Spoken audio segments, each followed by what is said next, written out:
Hearing Li Feichen's words, Red Willow's face changed as she turned to look back, where 6 sword lights were chasing behind her. She stared and spoke. We've been tricked. Someone has deliberately lured us away from the Imperial City. In the meantime, Wang Huitian, who had been silent for half a month within the Jinbei King's residence, suddenly opened his eyes. There was scarlet dancing in his eyes. Some dust had fallen on his body, and countless tentacles were rooted into the ground along his feet. These tentacles extended for an extremely long time, covering almost the entire Imperial City. Though he sits in his house, he is able to know the affairs of the world. The white hair on his head was extremely long and spread out on the ground in a loose manner, and his figure looked a bit withered and eerie under the illumination of the ghostly aura. The voice was even more raspy and unusual. No, it's them that's been tricked. At the same time, within the first day's prison, a tentacle suddenly broke out from the bottom layer. With the appearance of this tentacle, soon the ground was once again densely packed with tentacles crawling out of the earth. The tentacles twisted and churned together, finally forming a figure in red. Earth evasion, the art of digging a mud pit. His mouth grinned as he walked towards the upper level of the heavenly prison. Soon the sound of screams came from inside the heavenly prison. He could not tell which ones were Wang Hao's people, so they all died. Anyway, there can be any decent people locked up in the prison. Not long after Wang Huitian left, in the Jinbei King's mansion, Nan Bo pushed open the door to Yi Xiangbing's room. He hunched over to the desk and turned the mechanism of the chamber door. Nan Bo looked wary as he reached out to the house and saw that no one was staring at him before he stepped inside. Young master? Is young master in? The old slave has come to deliver a message to you. Namburu called down a few times, and everyone thought he was old, thought he was senile, but most other times he's witty as hell. When he saw Hong Lu's flying boat leaving the city, he knew that the fish the young master wanted to catch had taken the bait. It was very dark inside the chamber. Nan Bo groped his way forward. Then after a few steps he suddenly got his feet under him. Ouch! Nan Bo let out a cry of surprise as his entire body fell into a large pit,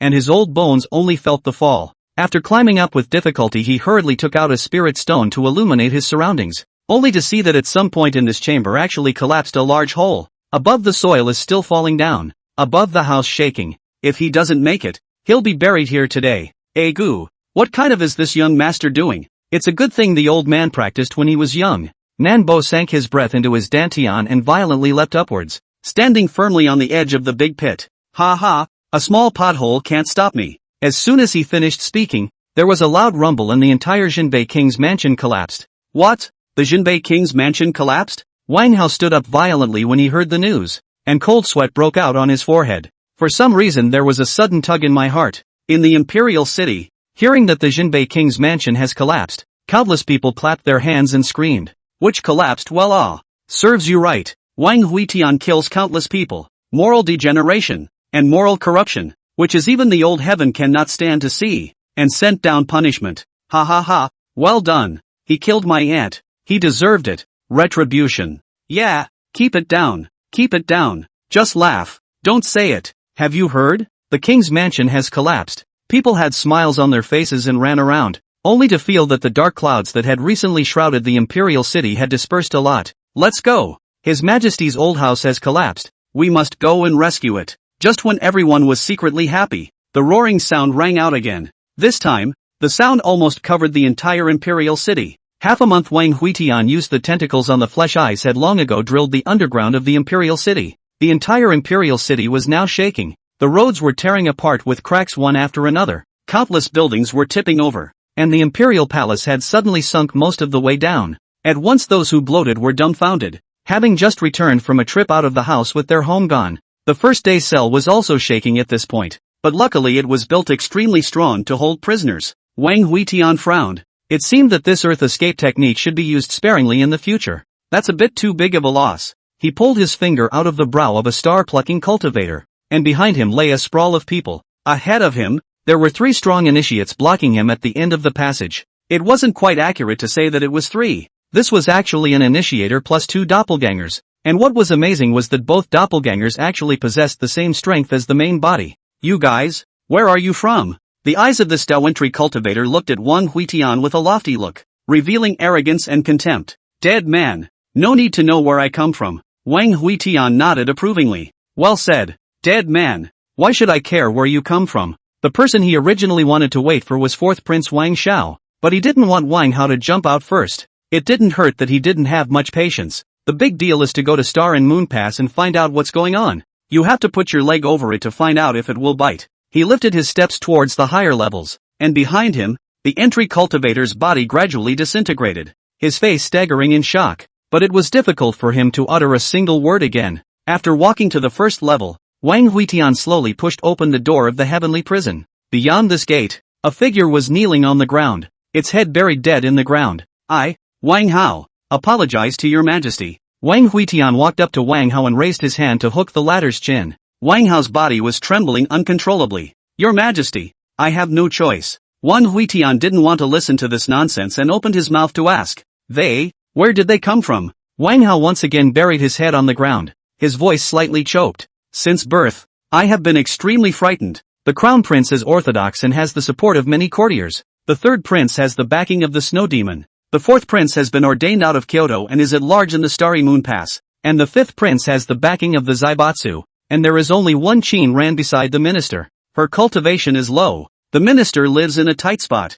We depend on each other to survive in the cracks. Even if we spend money to hire some guards, we can only hire some Foundation Dan cultivators. But after my aunt assumed the throne, I inadvertently discovered that Qin Ran had been seized, and she died. She's dead. Speaking here, Wang Hao almost hissed out, his buried head eyes already reddened, and the sound of intermittent sobbing came out. Tears mixed with snot ran down his face, leaving him with a bit of dust on his face. Wang Huitian's brows furrowed. Taking over the body was not an ordinary means. It required an extremely strong divine soul. And it also required an understanding of the great Tao of life and death. Wang Huitian lifted Wang Hao's head and reached out to wipe his dirt-covered face. You're hiding your true cultivation? Wang Hao nodded and dispersed the yuaning stage disguise on his body. His cultivation was instantly exposed to Wang Huitian. Nice guy. Jin Dan, great perfection. I was afraid that they would find me useless and kill me to silence me. So I painstakingly searched for a kung fu to disguise myself as a yuaning cultivator. If they don't die, I'm not going to be happy.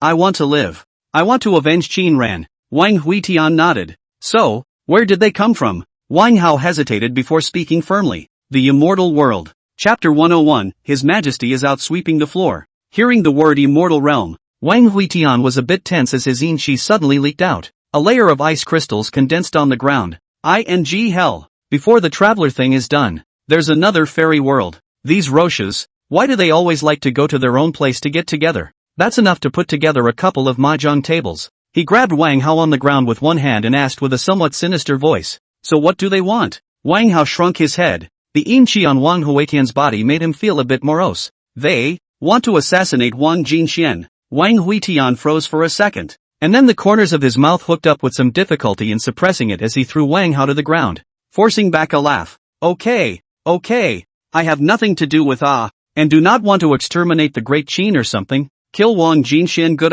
clear goals, work very standard well. Ha ha ha ha, these people, really, said it earlier ha ha, why don't they say it earlier? Look at this misunderstanding made. Wang Hao raised his hand and wiped the tears from his face, looking at Wang Huitian who was there laughing openly and added again. They also want to kill you, saying you're Wang Jinxuan's son and can't be kept. Wang Huitian, who was enjoying himself uncontrollably, suddenly closed his voice and turned his head to point at his nose in surprise. Me? No, it's none of my business. That leader of the people who took the body of Qin, then his cultivation has not been fully restored. That's why they delayed to do it. They are extremely many people in the lower world. Perhaps there are other plans. A vertical eye in the center of Wang Huitian's brow cracked open on his skin as he swept his sight in the direction of the palace. Just at this time in the palace where there is the figure of Qin Ran, she perceived Wang Huitian appeared in the heavenly prison will know that the plan, at this time, has already run out of shadow. Retracting his eyes, he looked at Wang Hao. He was not sure about whether this group of people wanted to kill him.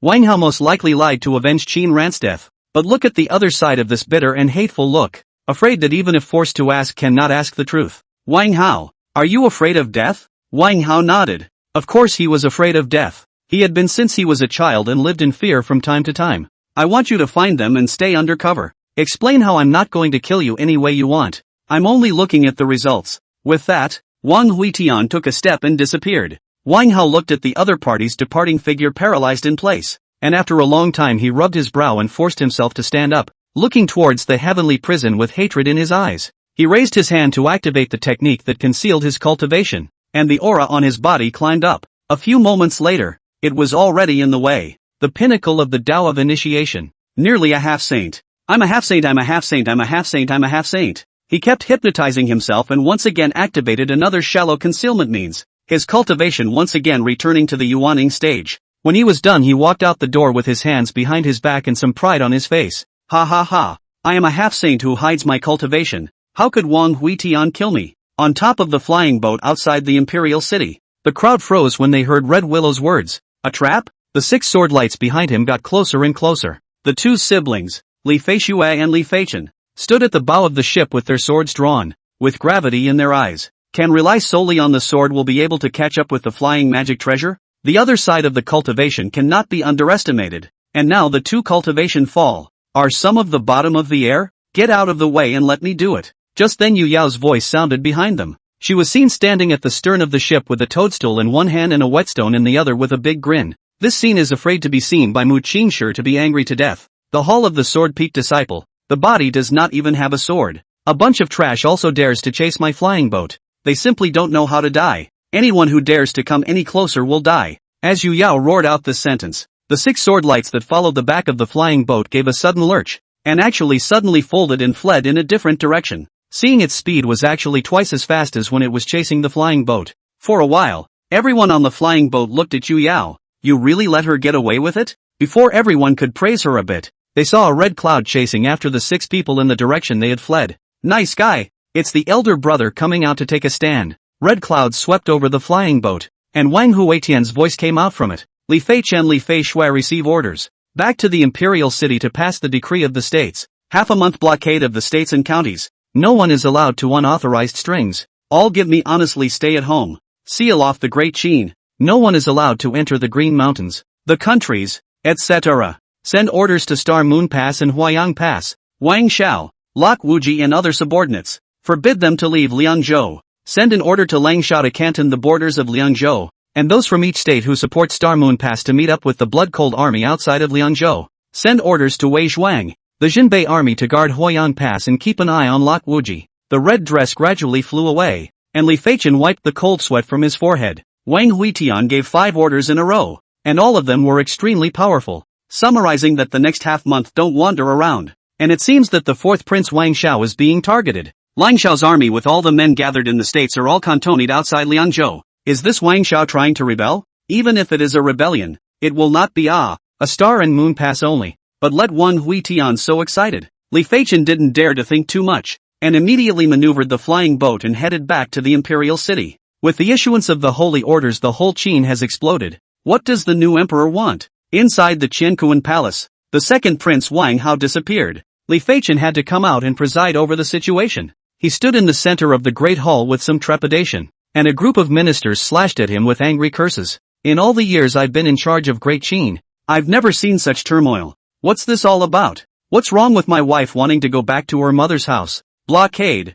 blockade, blockade, blockade, blockade, blockade, blockade, blockade, blockade, blockade, blockade, blockade, blockade, blockade, blockade. Where's His Majesty? Tell him to come out. Yes, the 4th Prince has worked diligently since he has been guarding the Star Moon Pass. What does His Majesty want? To eliminate dissidents and clean up the royal bloodline? Countless spitballs flew all over Li Feichen's face. Wang Huitian did not care when he gave the order, and all the pressure was now on his head. He is a small picking star also ghost head knife. Children stop crying, Li Fei dust. Now that name just doesn't hold the situation down. His name is only useful to children who is present is not an old man who has lived a couple of 100 years. Where is His Majesty? We want to see His Majesty. I'll ask him what he wants. Li Feichen wiped the drool from his face. He felt a little thirsty. His Majesty is not in the imperial city. He's cleaning up state by state. The crowd of courtiers fell silent, and one of the ministers inquired with some disbelief. Cleaning up what? Li Feichen replied indifferently. Murder. As these 2 words fell, a needle instantly fell within the Qiankuan palace. Throughout the history books, in hundreds of thousands of years of Hongyu, they had never seen any emperor who ordered a blockade of the entire territory, and then personally took to the battlefield, clearing the country state by state. If you're so militant, you should be a soldier. Why do you want to be an emperor? It is a great sin for Qin to fall into his hands. Yelp. Actually, I think it's good to blockade it. It can avoid the cultivators from all the states from loitering around and closing their doors to improve their strength. Yeah, yeah, yeah, yeah, yeah, yeah, yeah, yeah, yeah, yeah, yeah, yeah, yeah, yeah, yeah, yeah, yeah, yeah, yeah, yeah, yeah. She goes back too often and doesn't even kiss. Chapter 102, he's not sweeping the floor, he's scraping the mud. As the ministers left, Li Feichen let out a sigh of relief. He does not want to go to this Thai class, and every day he thinks of running away with a bucket, feeling that if he goes on like this, his life will be over sooner or later. Just then a soldier rushed into the temple in a panic and handed him a list of names. What's this? Li Feichen asked with some confusion. The soldier buried his head low, some fear showing in his eyes. This was given to me by His Majesty in Sangzhou, saying that these are all people with ulterior motives, and asking you, General, to send someone to collect their corpses, and by the way, to check down along the 3 generations of their ancestors, and to kill anyone who has any questions. Li Feichen numbly opened the list. Amount. Hands aren't long enough. He walked to the center of the hall and spread out the list, which was more than 10 meters long, and the names on it were even more densely packed. These people are dead? The soldier still had his head down. All dead. Li Feichen swallowed his saliva and beckoned the soldier to retreat. Fortunately, Wang Huitian didn't kill indiscriminately, and still sort of carried his sanity, which is when dozens of soldiers once again ran in from outside the temple, each of them holding a roster in their hands and looking terrified. Li Feichen mistakenly pointed at the roster in their hands and asked with some uncertainty, all of them collect corpses and check their ancestors for 3 generations? Watching the group of soldiers shake their heads, Li Feichen was relieved. Luckily, he almost fainted when he saw that each of these heralds was holding a pile of papers in their hands. These are the 18 generations of ancestors. Li Feichen, who stood up with the roster on the ground, stumbled and almost lost his footing. Do we still have living people in Daqin? He dropped to the ground, his gaze a little confused. Fig. High altitude. Lu Xiuwen was about to go down the mountain to have some fun. It was not easy to cultivate to the sage realm. Naturally he wanted to enjoy himself. He had just flown out of the Green Mountain boundary to manifest his form when he saw an armored Foundation establishment cultivator stop in front of him. The other party's tone was arrogant and domineering, as if the sky was the boss and I was the oldest. Stop. The whole territory of Daqin is under blockade. No one from the Green Mountain is allowed to enter. Lu Xiuwen looked at this little cultivator in dismay. He pointed to his nose. Do you have any idea who I am? I don't care who you are. His Majesty has ordered that anyone who dares to disobey the order will be killed without pardon. Even if I can't beat you. A cloud-piercing arrow. His Majesty himself will come down to clean you up. Lu Xiuwen was so angry that his nose was crooked. He, a saint, was threatened by a Foundation establishment cultivator? When did the world become so unreasonable? Kid, I'm a saint. Have you thought this through? Originally, Lu Xiuwen thought that the other party would be scared to death by reporting his cultivation, and then kneel down and make a pilgrimage. But he didn't know that this little Tsukiji was even more pleased with himself. Yo, what about saints? Their cultivation is quite good. Some time ago Our Majesty just killed one in Huayang Pass, also a saint. Lu Xiuwen was completely dumbfounded. Good. Sainthood doesn't even work anymore. Outrageous. Kid, the sire you're talking about is my disciple's disciple, and he's going to call me master. Are you sure you want to stop me? The cultivator's eyes sized up Lu Xiuwen rather skeptically, and in the end, he beckoned, and behind him, a large group of Qi refining stage and Foundation establishment stage surrounded him. Don't get close. His Majesty's orders are that no one, is allowed to enter the country. Death to those who dare to break in. A group of Qi practitioner stage on the ground waved the flag and followed the shouts. The sound was quite loud. They couldn't control their swords, so they bent down and drew their bows, and the arrow feathers pointed at Lu Xiuwen in unison. Lu Xiuwen was furious. He really wanted to slap this bunch of low-ranked ants to death, but thinking about the fact that it was his apprentice grandson's soldiers also put up with it. Su, you must go to Wang Huitian and Su. What's your name, kid? This immortal Hua Yutong. Old man. You can remember this. Good Hua Yuktong. Good. Of the Hua family. He remembered that there was one called Hua Yunxiu who was quite close to his own disciple,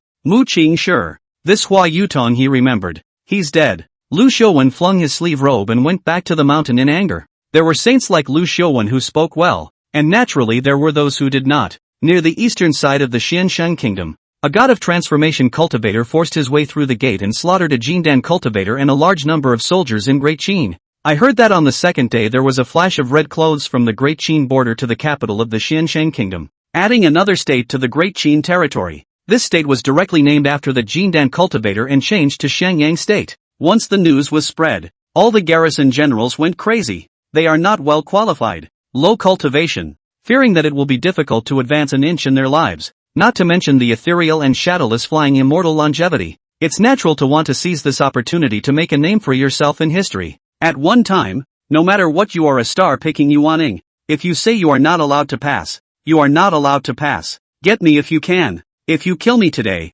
you can open your family tree tomorrow. Huayang Pass. Lok Wuji's forehead broke out into a slight cold sweat as he watched the news handed over by his men. 3 of the clans within the Green Mountains were destroyed. 2 of the neighboring small countries were destroyed. And the great families within the Great Qin were even scraped off a layer of their lives. The original 10 years to fight is wonderful. Back to the peak of the Holy Land in 100,000 mountains also lay down. There is what good to fight. Fighting for more than 10 years. But also wear out a few thousand tens of thousands of low-ranking cultivators. The new emperor of Great Qin's performance of a day are more than this number. And now even those who have the strength to fight against Great Qin are doing so with their tails between their legs. If they win the fight, they cannot control the Great Qin world. And if they lose the fight, they will directly destroy the country and the clan. And no one wants to touch this bad luck. No one knew why the new emperor was so crazy. Only Lok Wuji knew. It all started because he met Li Bai and Lu Bu. He's suspicious. Guilty. If this was all fine, after he returned to the imperial city and disappeared for half a month,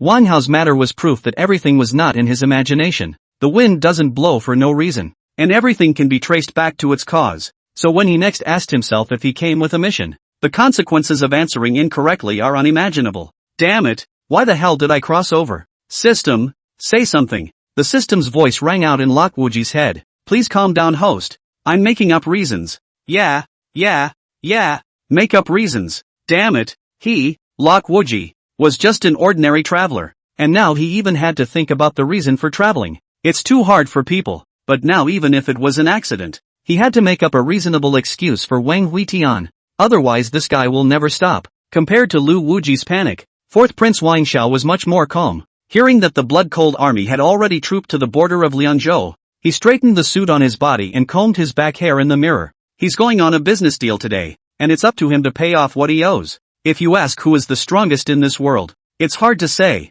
but if you ask who is the richest, then everyone will unanimously say that Leng Shao is the richest. The 4 great Jinghua divine commanders, the snow demon army is killed. Tianzhua is by virtue of his personality, and Guile is taken in by means. Only Lang Shao, his soldiers were all bought with money. Even the lowest ranked pawns were all equipped with precious bows and armor. The blood-cold army, also known as the Spirit Stone Soldiers, any one of them can be picked out to crush him. The 4th Prince of Great Qin. In terms of wealth, Peach, bring out the marching bass I made. Chapter 103, he's about to drop his glass. Hearing Wang Shao call out to himself, the little maid rummaged out a large speaker from the storehouse, with 7 colors of light flashing on it and 4 built-in loudspeakers inlaid on the case. It looked gorgeous and unusual. Wang Shao walked forward and he pressed towards a red button on it, and suddenly the 7-colored light rotated. Thick electro sounds blared from the stereo, with high-pitched drums and extremely fast beats. The surrounding guards all looked around enough to know that their highness was about to blow up the street. The DJ music blared throughout Star Moon Pass as soon as it kicked off. Lang Xiaolan, you are the strongest. You are our role model. Don't be afraid to lead the charge. I'll block the flying swords when they come. Lang Xiaolang, you're the best. You're the one who makes a good living. Don't panic when the enemy comes. I'm your Tinker Bell. As soon as the bass cannon sounded, Wang Shao took the lead and rocked out in the courtyard, stomping on the drums with an intoxicated expression, caught up in his own beat and unable to extricate himself. Just then Peach reached over and snapped the stereo off. Young master, it's noisy. Would Leng Shao really buy this thing? Wang Shao nodded affirmatively. He had spent a long time in order to research this subwoofer. It could be said that he had been awake day and night. Think about it, little Peach. When the blood-cold army's millions of cultivators start charging, once this music is played, will they act as if they have been pumped up with chicken blood and kill the enemy without regard to the danger? What's the point of fighting a war? It's momentum. With this artifact, momentum pulls full weight. Why doesn't Mr. Lang buy it? Said Wang Shao, shouldered the stereo and walked out. His eyes have light at this time, the look with a vision of wealth and fortune, looking forward to a better future. Peach, follow me. How can you talk business without a pretty girl to persuade you to drink? When the time comes, you'll get him drunk, and when he's in a daze, I'll make the sales pitch and get the order in one fell swoop.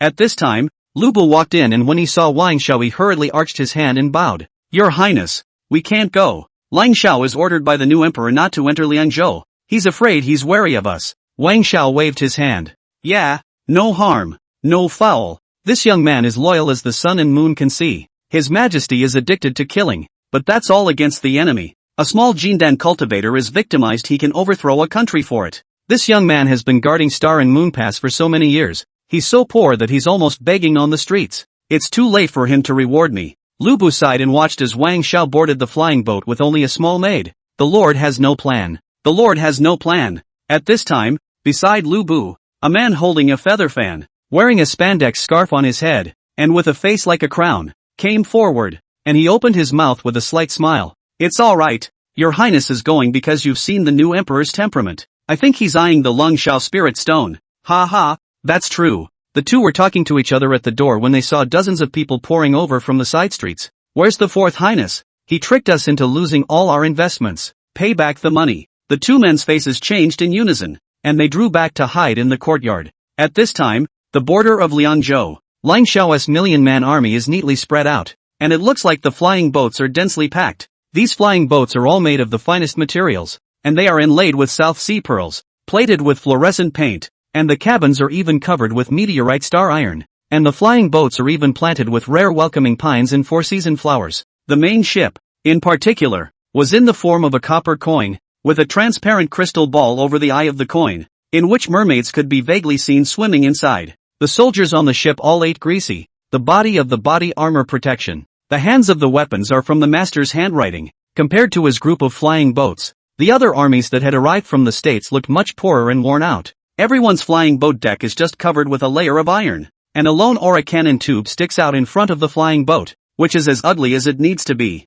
The soldiers on board are tall, short, fat and thin, not very uniform, wearing also down and out, with a variety of body armor. At first glance is a miscellaneous army. These armies were all drawn from the various states and counties, and with the huge size of the country, these soldiers added up to a whopping 3 million, together with the cold blood armies 1 million. Now the Liangzhou border has already been stocked with more than 4 million troops, and if it is combined with the fourth Prince Wang Xiao, it can be said that it has moved half of Great Qin's military strength. This is the Great Qin has always been the bottom, is to deter the surrounding. The saints do not dare to transgress half a step of the bottom of the thunder pool. On the blood-cold army's main ship, Lang Xiao was drinking and enjoying the dance with a group of generals who had converged from various places. When he made friends, he never looked at whether or not the other person had any strength, and they didn't have his strength anyway, so he made a date as soon as he arrived. Gentlemen, this is 100-year-old vermilion fruit.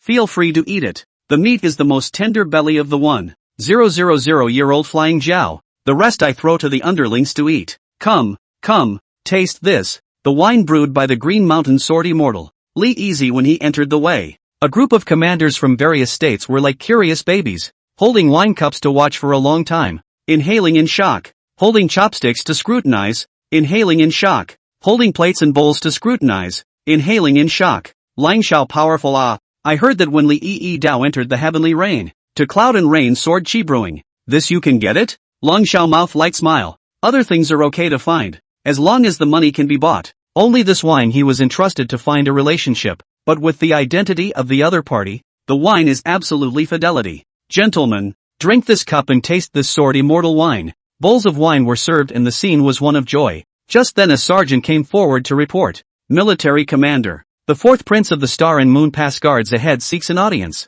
Please? Lang Xiao frowned. The other party was the fourth prince after all. This word was more or less bad. How did he get here? Did he have an army with him? No troops, but only a lady in waiting. The group of commanders hurriedly stood up. After all, it was the fourth prince, and they still had to go out to greet him. Under the leadership of Lang Xiao, the crowd walked out of the banquet hall together. Then he saw a man on the deck of the flying boat who was dressed oddly, had an odd hairstyle, and had an odd demeanor, was fawning and walking up. Gu, Marshal Lang, it's better to meet you than to hear from you for a long time. You're really a magnificent and powerful general. I have often recited of the general in Star and Moon Pass, and the heavens have been kind enough to allow me to meet the general today. Doubly honored, doubly honored. Wang Xiao took Lang Xiao's hand as soon as he arrived, with an expression of hating each other. Lang Xiao was dumbfounded as he was led towards the banquet hall, which was more or less different from the scene where he imagined the swords were drawn. After entering the banquet, Lang Xiao added tables and chairs for Wang Xiao. However, Wang Xiao did not agree. He insisted on sitting next to Lang Xiao. See its enthusiasm. Lang Xiao is not good to refuse. The crowd had just taken their seats.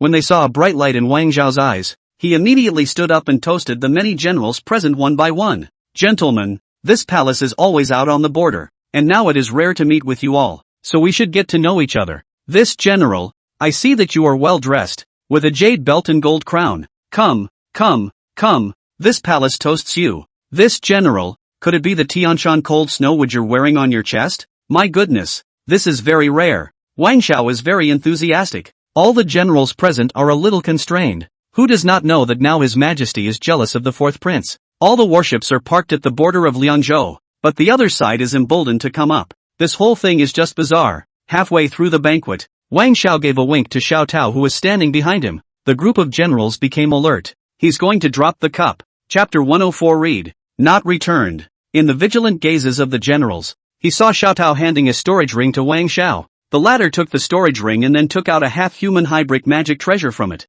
Clank. For a time, the sound of swords being drawn in the great hall was endless. Wang Zhao hurriedly turned around and pressed his hand, opening his mouth to explain. Alas, there is no need for you all to be nervous. As this palace came to visit Marshal Lang, naturally we cannot come empty-handed. I have brought a magic treasure as a gift for Marshal Lang. Originally he wanted to sell this subwoofer to Lang Xiao, but after seeing Lang Xiao he changed his mind. It was too much of a waste of resources to sell him a subwoofer with such wealth. Lang Xiao pressed his hand towards the crowd. No matter what means Wang Zhao makes, he is not afraid at all. Really think that his body armor is just decoration. Looking towards the magic treasure that Wang Zhao took out, he was quite curious and came up with an extremely wide smile on his face. Fourth Highness, I wonder what this is. Wang Zhao nodded, and Xiao Tao somewhat reluctantly stepped forward and pressed that red button. Then he saw that this magic treasure suddenly shone brightly, and the entire hall became dazzling and colorful, and these beams of light shone on the walls flickering and jumping, making people a bit dazzled. And then the phallic treasure vibrated and sang aloud. Lang Xiaolan, you are the strongest. You are our role model. Don't be afraid to lead the charge. I'll block the flying swords when they come. Lang Xiao, you're the best. Life is peaceful with you. Listening to the sound of the bass vibrating, a group of generals in the great hall stuck their swords back in and walked to their seats, burying their heads in their fruits. Only Lang Xiao froze in place. His raised hand delayed in putting down. His open mouth delayed in closing. His face was cloudy, and for the first time in his life, he felt the sensation of sweating. Wang Zhao had a smile on his face as he stood to the side and introduced him to the usefulness of this magic treasure. Marshal Lang, this treasure is used before a battle to boost your aura. Think about it, before the start of the battle, this treasure is placed in front of the front line. It will definitely make the enemy army chilled, and our army is inspired by this. Will certainly fight bravely to kill the enemy. 1 for 10. Refining Qi cultivators also dared to pull the sword to the saints. All generals say yes or no. The crowd of generals who were burying their heads in melons and fruits nodded in panic. Yeah. At this time, Lang Xiao finally slowed down, and he hurriedly raised his hand to press the red button. Gu, as expected of Marshal Lang, you know how to use this item the first time you see it. This palace admires it. On the side, Wang Zhao didn't forget to give a timely compliment. Turning off the music, Lang Xiao's face turned a little red, only feeling embarrassed to the core, but with no reason to have a fit. This bass sound is mushy. A group of soldiers outside the temple are enough head to look inside. I am afraid that it will not take long for this song to be extolled. Ouch! How is he going to go out and meet people after this? Wang Zhao saw that Lang Xiao was frothing. As a socialite, how could he let the banquet get cold? Immediately pulled Lang Xiao's hand to sit back in the seat again. He whispered into Lang Xiao's ear, fearing that someone else might have overheard their conversation. Lang Xiao, I have a deal here that will definitely make a lot of money, but I'm short on funds right now. Let's build a world-famous immortal cultivation academy, and after that, we'll disc the land around the academy, build it into high-rise buildings,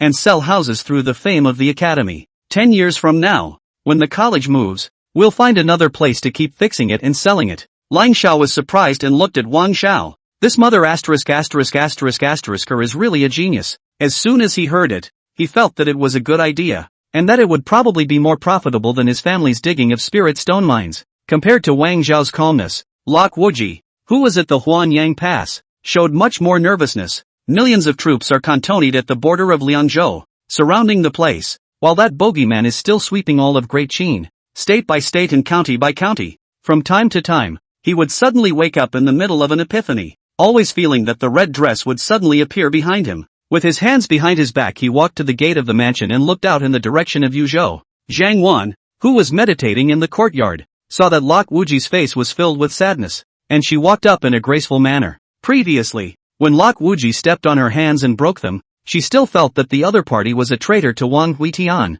but after getting along in this half-month she realized that Lok Wuji was also a pitiful person. She often saw the other person in anxiety, in fear, his back was so lonely, he was full of uncertainty about the future, so it must not have been on purpose for him to step on his hands in the first place. My lord, are you afraid? Falling Wuji twisted his head inside. You're not afraid of being targeted by a madman who's also better than you? Zhang Wan had hatred in her eyes. For the sake of my brother's blood feud, I'm not afraid of him. Lok Wuji pondered slightly for a long time. His eyes suddenly lit up as he turned to Zhang Wan and spoke solemnly. Xiaowan, if you want to take revenge and rely on your strength is ultimately limited. The new emperor has too many enemies. I think you can unite everyone's strength. Form an Avengers League. Even so you guys are still no match for him. You need to fully utilize your strengths to corrupt him, either by poisoning him or sneak attacking him.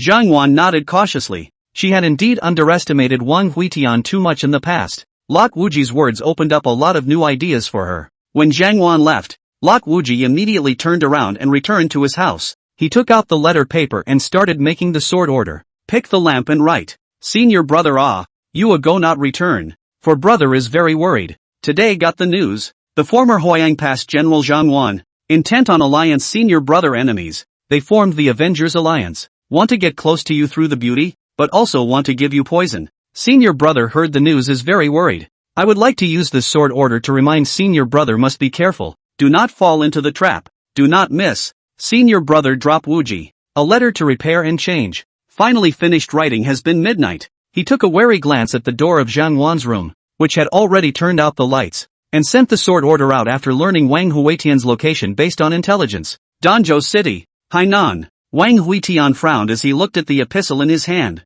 It was normal for Zhang Wan to plot revenge, but with that woman who had the cultivators ambushed in the houses on both sides of the street, could she really think of such a well-thought-out plan? Casually putting the letter into the clay pot, he lifted his steps and once again rushed towards the next Hangzhou. 2 days later, he once again looked at the letter in his hand in a bit of a daze. It's still written by Lok Wuji. Senior brother, I have recently received information that the 4th Prince Wang Shao single-handedly went to the blood-cold army wine banquet, and finally retreated in one piece. This Wang Shao he is not right You're right. He's definitely not from our world. He came to this world with a plan. I hope senior brother will be careful. 1 day later, at the border of Jiangzhou, Wang Huitian opened the letter again. Senior brother, my brother recently investigated and found that the thieves who plotted to kill Uncle Patchouli in the first place even escaped one, and now they have been captured by me. Just waiting for my senior brother to come back to be punished personally. 3 days later, at the border of Yanzhou, Wang Huitian threw the letter directly into the clay pot after receiving it. He no longer wanted to read it. This goods 3 or 4 messages a day. More diligent than Red Willow to write to himself. This matter if the outsiders know. Iron surely cannot explain. Read. Not returned. I hope he understands his polite refusal. Red disappeared once more, traveling to the next unknown. Chapter 105, Luckily, I had a plan. North Plains Tianlang Mountain. This is the holy land of generations of demonic cultivators. The situation here was not much different from that of Castle Peak, made up of countless forces converging, only that compared to Castle Peak, this place was even more chaotic and darker. The most powerful of these are the 4 paths of the 3 lives. The 4 paths are, the path of ease, the path of destruction of love, the path of 10,000 teachings, and the path of the past life. They talk about insulation and extinction and become immortal as an ancestor. The length of life is not important, and if you are strong, you can ascend to become an immortal. And the 3 births are, the birth of a bond, the birth of a blood body, and the birth of a broken sin. This group, on the other hand, felt that strength didn't matter, as long as they lived a long life, and that they would eventually become gods if they didn't die. There are battles here from time to time over blood slaves and over living souls. The people here are more violent and bloody, and the slaughter of clans and sects happens every day. If you dare to stare at me, I want your entire clan to be buried with you. Outside the hall of the holy mountain, Li Changqing angrily scolded the guards at the gate and walked into the hall with a horse's face. He had been feeling upset about everything lately. At this time, there were already quite a few people seated in the hall, and the representatives of most of the sects had already arrived. Today, we will gather to discuss the matter of resisting Great Qin, and the hall magic cultivator was beaten to the doorstep. It's a wimp. The high priest of Tianlang Mountain cleared his throat. He didn't belong to the clans, but sat at Tianlang Mountain to coordinate. Have all the families arrived? Gentlemen, Great Qin is about to strike. His tone was tinged with worry, and it was hard to see what was going on underneath the mask. Do you all have any response options? The people in the hall were making a lot of noise, and most of them were majoring in the war, feeling that this was an opportunity to tear open a gap in Great Qin. There were also those who felt like grabbing a head start and attacking Star Moon Pass to gain the upper hand. Everlasting, what do you think? The High Priestess looked at Li Changsheng, who pondered slightly. Didn't the Way of 10,000 Teachings plant countless missionaries into Great Qin before, secretly spreading its teachings? I think this pawn is ready to be utilized. The representatives of the 10,000 Teachings Dao looked unsightly. They had indeed laid out a plan in advance in Deqin and secretly sent countless faith doctrines to Deqin, but in the past half a month, they had almost been killed off by Wang Huitian. Sacred Son, you don't know. Most of the flags planted earlier were pulled out. Only one called the Celestial Maiden cult was spared. Li Changsheng frowned. What does this celestial woman cult believe in? The representative of the 10,000 Teachings Dao pulled out a worn-out aqua-blue spellbook from his storage ring and threw it into Li Changsheng's hand, which he had salvaged from the shattered currents of the void countless years ago.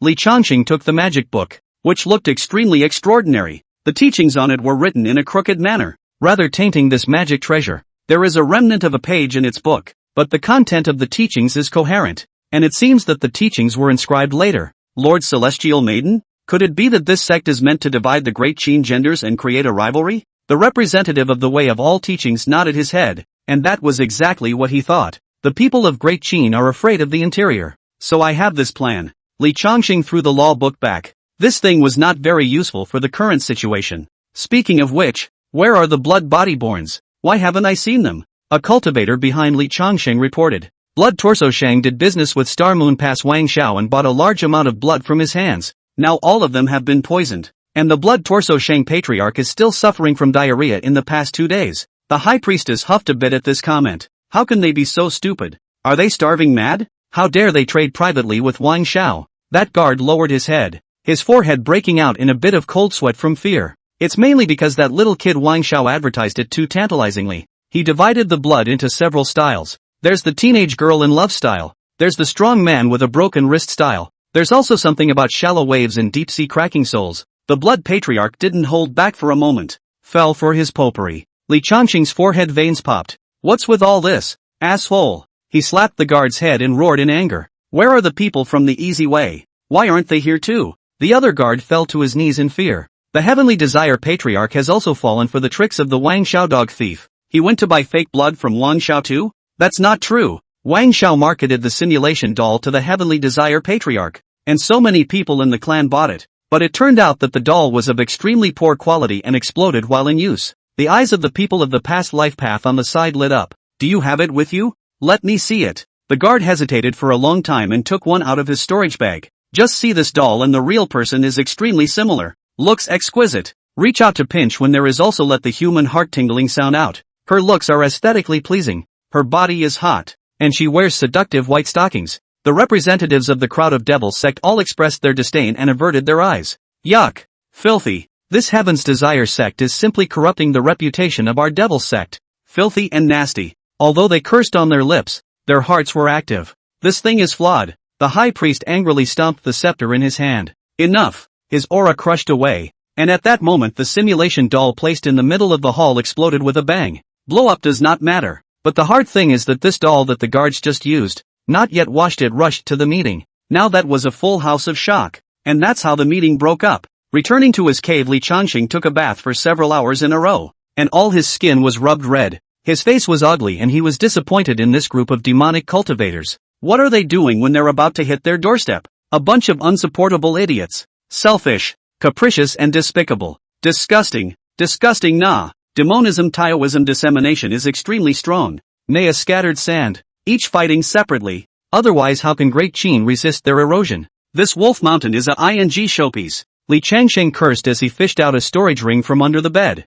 And he cautiously took out an iron box from it. The box opened inside a surplice was neatly arranged. When he heard that Wang Huitian had become the Emperor of Qin, he had contacted the Buddhist side of the country, and in case of the defeat of Tian Langshan one day, he would enter Buddhism. It's called putting down the butcher's knife and becoming a Buddha. Let's hope the High Priestess doesn't notice these little maneuvers of mine. After a moment's hesitation, he hid the robe back once more. At this time, The high priest who returned to the sacrificial hall rubbed his brow and waved his hand to dissuade a group of subordinates before taking off the black sacrificial robe on his body. Inside, he was wearing a bright red surplice and green-colored plainclothes. Bah. I think this demonic sect will have to be disbanded sooner or later. Fortunately, I have planned for it. Putting on the robe I am the Buddha. Taking off the robe I am the devil. Who can tell the difference? Ah. Outside the door a group of guards were lying on the door. Hearing the arrogant laughter of the high priest inside suddenly brightened up. The world often says that it's better to be prepared. Although they don't believe that Great Qin can hit this Tian Lang mountain,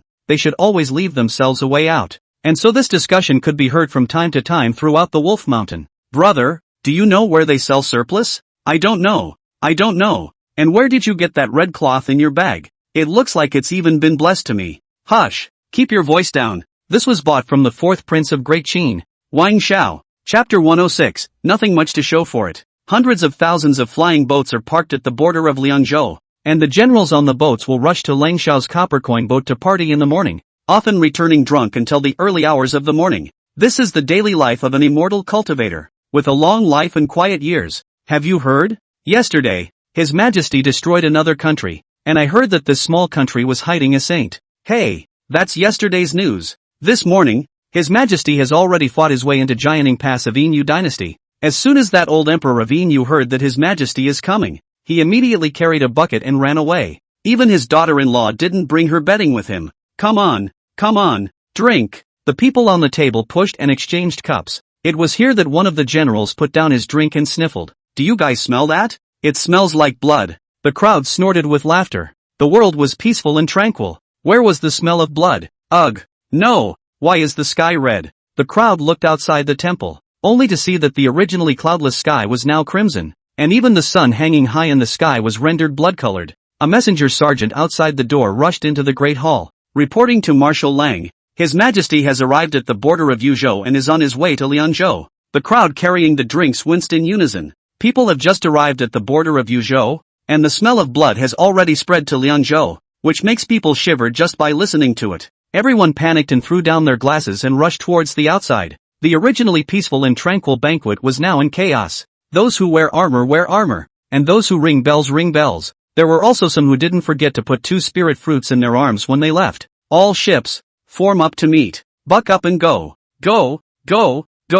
Ouch. Stop eating. This is your last meal. Countless flying boats docked in the air quickly changed formation, and a red carpet was spread out on Lang Shao's copper boat, and the singers and dancers changed into dignified and elegant welcoming costumes. The smell of blood in the air grew stronger and stronger, and all the generals waited at the edge of the copper boat's red carpet, cold sweat dripping from their foreheads. Just then a blood-red figure stepped in the sky, and a few steps later he was already standing on the deck of the flying boat. I bow to your Majesty. The heavenly Tao will not be destroyed, and our emperor will live forever. Wang Huitian casually waved his hand and lifted his steps towards the main hall, and the generals got up and buried their heads to follow. They didn't dare to get too close. The strong smell of blood almost suffocated them. Entering into the great hall, he walked over to the main seat and sat down, his head slightly bowed. A group of generals standing in the hall atmosphere also dare not breathe a bit. Qin Emperor, who came to power, are not all in as much as possible to scavenge cultivation resources, to the throne as a springboard to plot ascension.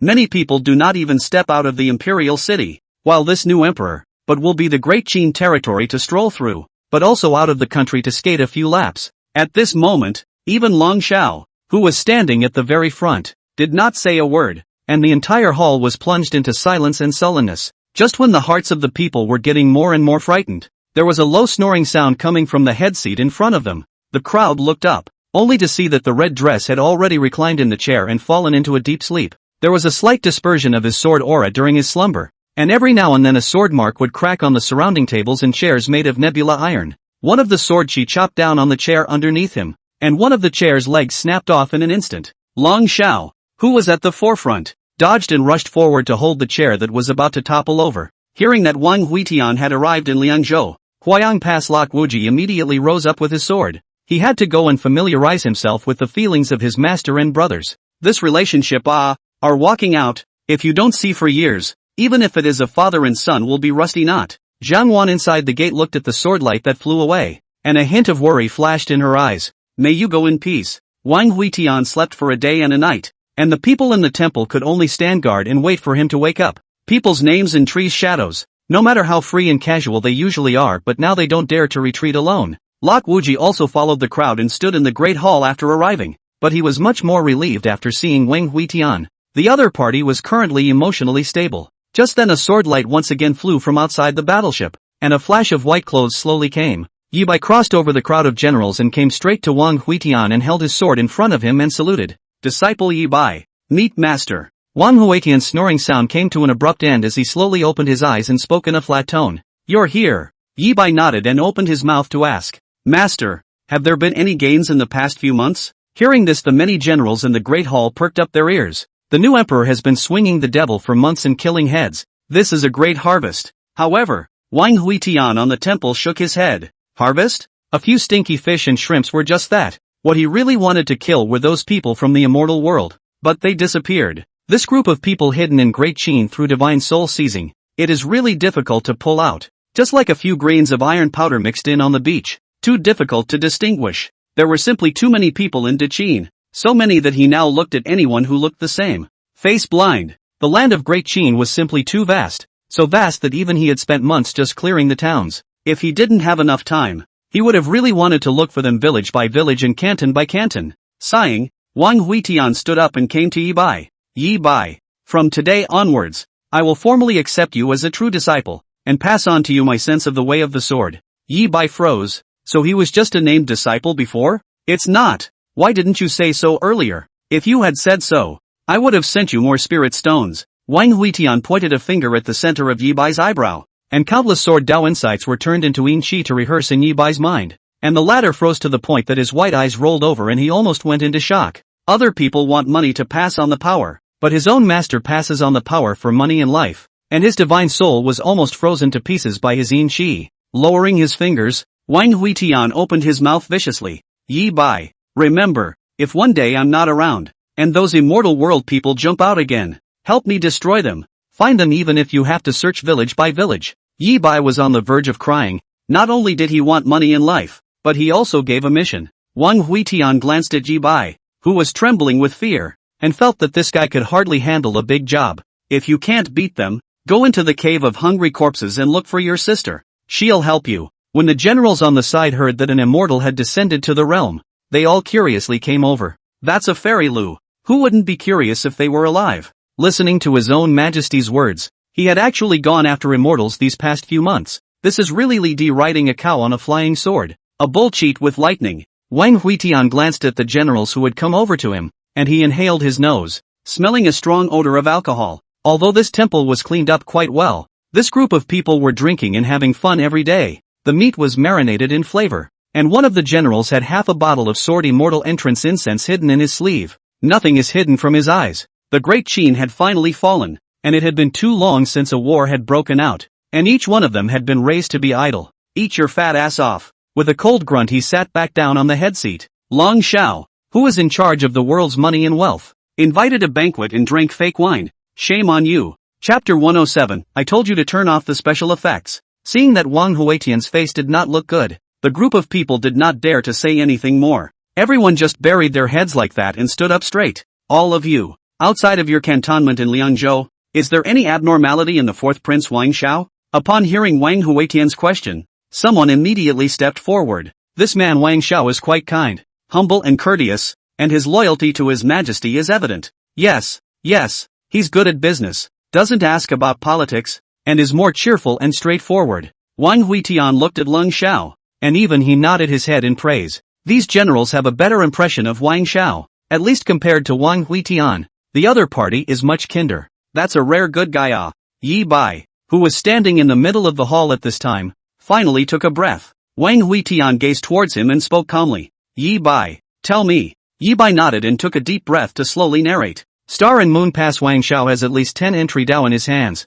Saints unknown. The scene exploded just after he finished speaking. The small Liangzhou actually hid so many experts? Previously, when Wang Shao came to the banquet, he didn't even have a guard with him, just a small maid. Yi Bai continued to speak in the temple. Wang Shao has had business dealings with the northern plains over the years, but the goods he sells are all fake, victimizing a lot of demonic cultivators. and his relationship with the Buddha kingdom and the sea of the other side is also very shallow. Wang Huitian frowned. He understood that Wang Xiao had exchanged words with Bei Yuan, but the Buddha kingdom and the sea of the other shore were far away, so how could they be involved? Speaking of which, Yi Bai gulped. He purified those who did not agree with his political views and sent them to become monks in the land of Buddha. The Buddhist monks call these people King Buddha. The Generalissimo was dumbfounded. Good lord, that's a lot of people to send over there. They're in a league of their own. Wang Huitian nodded. Any more? Yi Bai hesitated or continued to speak. That, Wang Xiao owes money to half of the people in the entire Liangzhou. Its amount is huge and covers an extremely wide area. If we were to move him, I'm afraid it would involve a great deal. Wang Huitian froze. What? He pulled people to invest and do business under the banner of enriching Liangzhou, but they all lost money, and some of the debtors were secretly sent to the Buddha's kingdom, while others were exiled to the other side of the sea. Lang Xiao on the side hit a jolt. Fortunately, a few days ago Wang Xiao came to find him. The two did not talk about it. Otherwise he was afraid that he would also have to become the next victim. The armrests of the chair Wang Huitian was sitting on were crushed in one hand. Asshole, why don't I just send him this return money emperor's name? He owed money and sent his debtors secretly to shave their heads. This guy is bad to such an extent. And his own group of generals cantoned outside of Liangzhou actually knew nothing about it. He turned his head to look at Leng Xiao, who had an awkward yet nonchalant smile on his face. What else could be done? Even he was fooled. After pondering for a long time, Wang Huitian stood up. He would like to go and meet this Wang Xiao. Yi Bai, senior brother Lok Wuji, the two of you will go with me to walk through the Star Moon Pass. The army stays put, said Wang Huitian, yawned and stood up. The three of them flew towards the Star Moon Pass, and when they could enter Liangzhou, Wang Huitian stopped. One could only see a tens of meters wide black avenue above the earth, which was unusually flat and had a white dotted line drawn in the middle. The three stopped and landed on the avenue with different expressions. Lok Wuji was shocked, Yi Bai was indifferent, and Wang Huitian was puzzled. What does this thing do? The knowledgeable Yi Bai opened his mouth to explain. Master, this is called a mooring oil road, designed for horse carriages. Wang Xiao has built several of them in Liangzhou, and has placed a toll station on each road, so horse carriages passing by will be charged spirit stones. Wang Huitian frowned. This Wang Xiao is crazy. Who would walk if he could fly? This stuff is growing weeds. What Wang Huitian couldn't figure out, Lok Wuji did. His face turned ugly in a flash. The other party came from the same world as himself, and many people in Aoyama couldn't figure out why he was running around mountains and rivers all day. Only Lok Wuji himself knew that it was because he needed to go to those places to sign in and complete the quests issued by the system, thus receiving the rewards.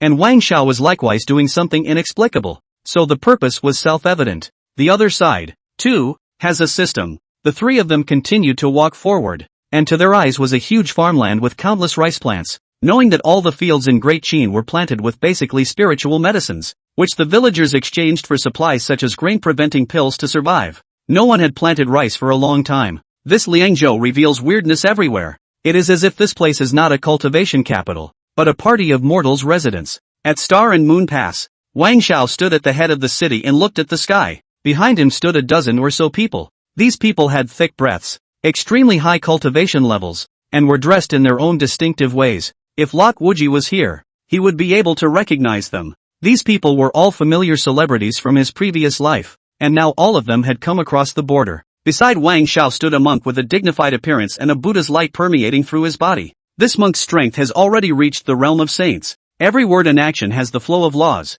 The ground stepped on has tender grass growing and flower buds blooming. In the distance, a few passing rabbits were attracted by the Buddha's light and came together under the city wall to worship. And there were also butterflies and birds dancing around him. Wang Xiao raised his hand and fanned the butterflies fluttering in front of him. A little bored, this dead monk from the Buddha's country, as much as possible to engage in these false heads. Master, our sire's sins are so deep that I wonder if he can be rehabilitated? No sooner had he finished speaking than a pile of bird poop dripped down onto his brow. Ouch! Monk Kanan, can you turn off the special effects first? Kanan clasped his hands together and recited the Buddha's name. Amitabha Buddha. Scholar, don't let mundane things affect your mind. Wang Xiao gritted his teeth. He took out his handkerchief and wiped his face. Say, can you degree? Do you smell the sin that fills the sky? It's a great merit. Amitabha Buddha. The poor monk has recently caught a cold and his nose is stuffy. Wang Xiao snorted coldly and turned around to walk towards the city in the pass. This stinking monk is just timid and only wants to pick up the cheap ones. Seeing that the other party was about to leave, Kanan hurriedly followed, his face a little anxious. If you hold his hands down, I can do it, but for an extra charge. Can't hold it down. What would you do if you could? Speaking here, Wang Xiao suddenly stumbled on his feet and then burst out laughing. Ha ha, I have an idea. At that moment once again a pile of bird poop dripped down, and his laughter came to an abrupt end as a faint salty taste came from his tongue as he opened his mouth to laugh. Kanan, who was following him, only felt a fist slamming towards his face, followed by Wang Zhao's angry growl. Kanan, I'm going to kill you, you bald ass. I told you to shut down the special effects, but you're just turning a deaf ear, aren't you? Rolling. A tremor ran through the walls at his feet. The few devoutly worshipping hares pulled their legs out and tried to flee into the jungle, but they were nailed to death by a square halberd that flew over the city wall. He jumped off the wall, and carrying his cute rabbit ears, he rushed off to find the kitchen. The crowd on the city walls also dispersed one by one, except for one of the men with a feather fan who had not left. He shook the feather fan in his hand, his eyes looking at the avenue leading to the city, where three figures were walking slowly. At the head of the group was a flash of blinding red. Chapter 108, Boiling Frogs in Warm Water. Wang Huitian looked up and saw that the entire Xingyue Pass prairie for dozens of miles had a gun tower erected every 100 meters, and a watchtower could be seen every 1,000 meters. These gun towers are extremely large. The overall appearance of black, as steel infusion. Its top is the corner of the flying eaves, layers of arches. There was also a blinding light that swept through the cracks of these towers from time to time, looking spectacularly gorgeous. He had never seen such a tight defense. No wonder the people of the northern plains were unable to cross the Star Moon Pass. This was even if a fly from the northern plains would never want to fly in. Behind these towers was a huge city, and the entrance to the city was extremely lively with people coming and going, and the sound of shouting and selling was endless. Bowls of chicken, bowls of chicken, bowls of chicken for a spirit stone, sweet tofu brain, savory tofu brain, eat it and want it, eat it again, tofu brain. Wang Huitian didn't move to look at Lok Wuji. The latter was already dumbfounded in place at this point. The whole person seemed to be sleepwalking. His soul was not in the right place. Seeing that the other party could not come back to his senses for a long time, he kicked towards Lok Wuji's butt. Elder brother, calm down. Don't show your unseen look. Oh, well. I'm just a little homesick here. When he was slightly sentimental, he felt that Wang Huitian beside him stuffed something into his arms, and when he looked down, it was a spirit stone. Elder brother, help me get a skewer of potter's chicken. Lok Wuji frowned at Wang Huitian. No, won't you go yourself? Even if I have to run errands, you should at least buy 3 skewers, one for each of us. After all, he's the one who became the emperor. How can he be so stingy? Watching Lok Wuji reluctantly leave, Wang Huitian came to Yi Bai's ear and spoke with a rather grave expression. I've recognized Wang Zhao's trick. What he wants to fight with me is an economic war. Ah, master, what is the meaning of this? He wants to use these merchants to empty the emperor's wallet and trap him in poverty. As my disciple, you must help me in critical times. Yi Bai understood. Silently stuffing a spirit stone pouch into Wang Huitian's arms, he saw the other party's face light up with joy and quickly squeezed into the stalls of those merchants who were hawking. Where did you come from? Don't crowd the poor monk. A kindly monk knocked Wang Huitian out of the room with his butt, and Wang Huitian was shocked. Saints? He kicked towards the monk's back butt, staggering the other, and the monk turned his head angrily, his pupils shrinking slightly. A ghostly evil spirit? Buddhism versus ghost cultivation. This was a heavenly grudge. Not to mention that this was a true Buddha who had already manifested his sainthood. Wang Huitian's fingers danced slightly as the red clouds in the sky slowly collapsed downward. Beside him, Yi Bai hurriedly rushed forward. Master, calm down. If we do this, we'll involve the people of this city. There was also a white-clothed cultivator behind the monk who was transmitting to him. Kanan, this is the new emperor. His Highness has asked you to approach him, to lower his guard. It is not desirable to force him, but to use gentle methods. The two men's faces changed for a moment, before smiles climbed onto their faces in unison. Ha ha, misunderstanding. I really didn't expect to meet a high priest of the way here. It's inevitable that I lost my manners. Amitabha Buddha. The monk is too modest. How about we laugh away our grudges? That's good. Laughing loudly, the two approached and embraced together. Yi Bai was also relieved. This fourth prince hid too deep. He was really afraid to fight to collect the scene. The white-clothed cultivator behind the monk was similarly relieved. Wang Zhao's greatest fear was that the new emperor would go on a killing spree when he arrived, and if he won he would have to face the 4 million troops behind him, and if he lost he would simply reincarnate and start over. Neither of them noticed that the smiles of the two people, Wang Huitian and Kanan, who were hugging each other at that moment, were more or less twisted. Evil ghost in the heart, soul swinging finger. Wang Huitian's ghostly hand passed through Kanan's chest and held his heart in one hand. Kanan's finger, on the other hand, pierced his ghostly body and poked above the vertical eye of his carnitine. The two men gritted their teeth in death, smiles on their faces, and hooked each other's shoulders as they walked toward the city,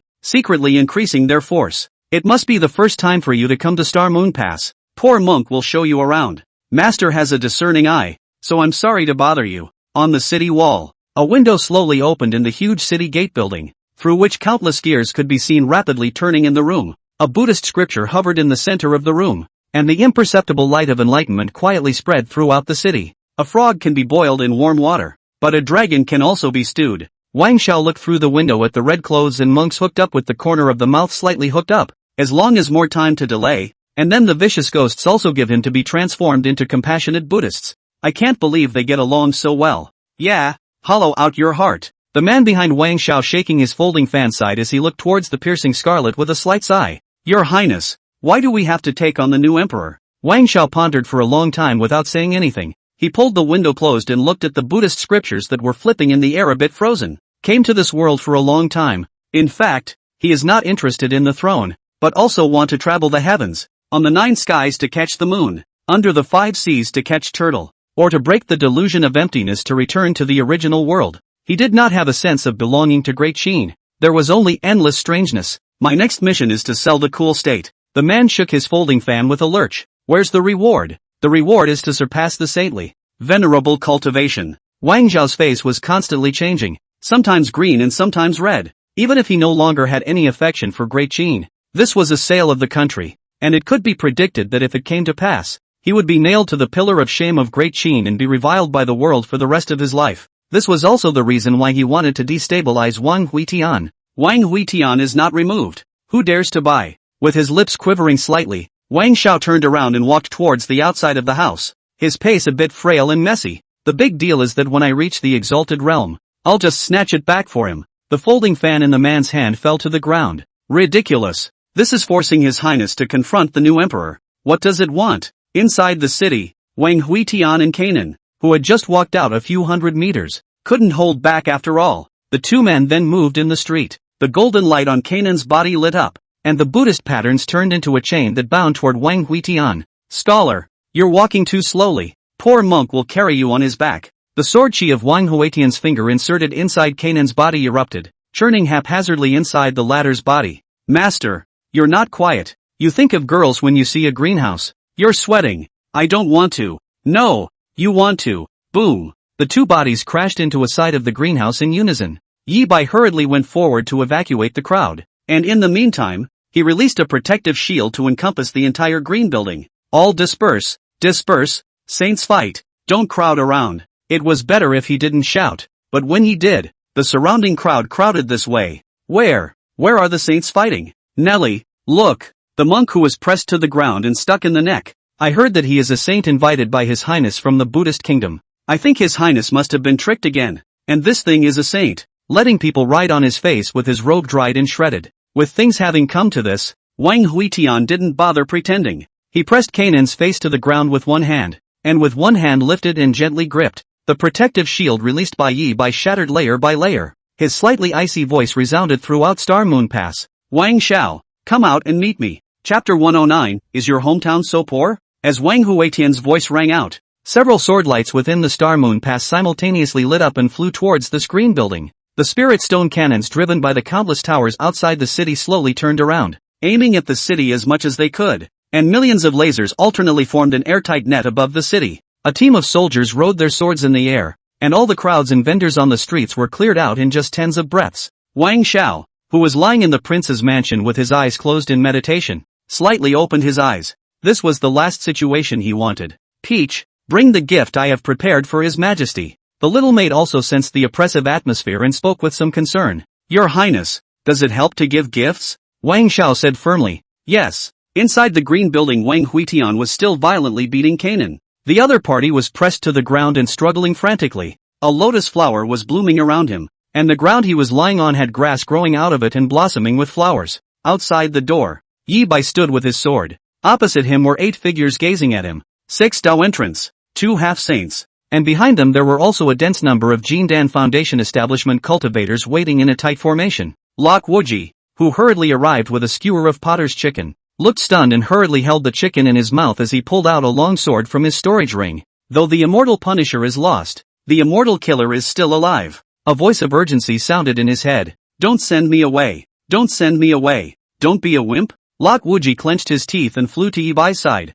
standing with him back to back with his sword. Mother asterisk asterisk asterisk asterisk her. I'm telling you not to send it. There's a saint. There's a saint. You're usually such a wimp. Why are you so tough today? Lok Wuji's face was ugly. It was over. This dog system words are not clear. The same is the system. Why they are so vegetable. And Wang Xiao can be so good. It is not without reason. Dog system, sign in. The voice in his head was rather shriveled. Don't sign it. Have a seat. Inside the building, Wang Huitian poo-pooed the unconscious Kanan on the floor. Even a saint can't carry the broken thought sword in his face. Under close quarters he was invincible. Even the blood saint demon cultivators only dared to play long range with himself. This monk was really rigid. Hard to fight with himself physically. Not even using the escape technique. It's a man. He pulled a random chair from the side and lay down. And casually picked up a cloth from the table and wiped the dust from his face. Yeah, it smells pretty good. After rubbing it he reached down and spread the strip of red cloth out, his face changing slightly. At this time, Wang Xiao, who had just walked to the entrance of the greenhouse, looked blankly along the broken hole that had crashed open, only to see Wang Huitian holding up a belly pocket with both hands, gazing there in admiration. Whelp! Worthy of being the most perverted Qin emperor ever. It's really different. How did it get to me? Sighing he waved his hand slightly and the group of strong men surrounding the place made way. Lok Wuji, who was leaning against Yi Bai, froze, and a trace of unconcealable excitement flashed in his eyes, only to see that at this time Wang Xiao was wearing a greasy back hair, a white shirt and black suit, and a red scarf dragging to his waist. He was playing with 2 walnuts in his hand and had a cigarette in his mouth, dressed like a blue star mafioso. Cool. It's so handsome. King Xiao of Great Qin, please see His Majesty. He held one hand to his chest and one behind his back, bending slightly. The building Wang Huitian panicked in the hands of the bib to hide behind the back. The heart cursed this group of dusty women. A little bit of public morality or not, this thing is to be able to casually throw it? It's simply a way to discredit yourself. Come in. Outside the door Lok Wuji and Yi Bai made a path. Wang Xiao walked inside with a calm expression. As he passed Lok Wuji he slightly inclined his head and revealed a warm smile. I'll talk to His Majesty first and gather later. Wang Xiao glanced down as he passed by Galing, only to see that at this moment this monk's eyes were white, his mouth was foaming, and at his chest was a bloody hole that had been pierced through. A few inky green grasses emerged from the bloody hole, and there were also a few small white flowers blooming. Although he was unconscious in the past, around him is the Buddha's light, body lying within the square circle of a full of vitality. There are a number of butterflies and bees in the flowers through the bushes. Ah shucks, the golden body is about to be shattered. And this special effect still can't be turned off. You deserve to be paralyzed. He spat a couple of curses and walked over to Wang Huitian. Your Majesty, we are not at odds, do you think? I know you suspect me, but you can't be at loggerheads with me over something that's not true. Just because I'm from another world? You've got to be reasonable in your killings, don't you? Wang Huitian looked at the strangely dressed Wang Xiao, who leaned back in his chair and tapped his fingers on the low table aside. After a long time he raised his hand and took the 2 oily walnuts from Wang Zhao's hand, under Wang Zhao's astonished gaze. Click! The walnuts were crushed and the concealed flat kernels were pulled out and thrown into the mouth. Wang Zhao's gaze flashed with coldness and he forcefully suppressed the killing intent in his heart. He did not want to tear his face off with Wang Huitian until the last moment. Walnut shells were casually thrown on the lying Kanan, and Wang Huitian turned his head. So, why are you trying to incarnate me? From the time I entered the city, I have felt the whispering of the Buddha's true sutra of transformation. It's so familiar. Once in the starving man's creepy grotto, there was also a Taoist priest who used it on me. When these words came out, Wang Zhao's face changed drastically. Click it. A pistol slipped into his palm as the mechanism in his sleeve rattled, and with a raised hand, he pointed the gun at Wang Huitian's head. At the same time Wang Huitian backhanded his hand and the peak of a blood-red longsword rested against Wang Zhao's brow. Nobody move. Outside the building Yi Bai swung up a sword chi, and one person blocked before a group of entry paths and the dense army, while a sword order rushed up in his hand. Star and Moon pass countless lasers sweeping to intercept, but the sword order is like an unreal thing generally breaks through the layers of blockade straight to the direction of the Yuzhou. The white clothes that Yi Bai was draped and swung with the wind, and dozens of twin life bells around his waist rang at the same time. There was a lot of clanking. Ha ha, Your Majesty, I was merely joking with you. Gu, cousin, look at you. You're not funny at all. Wang Xiao took the pistol back inside his sleeve. A smile climbed sharply on his face. Cousin came by today and brought you a present. Brothers at the door. Can we stop shaking? It's making a lot of noise. As he said that, he wiped his storage ring and a strip of huazi was stuffed into Wang Huitian's arms. Choke. The long sword was backhandedly inserted into the ground beside him by Wang Huitian, and Kanan, who was lying on the side, shook his arm and imperceptibly closed his fingers, a few grasses slightly bending down to cover his face. Wang Huitian raised his hand and wiped it on the huazi package, and a few packets of huazi fell out, and he glanced at Wang Xiao in surprise. Sealed in such layers, it was evident that what was inside was certainly not simple. After tearing open the box of cigarettes, he took one out and threw it in his mouth to chew on. Rough and bitter, like chewing grass. The cotton of the butts was soft, but had little flavor. Wang Xiao, who was standing by the side, wanted to say something, and swallowed back the words that had been spit out of his mouth. Your Majesty, is it good? This is called cigarettes. In our hometown, only rich people can afford to buy, like your brother outside the door, can only go to pick up other people's finished cigarette butts to pull 2 mouthfuls. Wang Huitian opened his mouth in surprise. Your hometown, so poor? All grazed? Chapter 110, you have a plan. I have a ladder to cross the wall. Hearing Wang Huitian's words, Wang Zhao's eyes lit up. Isn't this the reason? His eyes bristled red, and a few crystalline teardrops slipped from the corners of his eyes.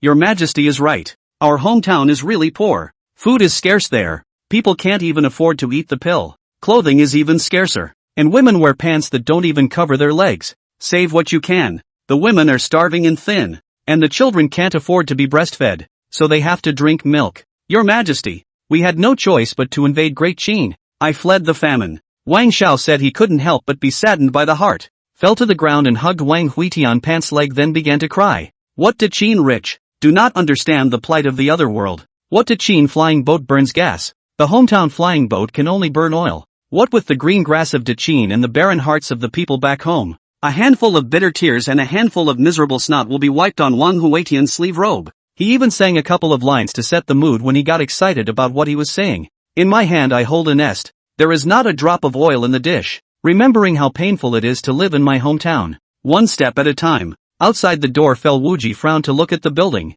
This just now are drawn guns. How suddenly sang the tears of the iron window. Wang Huitian's face was slightly hesitant. Believe it? Ghosts don't believe what Wang Xiao says. This guy is so sinister that he never has a word of truth. But now the two fell out will certainly delay the northern expedition. In the opinion of Wang Huitian, everything in this world is not as important as the northern expedition. A sparrow outside the window flew in and stopped on Kanan's head, and the corner of Wang Huitian's mouth hooked up slightly. He continued to tap his fingers on the table, and every time he tapped there was an imperceptible wisp of sword chi incorporated underneath. Upstairs at the Star and Moon Pass Gate, as the breeze brushed by, a crack opened in a tightly closed window, and densely packed sword chi surged in along the crack. The room is extremely crowded. Everywhere is rotating gears. The center of the sutra is still slow page by page. Every page will have a small amount of Buddha light into the formation, and finally spread within the city. The sword chi swam around the room and finally surged into those gears. Wow! The slow-turning Buddhist scripture was like an acceleration that turned on,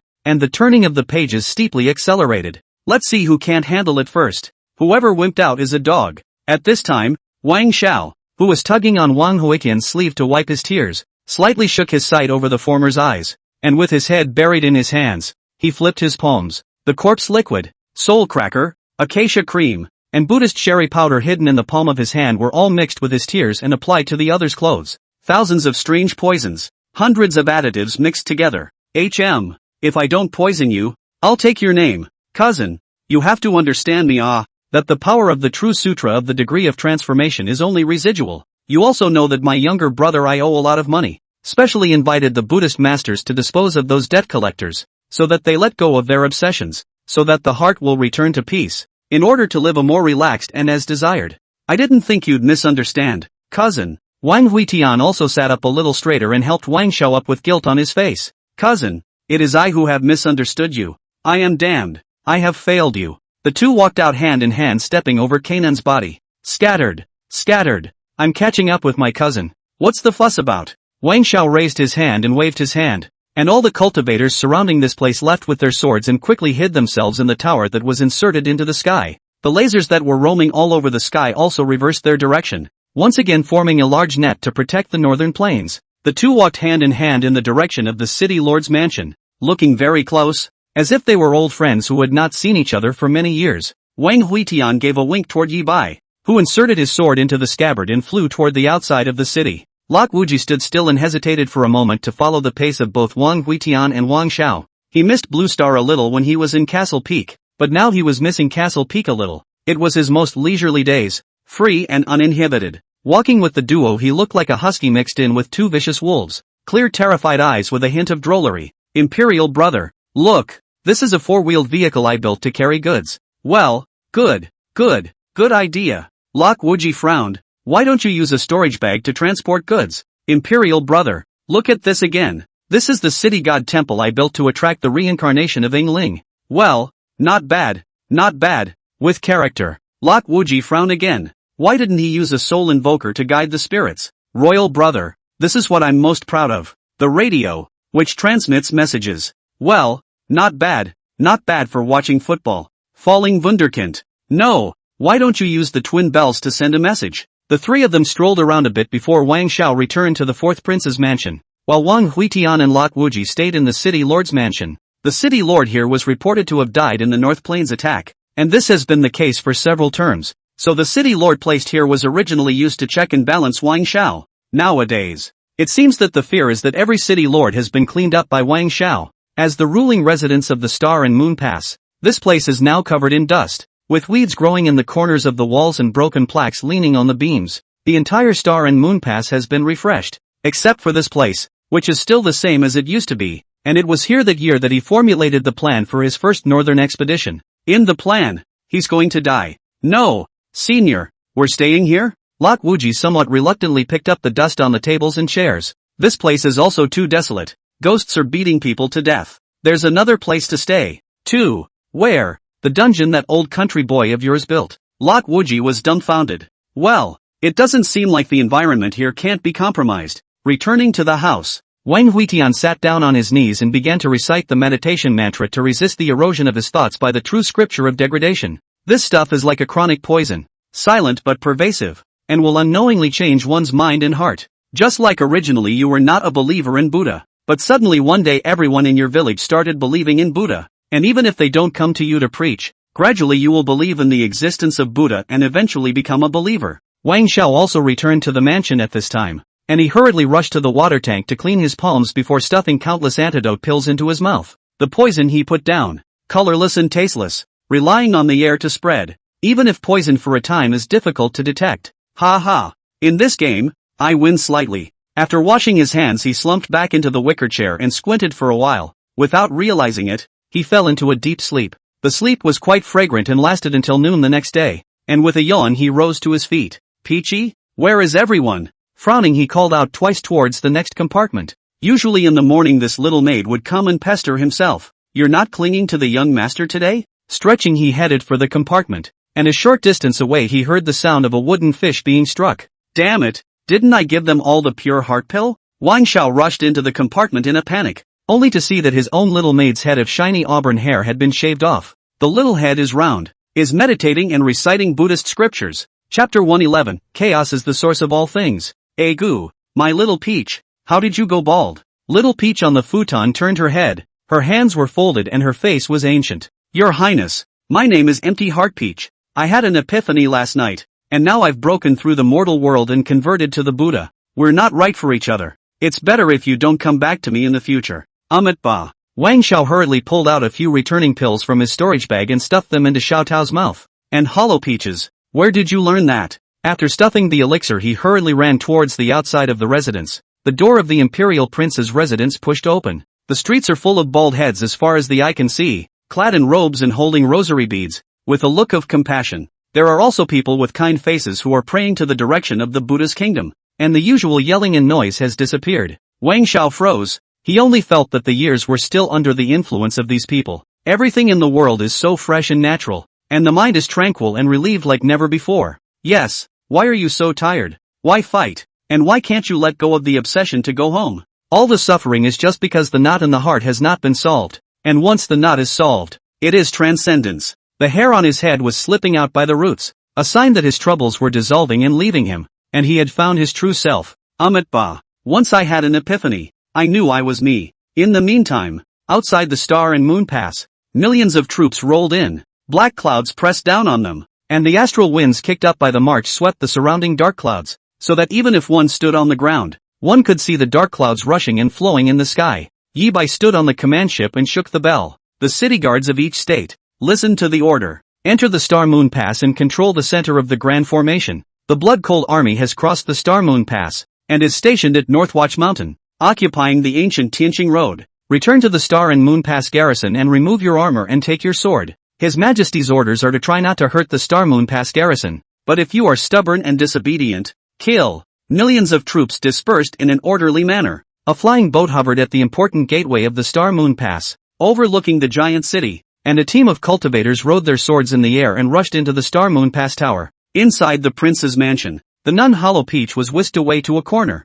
at which point Wang Xiao was sitting on the futon she was on, knocking on her wooden fish. Tao, don't be angry. If you have Buddha in your heart, what's the harm in not knocking on the wooden fish or reciting the sutra? You're out of your depth. Amit Ba. Hollow Peach beamed, feeling aggrieved. You advised me not to knock. You put down the mallet in your hand. You advised me not to read it. Why don't you shut up? At this time, one by one, the summoning magic treasures around Wang Zhao's waist lit up, in which there were anxious voices coming from. Your Highness, the soldiers and horses of the states are going to take over the center of the formation. How can we respond? Your Highness, the blood-cold army has come out and occupied Northwatch Mountain, overlooking Star-Moon Pass. Your Highness, you're crazy. We've got a lot of monks here today, asking for 10,000 spirit stones. A trace of struggle flashed in Wang Zhao's eyes, and his face was sometimes twisted in anger, and sometimes he was dignified with a precious image. Dang! Struggling with a pain in the back of his head, he twisted his head and saw Hollow Peach knocking him on the head with a wooden stick,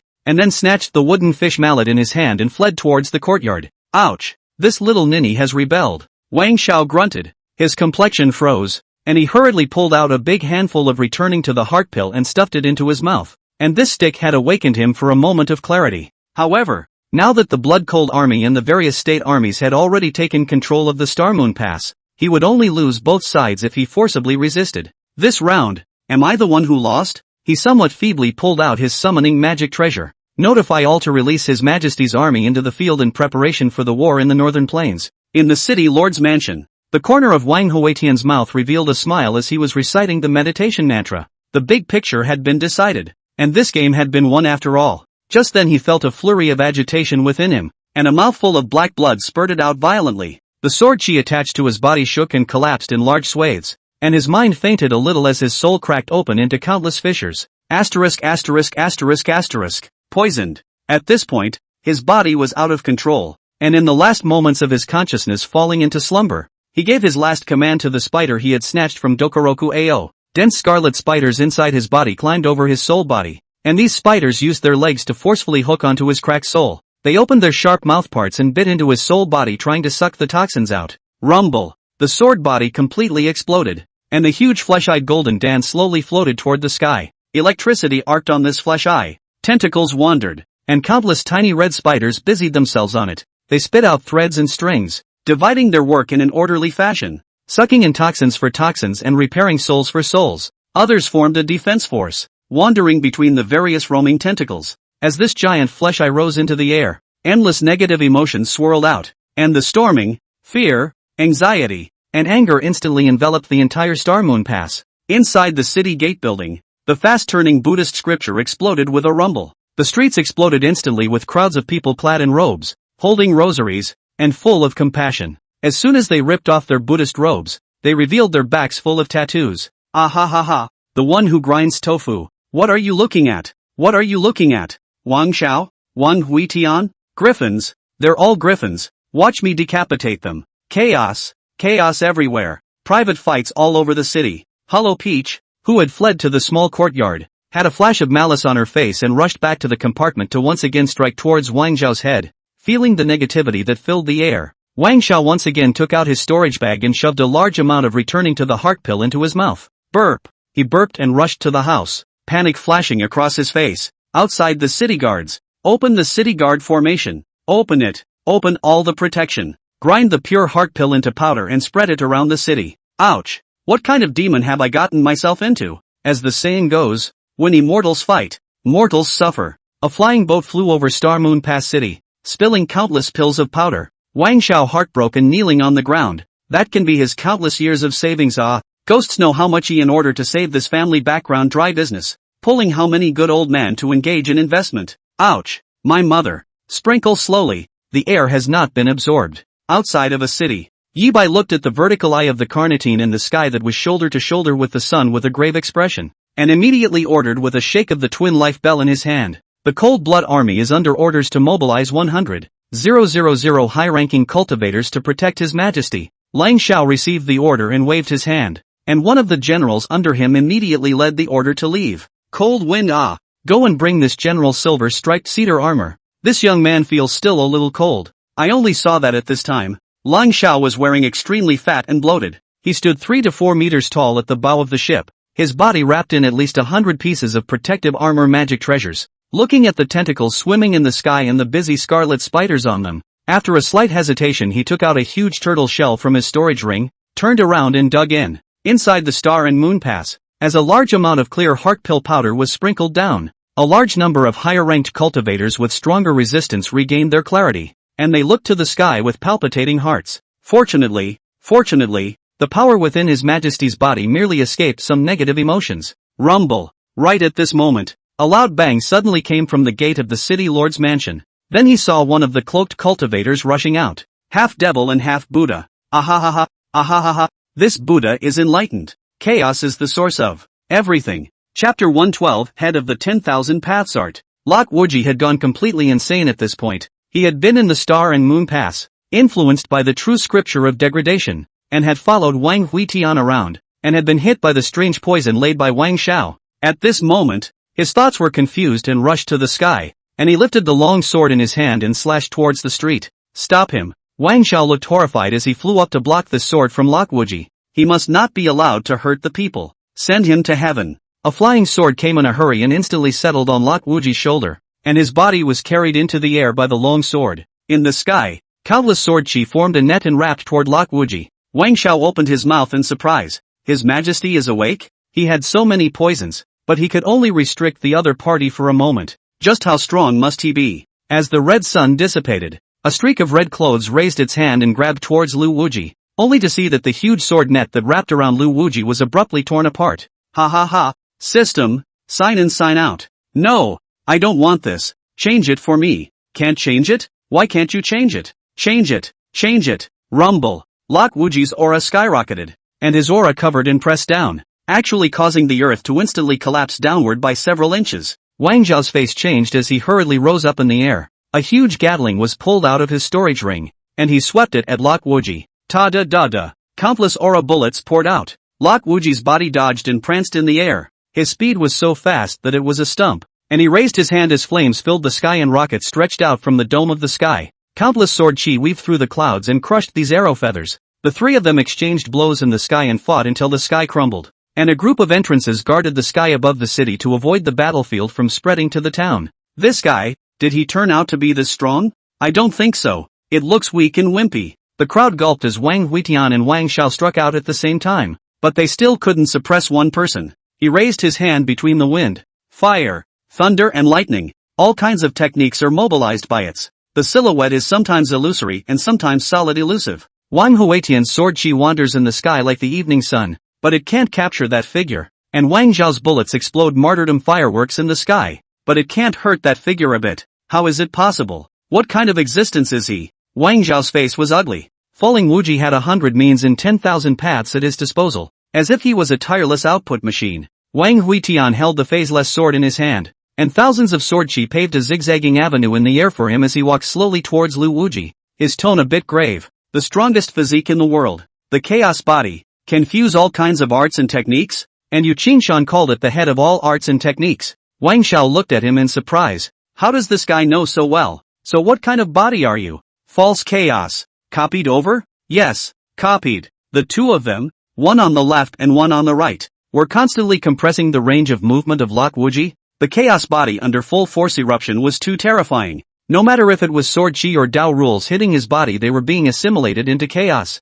And the chaos gas can evolve all things. A stillness is a killing machine. The movement of the three fighting was too great. The soldier formation warships didn't dare to approach at all, and the blood-cold army that was originally escorting Wang Huitian was also retreating in a hurry to avoid the repercussions. Kitahara. There was a white cloud floating abruptly in the blue sky, and within this white cloud there were several pairs of eyes secretly gazing at the star moon pass. Li Changxing's face smile wide. He is really unexpected. The enemy just combined troops a place is actually the first chaos. He was now contemplating whether or not to add to the fire. Daoist Nadi. Do you think we should take this opportunity to invest some bone-devouring termites into this pass? The eyes of an old Taoist priest dressed in rags beside him lit up. The strongest thing about Star and Moon Pass was the densely packed towers. And termites not only reproduced quickly, they were also destructive to buildings. I think it's a good idea. The two of them smiled at each other and simultaneously pulled out a large number of termite eggs from their storage bags. They loaded the worm eggs into a large tripod. This thing is extremely fine and thin individually. It is almost difficult to see with the naked eye. If he is allowed to climb onto the body, it is not unlikely that the saints will also suffer. Fatal isn't fatal. It's just an itchy bite. As Taoist Nadi injected his holy power into the tripod, the densely packed insect eggs trembled. If only the blood sage were still alive. He knows how to manipulate these things. Bah! Don't talk about him. That guy deserved it. When the eggs hatched inside the tripod, Li Changsheng hurriedly sealed the top lid tightly and handed it over to the Junction Taoist. In a moment, you will throw this tripod towards the Star and Moon Pass, and I will unseal it when it enters the Great Qin territory. Ha ha, I hope Wang Huitian will like the gift I gave him. Right at that moment, a sound explosion came whooshing through the sky. It seemed that something had been thrown into the northern plains from the Star and Moon Pass, and the object passed through this white cloud and finally smashed down on the grass not far away. Li Changsheng and the naughty Taoist turned their heads at the same time to look, only to see that there was a silhouette stuck upside down on the grass below at the moment. He was planted into the earth from head to waist. Only one pair of legs were stirring carelessly outside. What the hell went over? I don't know. I think it's a person. Right in the eyes of the two puzzled people, the figure on the ground suddenly rose up from the ground, and he traveled through the air upside down with his head down and feet up. Ha ha, there's a cloud under this Buddha's feet. How did this heaven and earth turn upside down? Yes, there is no limit to Qiankuan. What is up and down? As he spoke he raised his hand toward the cloud the two were hiding in. The huge cloud was affected by the inexplicable power actually became sticky, and the flow of sugar filaments on it actually turned into a huge marshmallow. Chaos evolves and everything flows in a single thought. Oh no! Those two old sixes threw a crazy person at us. Li Changsheng was startled and swung his sword to cut off the entangled sugar filaments, but he accidentally even chopped a crack in the insect tripod in the hands of the Jiayuan Taoist. It's over. Dense termites crawled out of the tripod, and instantly the two felt their bodies itching. Lok Wuji, who had come through the air, raised his palm, and a giant hand in the air grabbed towards the marshmallow. Ha ha, two mole crickets. Found two mole crickets. With a rumbling explosion, the nodding Taoist blasted through his bonds and rushed out. He had no desire to fight. He flew and fled deeper into the northern plains. Lok Wuji raised his hand and slashed his sword. The immortal strokes my top, and chaos wipes out all the spirits. The void tore open, and a huge palm poked out from it to grab at the lumpy Taoist. The latter gritted his teeth all over the causal Tao flow. This big hand from his head wiped over. Cause and effect under the conversion of a piece of flat earth on the ground was wiped out in a flash. At this time, Li Changsheng had also rushed out. He didn't bother to look at Taoist Jiayuan, and similarly, he fled in the direction of Tian Lang Mountain with his sword. Star and Moon Pass, junction of the Eastern Sea and the Western Sea. Wang Huitian and Wang Xiao raised their eyes to look at the three figures chasing in the sky still had some palpitations.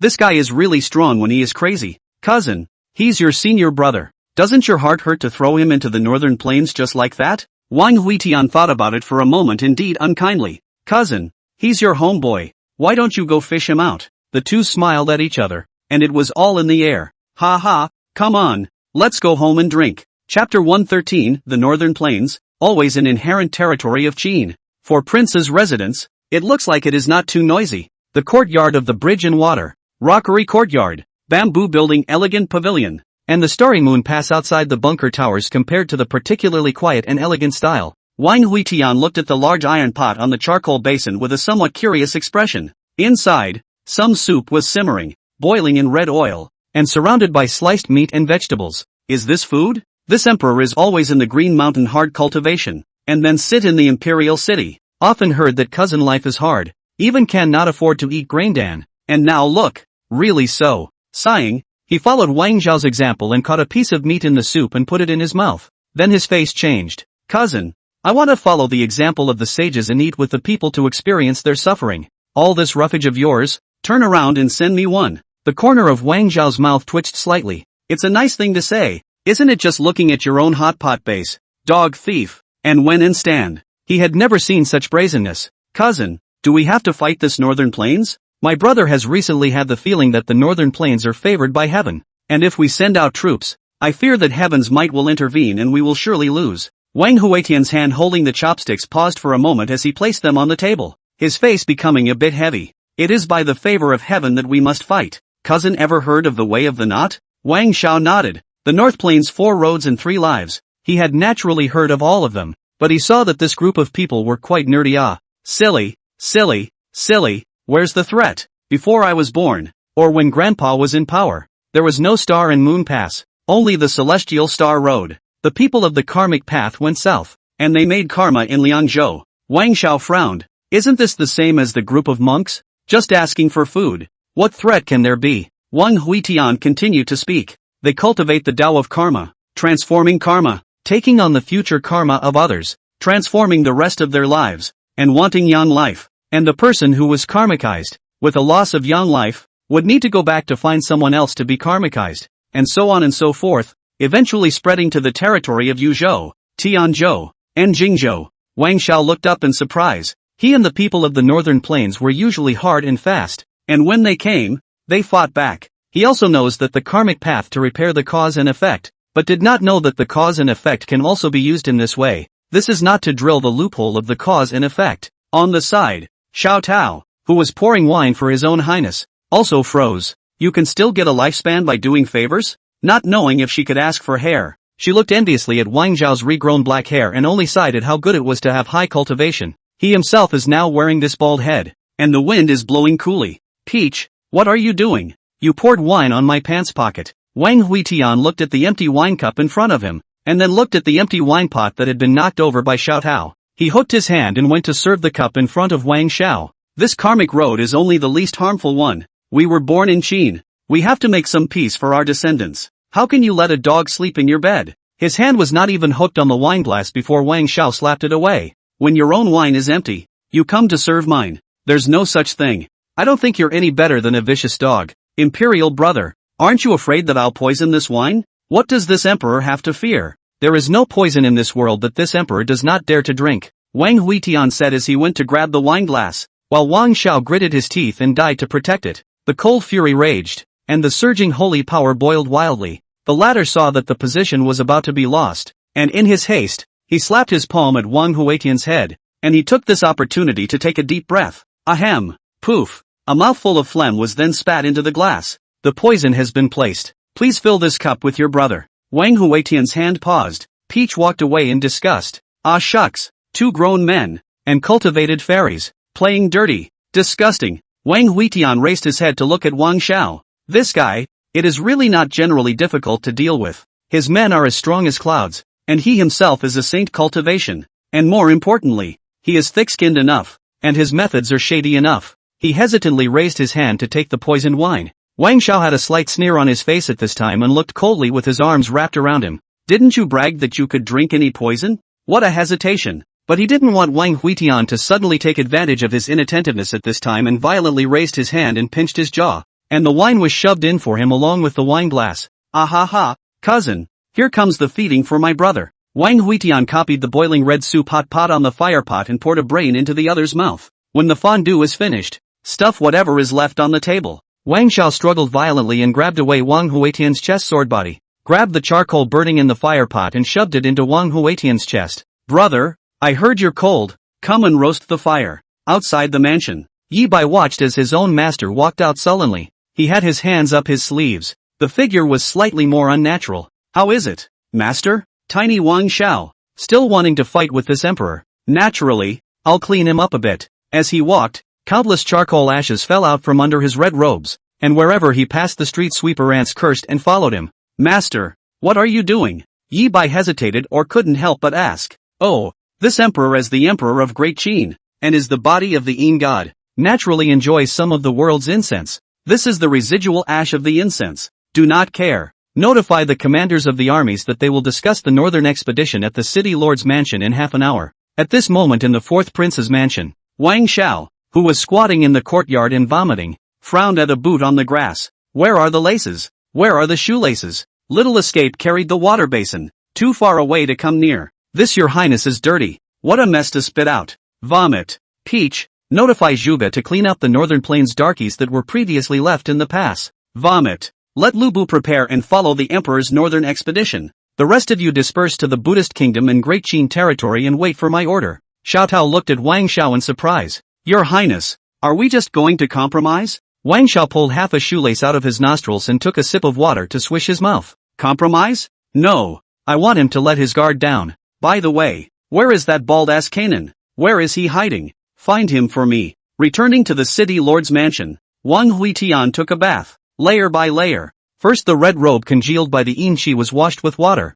and then the body of the sword was washed. Wash the ghost body after dispersing the sword body, and then wash the Jin Dan. Finally, I even grabbed a million little spiders and washed them as well, and the red ones were all whitened. Other people's baths were done in half an hour. He was too high level and took 3 hours. When he came to the main hall after finishing organizing, here all the army generals were already waiting. Even Wang Xiao was here. Wang Huitian laid a map on the wall. The generals looked up. Good guy. Great Qin's country, when so big, will be included in the Green Mountain even the 100,000 mountains, the abyss of the ancient road. Half of the North Plains also painted in it. Generals, look. South of the Wolf Mountain in the northern plains has always been our territory. The emperor used to ride horses here as a child. Saying that, Wang Huitian pointed to a small hill next to Tianlang Mountain on the map. What do you think of this battle? As you are charged with the responsibility of eliminating demons and swatting away bandits? Chapter 114, without my support,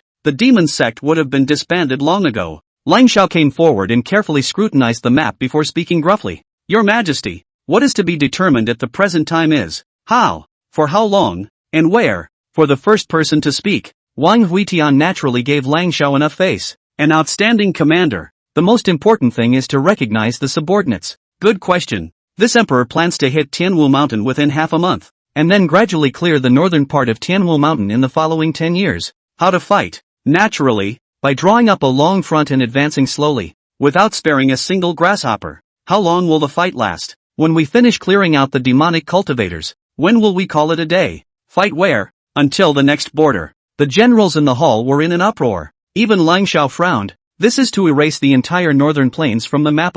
It was important to realize that the northern plains were not comparable to those small countries. Their area was open and vast, almost equal to that of Great Qin, not only to erase, but also to completely kill and sever the heavenly Wolf Mountain demonic cultivation Taoist lineage. Its difficulty can be imagined. Seeing the slightly heavy look on the crowd's faces, Wang Huitian cleared his throat. Gentlemen, do you know how many immortals there are in Green Mountain? Wandao Mountain alone has 1 million cultivators, and even more who have just started. And how many sects are there in Green Mountain? There are 2 that are comparable to the Wandao Mountain, the Heavenly Sword Sect and the Huifeng Holy Land, and countless smaller sects. So the number of cultivators is not less than that of Great Qin. Speaking here, Wang Huitian's voice was steeply high. That's it. 1 million blood-cold army can blockade the entire Green Mountain. Why? Because they are scattered. Because they only care about their own path to immortality. Because most of them seal their own caves and only seek immortality. They are glued together only by their teacher's lineage. And so they are divided into many factions.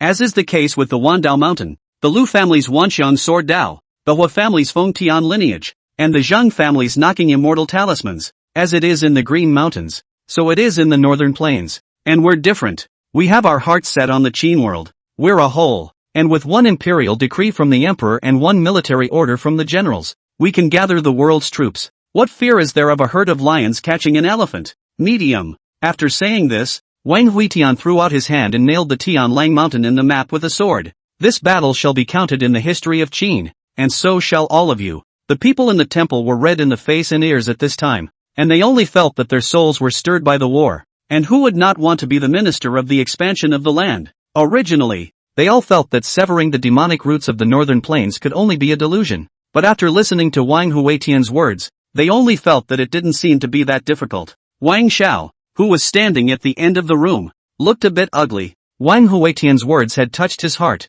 and when he thought of his system mission, he was a bit embarrassed. Which is more important, honor or reputation? He looked up. Royal brother, the north of the original fortune. I fear that the heavenly phenomenon is unpredictable. How should I respond? He said it in an extremely euphemistic manner. The heavenly Tao was helping the northern plains. He knew it, Wang Huitian also knew it, but these generals didn't know it. Playing away from home, where the timing is on the enemy's side, is the biggest problem. Wang Huitian squinted slightly at the sky. The sky is unpredictable? He will darken the sky of this northern plains for half a month. Cousin, no need to worry. I already have a way to deal with it. Let's see how I can seal the sky for half a month. What the two said was unknown to the crowd. It just felt very powerful, worthy of being the king of the open frontier. He knows just how much. Only Lang Xiao's face is a little ugly. The heavenly phenomenon is unpredictable. It will be necessary to seal the sky for half a month. Is this really a saint can do it? I am afraid that the Zun realm will not dare to say this kind of big words. However, he did not dare to ask. The leader let do what? He is now a leader. Listen to the order on the line. Just seems to turn back to wear more armor. At this point in time, on Tian Wolf Mountain, Li Changshan, who had just escaped back, hurriedly rushed into the cave. He hurriedly took off his clothes and scorched his body with spirit fire. The bone-devouring termites crawling was just too itchy. Focusing only on dealing with his body, he didn't notice at the moment that countless termites were scattering in all directions on the clothes that were thrown aside. Boom! Right at this moment, the door to his cave was suddenly pushed open. A man walked in angrily. Li Changshan, just what kind of monster did you go to Star Moon Pass to provoke? That thing is completely unkillable. The man who was chiding and accusing froze. What did he see? The hallowed saint son of Tianlang Mountain was actually using spirit fire to cauterize himself, revealing an expression of enjoyment as he did so. Is it that exciting? As a demonic sect protector, man is also considered to have seen a lot, but such a powerful picture is really the first time he has seen. Hesitating for a moment, he backhanded and gently closed the cave door behind him. At this moment, on the Tianlang Mountain, the great priest was battling with the insane Lok Wuji, who was continuously beaten into the earth, and then once again madly rushed towards the top of the mountain. He had a maniacal appearance. His hair was spread out, his robes were shattered, and behind him, an illusory and tall being protected him. Ha ha, this Buddha cannot be killed. Chaos, being as it is nothingness. Nothingness, how can it be killed? On top of the mountain, the great priest had an ugly look on his face, and the 7 or 8 saints in the surrounding area were peering at this side, but they just couldn't see anyone to come and help out a little bit. The 3 guardians of Tianwu Mountain, Red Rock, Flower Language and Tianyin. One went to the side of Li Changxing's cave and didn't come out, and the 2 hid in the sanctuary, saying that they were protecting the sanctuary from the waves. All a bunch of dog thieves, none of them reliable. If the entire demon sect hadn't been supported by him, it would have fallen apart long ago. Lok Wuji seemed as if he didn't know how to get tired, and the huge shadow behind him was even more bizarre. Its arm swung over the clouds, and the clouds transformed into Dao rules, and his hand wiped over the grass, and the green grass transformed into aura. The saints on the sidelines sked. This thing seems to be able to convert matter at will. Look, that rock has even turned into a spirit stone after being stepped on. Hey, it's still true, and I don't know if I can turn into a pussy. Just go up there and touch it, maybe it'll turn you into a girl. The saint who spoke snorted coldly. Freeway, this dog thief is trying to pick up their own cheap ah. The saint of the freeway similarly looked at the other party. Thinning hair, ugly face, hunchback and hooked waist. Just this thing turned into a female, afraid that it would not be easy to digest. Ha ha, sect leader Hashizu. I'm just kidding. You mustn't go. A group of saints are talking and laughing. For the situation of the great priest are some bloating. This guy rely on his trust by the devil ancestor. The whole day to the crowd yells and shouts. Everyone has long been tired of him, and wearing a mask all day, pretending to be a nympho. Right at this moment, he saw the grand priest clenching his teeth and strangling his fingers in his hand. Countless pitch-black auger snakes bound Lok Wuji like chains. With a lift of his hand, he threw Lok Wuji toward the crowd of saints who were watching. Ding! The high priestess sends her cordial greetings to you. Ding! Falling Wunderkind has joined the chat group. What's flying over? When sect leader Xingjin turned his head to look, he saw a large hand coming towards his face. Through the cracks in his fingers he saw a twisted face that looked like a demon or a Buddha. His messy hair flowing behind his head, stretching into the endless void. You guys, what are you looking at? Let me take a look too. Lok Wuji's large slap slammed into the face of the Stargazer sect leader. Several of the latter's incisors chipped off and flew out the back of his head through his throat.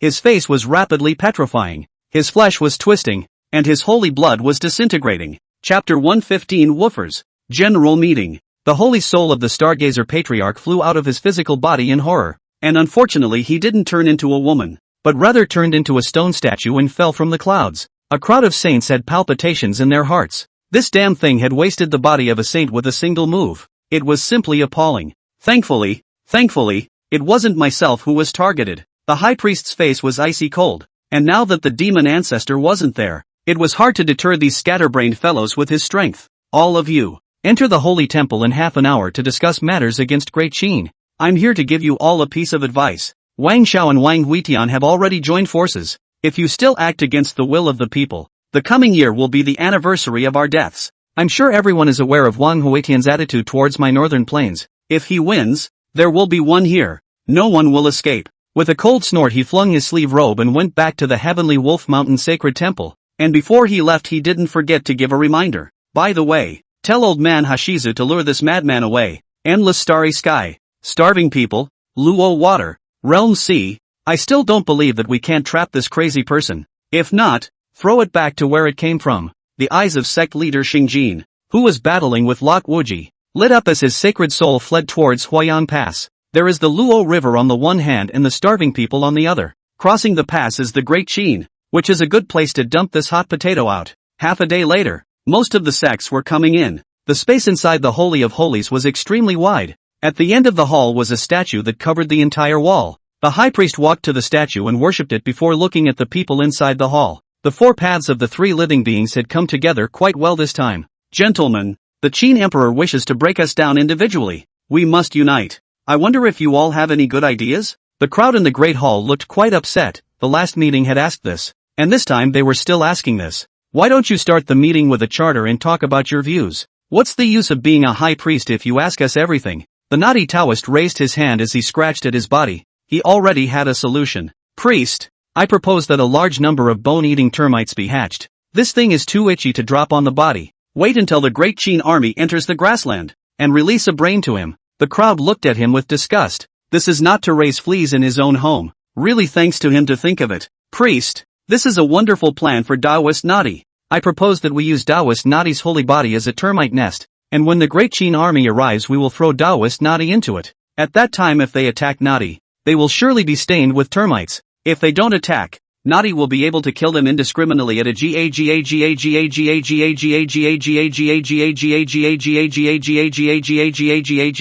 The naughty Taoist's face instantly changed. Past life dog thief, you're punishing your father. Hey, you're in trouble now anyway. As they say, lice don't tickle. And the fact that you're still tickling means it's still too little. The people in the hall nodded their heads, feeling that this was reasonable. Lumpy gritted his teeth, hating to immediately pull out the sword and chop up this pitiful bastard. The high priest saw that something was amiss and hastened to stop it. Okay, is there any other way? Gentlemen, I have a plan. We don't want this Tianlang mountain. Wang Huitian will lead his troops from Xingyu Pass to attack the northern plains. Then we will attack the Great Qin from Huayang Pass, and give him the headquarter. From now on, he will be the devil cult, and we will be the immortals. The crowd gave a big thumbs up towards the extinguishing love. This is a very good idea. But unfortunately this time it was the high priest who blew up his hair. Without the Tianlang mountain, what use does he have? You guys, want to betray the demon ancestor? Priest, that's not true, huh? Who says that not visiting the grave is being an unfilial son?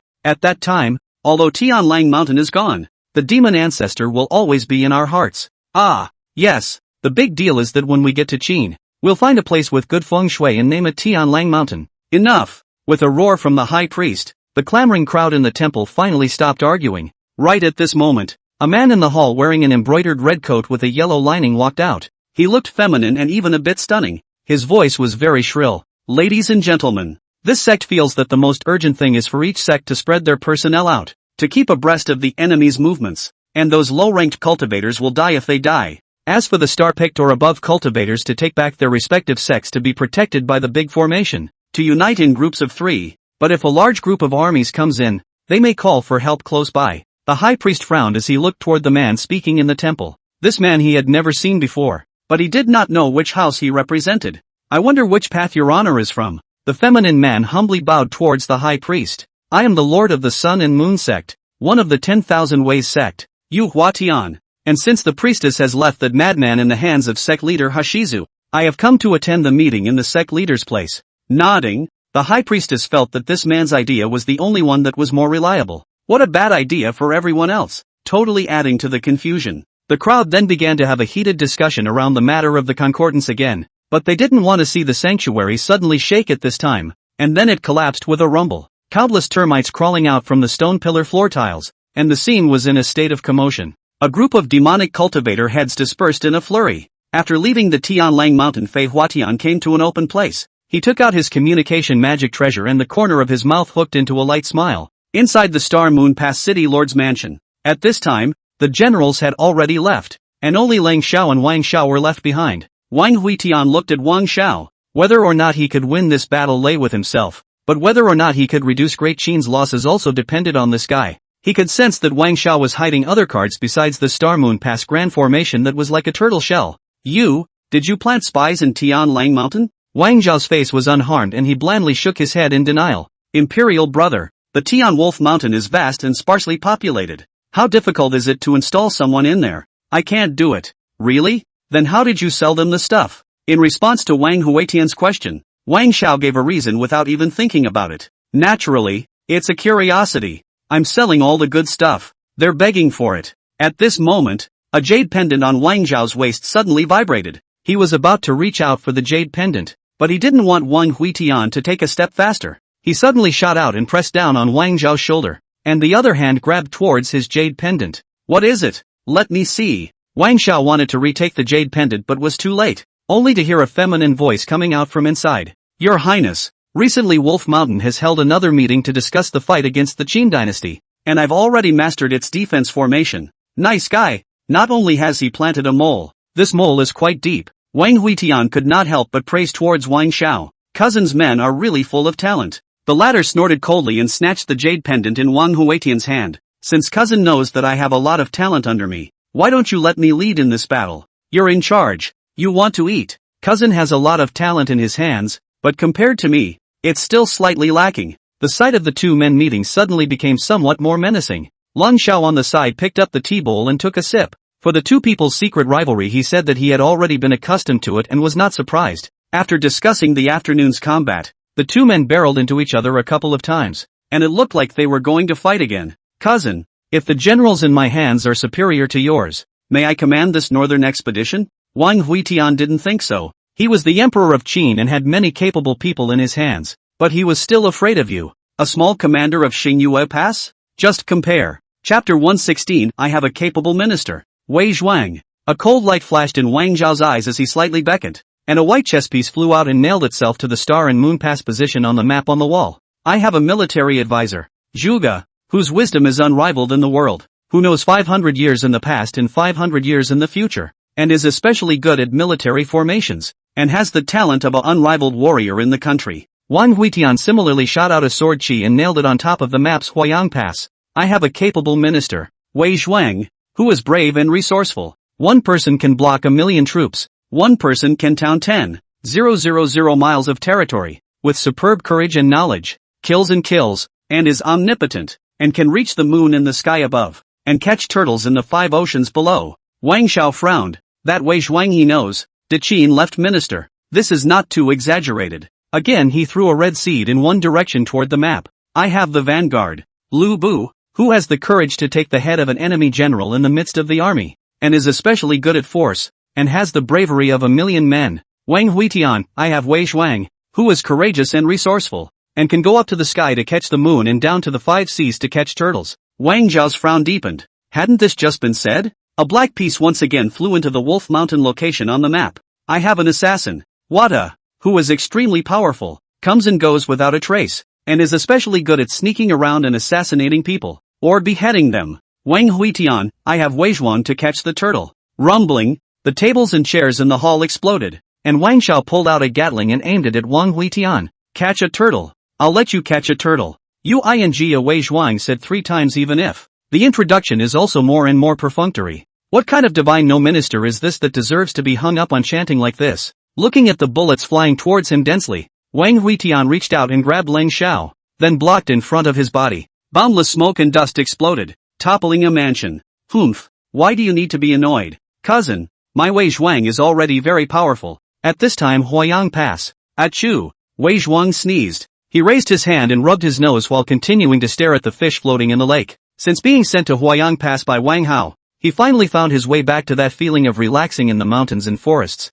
fishing in this luoshui every day, not to mention how nourishing it was. Finally understand why the guys in the Green Mountain don't come out of the mountain. This life, TSK, give the throne is not even change. A guard beside him looked at the sky. Commander-in-Chief, it's getting dark, time to go back. Wei Zhuang put away his fishing rod, carried his fish trap, and walked slowly towards the Huayang Pass city pond. Li, a monk can cultivate his mind by walking occasionally and keeping his feet on the ground. Look, the stars are falling in this sky, even they are longing to embrace the earth, and why must we fly? He taught the guards around him as he walked. What do high-ranking cultivators cultivate? It was the state of mind. A single storing of aura was no longer useful, and a breakthrough in the state of mind. The great Tao sense could only be further advanced. Commander-in-Chief, those two stars seem to be falling towards us. The guards raised their eyes to the sky, only to see two rays of light emitting yellow trailing flames breaking through the sky, heading towards Huayang Pass at a rapid pace. There was a loud explosion.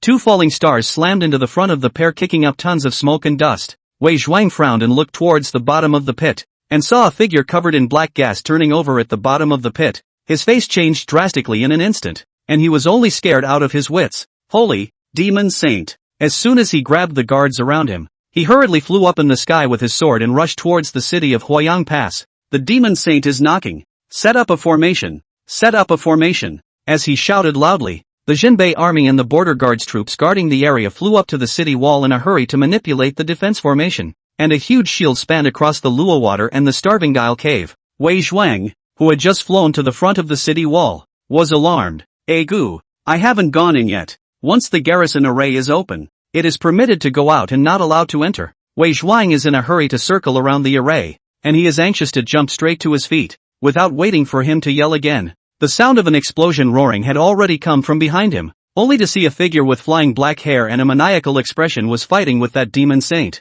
and the two of them exchanged blows that shook the heavens and shattered space. At this moment, on the wall of Huayang Pass, Zhang Wan, who was commanding the soldiers, froze, and her voice trembled a little as she got a good look at the epileptic figure. Wu Ji, Zhang Wan roared angrily and was about to charge out of the formation. Wang Huitian, he's your senior, how can you bear to harm him? Thinking of the man who was in the same illness as herself, and who could hardly sleep for fear and worry all day long, Zhang Wan's hatred for Wang Huitian intensified at this time. Why? Why would Great Qin let a demon take control? And why, in less than half a year, did the entire Great Qin generals strictly obey its orders? It wasn't fair that virtuous people like her and Lok Wuji had to be bullied. She recklessly lunged towards the pass, but was held down by Li Jing. You're crazy, that's the saints fighting. That's Wuji, the head of Castle Peak. Save him. Outside the city, when Wei Zhuang heard Zhang Wan shouting, his face became more and more ugly. Zhang Wan did not know that he knew, but he knew that Lok Wuji was poisoned and went crazy in Xingyue Pass. Wang Xiao and Wang Huitian couldn't suppress him at the same time. How come he came to this Huayang Pass? Ouch! What a way to go! Seeing the two fighting closer and closer, Wei Zhuang charged up with his sword under a clench of his teeth. Let's fight! We can't wait to die. Ever since Wang Huitian gave him a solution to his heart demon, his cultivation had grown by leaps and bounds, and although he was not as good as a saint, he was not made of clay. Who knew that just as he rushed forward, that demon saint saw someone picking up the slack and instantly turned around and fled towards the northern plains, and his speed was so fast that he disappeared into the sky in the blink of an eye. Wei Zhuang froze for a moment. What's the situation? Ran away with one? When the many soldiers on the city wall saw that Wei Zhuang had scared off a saint just by drawing his sword, they yelled and shouted. Worthy of being the Grand Marshal of the Jinbei army sent by His Majesty, he was only in charge of the passes, and he surprised the saints with his sword. Seeing that Sect leader Xingjin had escaped, Lok Wuji laughed maniacally and walked towards Wei Zhuang, his killing intent still unabated after he had gone for a stroll to Tianwu Mountain.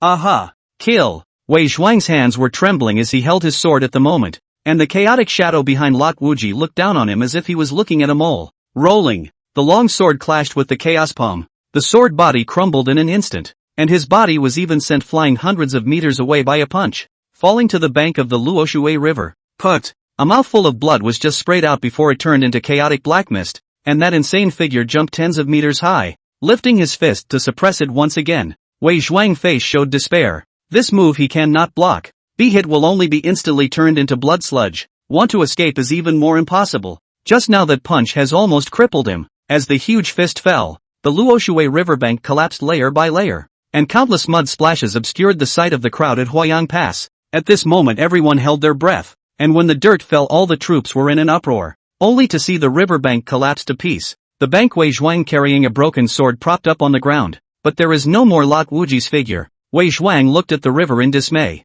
That guy collapsed the riverbed with a punch and fell into the Luo water himself? This, just kinda unexpected. Compared to his dismay, the soldiers on the city were frantic. Lord Commander, one man alone against two saints, one dead, one running. Chapter 117 Wei Zhuang Forked Saint. At Star Moon Pass, Wang Huitian, who was organizing the construction of the city lord's mansion, received a request for assistance from Huayang Pass. What? The demon saint brought Lok Wuji to knock on the door? Wang Huitian did not expect that Lok Wuji, who had just been thrown to the northern plains by himself and Wang Xiao, would turn around and be thrown back. That guy now seems to have fully awakened his chaos body. His body resembles chaos and is extremely resistant to beatings. Coupled with the Buddhist true scriptures of dispensation and with the influence of killing qi and blood, completely is a crazy person who can't die, falling into the hands of whoever has a big head. The face of Wang Xiao, who was repairing his armor on the side, sank similarly. Wang Xiao did not react too much. He pretended not to hear. Knocking down bricks, laying walls, plastering, a set of actions in a flowing stream. Ouch. It's been a long time since I've done this stonemasonry work, and it's making my back ache. Stretching his back, he once again copied a stone brick from the ground and knocked on it, but in his heart he was sneering. Wang Huitian spoke so loudly, is not trying to fool himself to go to Huayang Pass with him. What? Forcing me to repair the city's main house when it is not quite bull, and now no to beg the master. Master is now a plasterer, cannot do the hard work of fighting and killing. Wang Huitian saw that Wang Xiao did not pick up the fight, turned around and turned into a red mist and headed for Huayang Pass. The brick knife in the latter's hand lurched and his face changed slightly. This guy, could it be that he's plotting to screw me over again? After hesitating for a moment, Wang Xiao threw the brick knife and hurriedly chased towards Wang Huitian. Royal brother, I'll go with you. Gu, slow down. Wait for me. The corner of Wang Huitian's mouth hooked up a smile. Some people you cannot use conventional means. Curiosity will drive them to do things on their own initiative. Two people's speed is very fast. Only half an hour has arrived at the Huayang Pass. At the moment here is extremely calm. A peaceful and quiet look, which has what saints knocking off. Soldiers on the pass patrolled in an orderly manner. Troops in the barracks were drilling. And there were also some cultivators in the city who were exhaling and practicing. The Yin Qi swung through, and Wang Huitian finally found the Wei Zhuang figure. The two of them flew over the city wall and saw that on the banks of the Luoshui River, a figure was holding a dung fork and probing into the water to salvage something. And beside him there were a few other people who were casting nets into the water. Imperial brother, I heard that birds cannot cross this Luo water and goose feathers cannot float. So there are still fishermen here to make a living? Wang Huitian glared at Wang Xiao. Bull **** fisherman. That mother **** is my man. The great general in my hands. Wei Zhuang, what are you doing? Wang Huitian, who was far away, then shouted loudly. Wang Xiao also froze for a moment at this time. Is this Wei Zhuang? This guy can really catch a turtle? Right at this moment Wei Zhuang by the river's edge. His face was happy. He violently raised his hand on the dung fork. A figure was forked out of the river by him, wiping a handful of sweat from his forehead. It was only then that he noticed the two people flying in the distance. Gu, Your Majesty, you're here. Your brother fell into the Luo River. I'm organizing a salvage operation. Wang Huitian and Wang Xiao stopped down. Both of them were a bit confused about the situation. With Lok Wuji's current strength, plus a Northern Plains saint, Huayang Pass should have suffered heavy losses. But there's something weird about this situation today. What the hell is going on? Without waiting for Wei Zhuang to reply, the two soldiers beside him hurriedly reported. Back to your majesty. Just now, two saints killed outside the pass. Marshal Wei drew his sword to scare one away, and the suspected crazy lot commander struck out at Marshal Wei and was knocked down into the river. Yes, that Northern Plains demonic cultivator was taken in by the cold light on the Commander-in-Chief's sword and fled.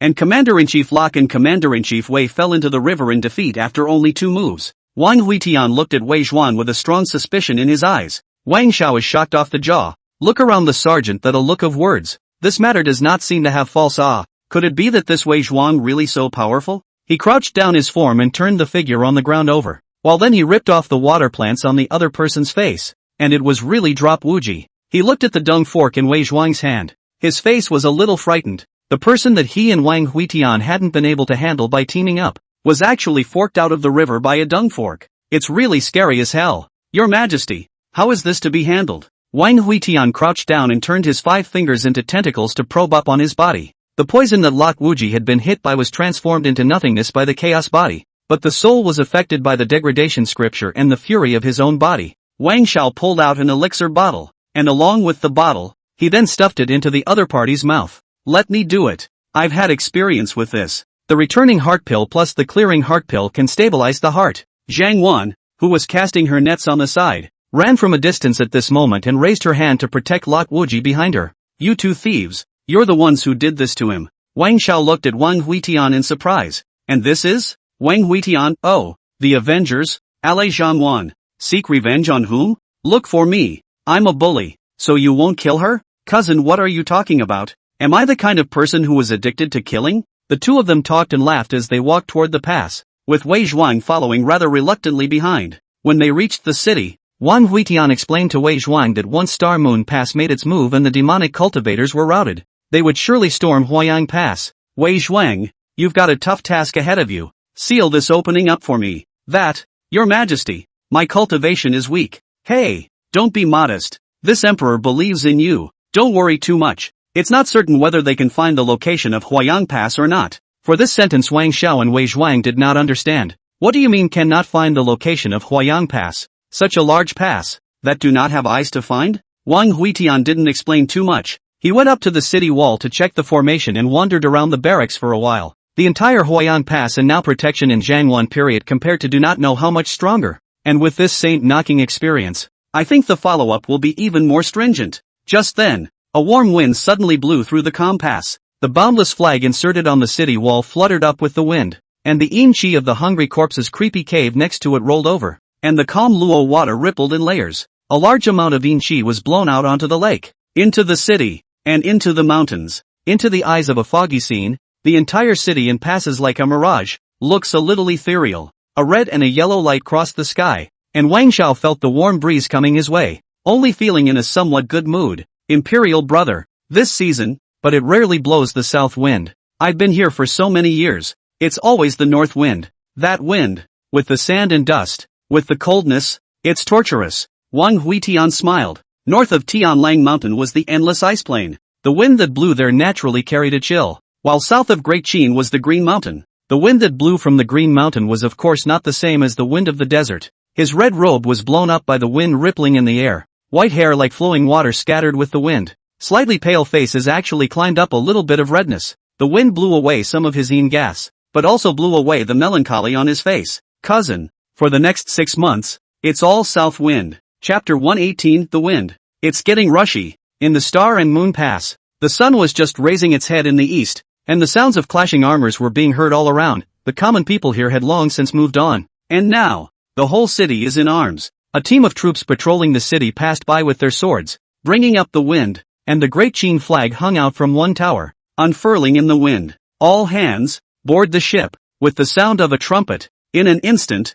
countless sword lights rose up from the ground within the city, and a battleship unfolded in the firmament. The battleships in the sky above the starry moon pass were linked with the battleships in the sky of Northwatch Mountain and Tianqing Ancient Path, looking like rolling black clouds from afar, and the earth below them was darkened in an instant. The south wind blew through the gaps in the battleship and made a whimpering and wailing sound, and the grass on the northern plains was even more prostrate to the ground by the air currents. The blood-cold army is in formation. The Star and Moon army is in formation. The Tsangzhou army has finished forming up. The Yuzhou army has finished forming up. A high shouting voice rang out. Continuous. 4 million troops plus the Star Moon Pass garrison. A full 5 million. How much is 5 million? As much as the horse grass in the northern plains beyond that Star and Moon Pass, and as dense as the gravel in the wind from that north wind. But are they comparable to that horse grass or that gravel? They were all lower realm immortals. All Great Qin immortal cultivators full of killing intent and fervor. Behind the army, Wang Huitian stepped into the air, and countless warships paved a straight avenue,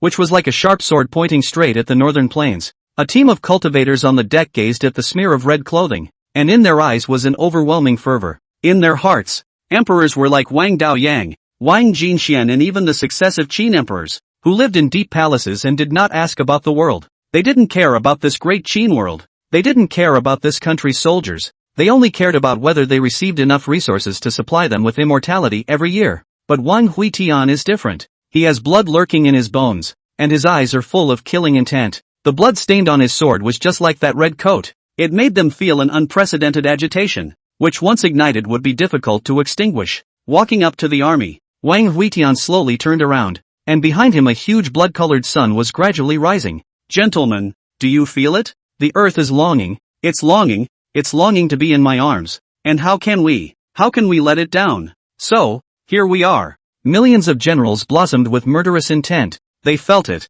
The wind of Great Qin had blown into the northern plains. Kill, kill, kill. Endless cries rang out, shaking the heavens and drifting over 10,000 miles of rivers and mountains. Wang Huitian flung his sleeve robe as he took a step on the celestial dome, and his figure appeared above the northern plains meadow. Sword 4, mountains and rivers. Rumble. The earth trembled, and a huge stone monument rose up from the ground amidst the vibrations, and it returned to the firmament once again with Wang Huitian's figure on top. This monument was about 300 to 400 meters tall and 100 meters wide, and the whole thing was condensed from the mountain and river sword Qi, which looked very rough. He swung his sword down once more, chopping off half of the stone wall and revealing a smooth, jade-like cut. All of you, please leave your names. Those who open the border today can die as gods. After saying this, Wang Huitian's sword Qi swung up and snatched the top of the steel to carve his name. The one who opens the border and unites the domains is the Qin Emperor Huitian. As he took the lead, one after another, generals and soldiers came forward with their imperial swords to carve their names on the monument.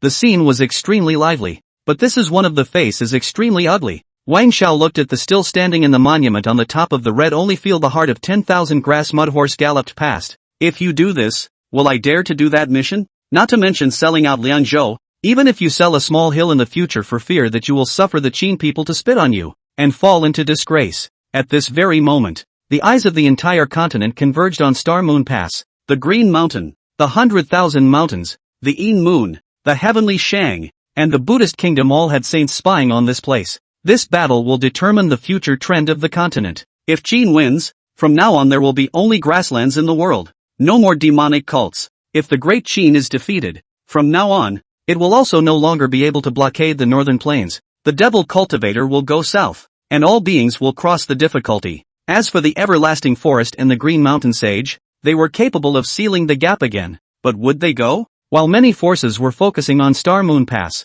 Li Feichen, who was sitting in the imperial city, received an order. Lift the blockade against the neighboring forces. He held the order for a time, some puzzled, and now raising the country out. Should not be to strengthen the blockade, to avoid other forces to take advantage of the fire. How the opposite is to lift the blockade. On the side, Li Feishue took the sword order and frowned, her voice somewhat cold. He's, picking his next target. Cold sweat dripped from Li Feichen's forehead. Could it be that something is really wrong? Your Majesty? Why are you in such a hurry? Li Feishue shook his head. Only Wang Huitian knew the most about this matter. Perhaps even he himself was not clear. It's the unknown that scares people the most. So he wants to do what he wants as much as possible. On the Green Mountain, Wandao Mountain, Lu Xiuwen was playing chess with Li Yiwu, when a disciple ran into the gazebo. Master Ancestor, didn't you want to go down the mountain for a quickie the other day? And now the Great Qin blockade has been lifted. I've heard that there's a Trina ferry from Yixinju. TSK.